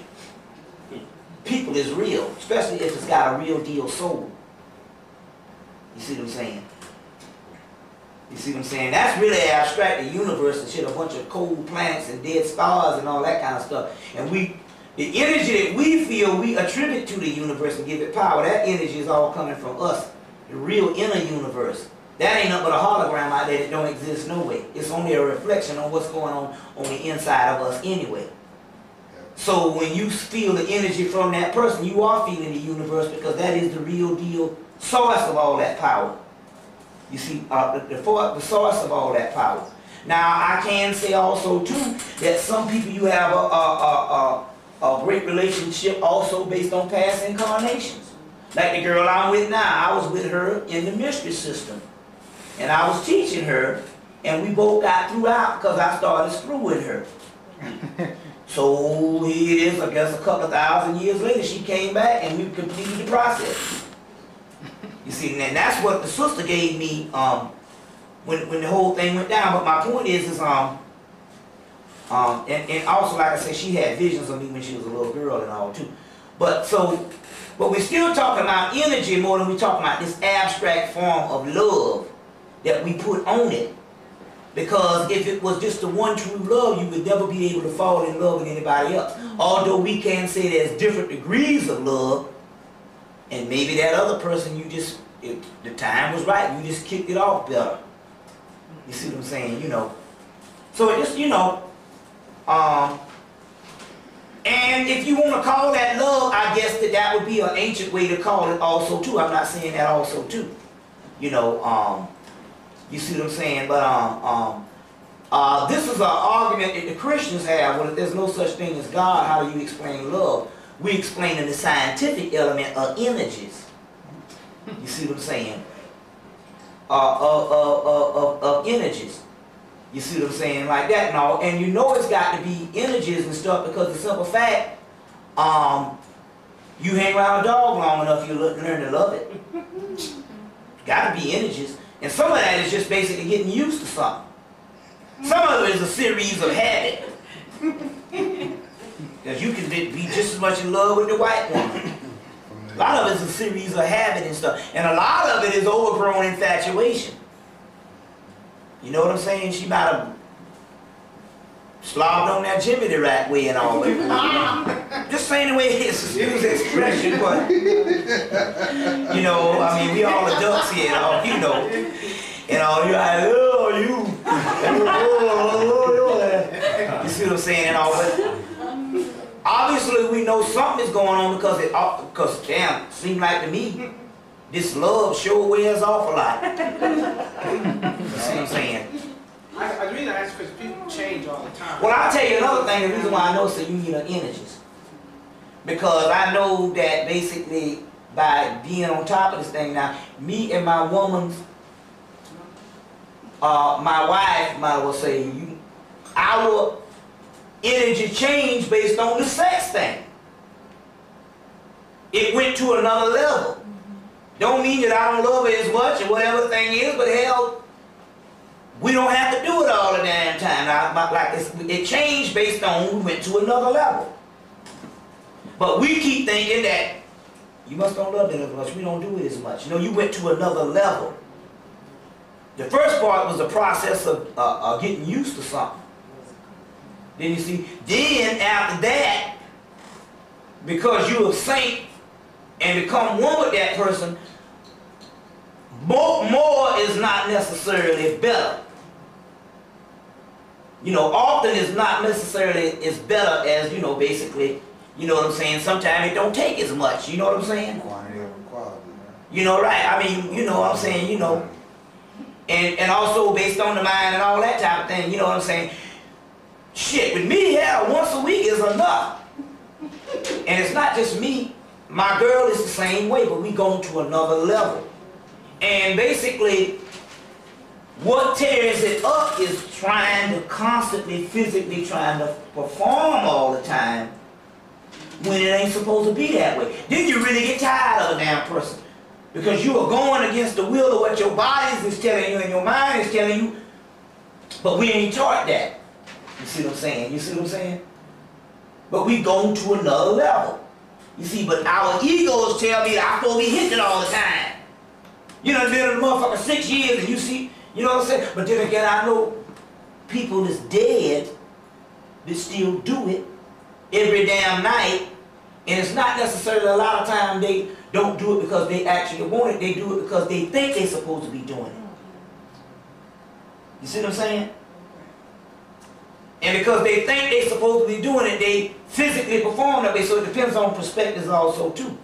You see what I'm saying? So we even talk about that is on another level and all, but we just talk about nothing but still dealing with certain energies, and when that energy gets to a certain level in the way you do things, you know what I'm saying? You know. Okay, I'm just want to let you know we're just gonna take a couple more questions, then you know we're gonna end it for tonight, so everybody can come back tomorrow. Yeah, because I got shoot, man, I got so much notes and stuff, man. I mean, we just grazing the surface, you know. So, anybody else? Any more questions? I think you asked a question earlier about going beyond the astral plane. So if we're talking about the astral plane here, and we're not really getting to anything at a higher level, then what plane then do we? Our plane. The real. And when you're talking about plane, what are you saying? Yeah, see, the planes are illusionary planes. That exist simultaneously? Yeah, that is for the real. How many planes or levels are we talking about? Well, see, there's several astral planes. I don't know, some people say 9 dimensions, some say 13, 19 astral planes. There's different worlds, but the mere fact that they're existing simultaneously means that they're not real. What the Osirian thing and the African thing was dealing with the ancestors and all, they were dealing with the death realm. So it's not necessarily the planes, it's dealing with what is called core. And it's dealing with a substance that is beyond that. And it just so happened to be the death realm because it just so happened to be the leftover stuff from the other realm that preceded that realm. So it's now called the death realm as opposed to this creation. You see what I'm saying? But it's not, it has nothing to do with astral planes at all.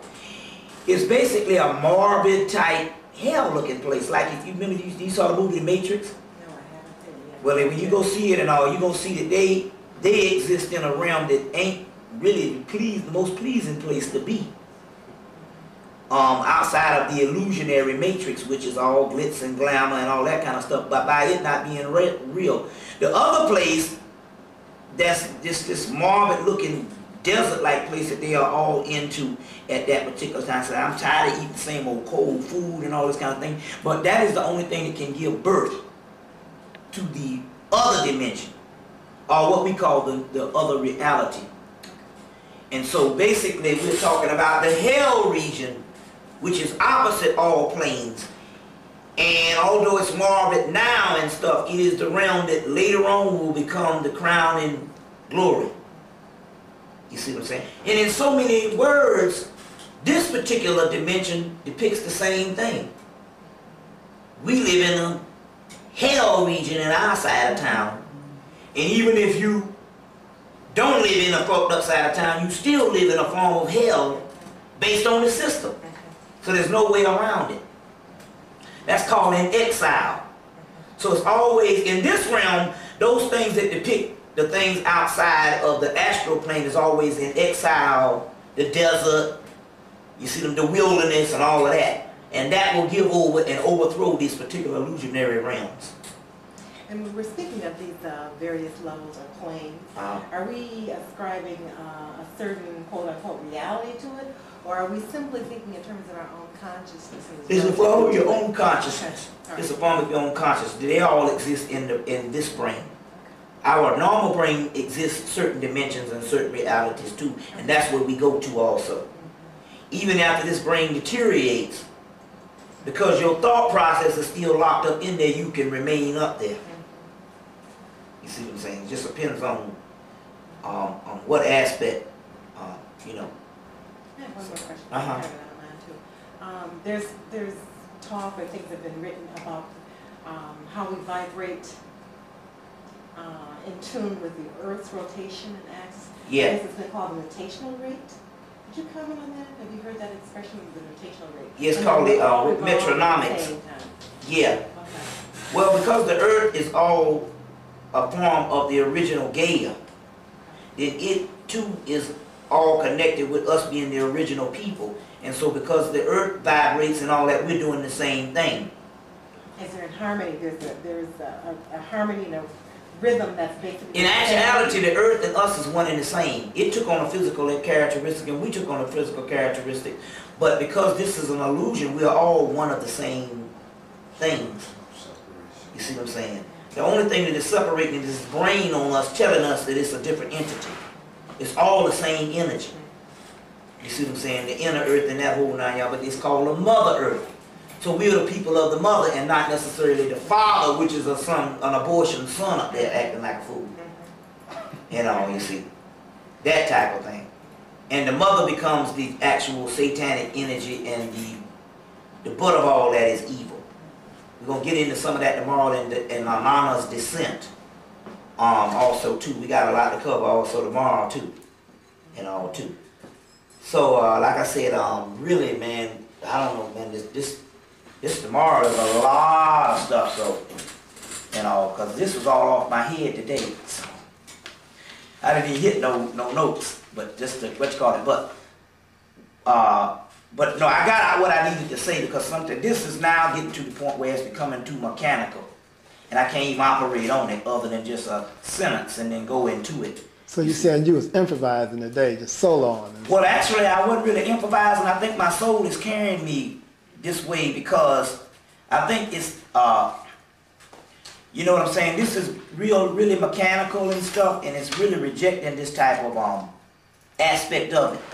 You see what I'm saying? So I'm saying what I have to say here, but I'm doing it in a whole nother way and all. You see what I'm saying also too. And tomorrow I'm going to have to do it that level too because there's a lot of scholarship and we got to, you know, deal with that aspect, you know. So any more questions? Well, I guess that's it till tomorrow, so please come back. Well, one reason why they say still come back and all, because the simple fact is, it's not like anybody that comes and does any speaking is a normal thing every week. So therefore, you should just come back for the simple fact it's something that don't come around as much. And you will miss it if you don't.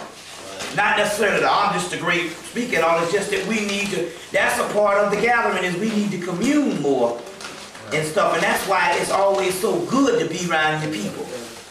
And because we so few, far in between, it is especially good. You see what I'm saying? What we are literally doing is participating in a great work itself. In the coming of this whole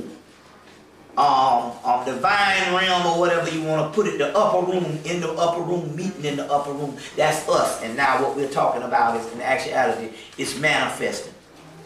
You see what I'm saying? So please make it back tomorrow also too. You know, too. So yeah. Same time tomorrow? Yeah. Oh, yeah. Now,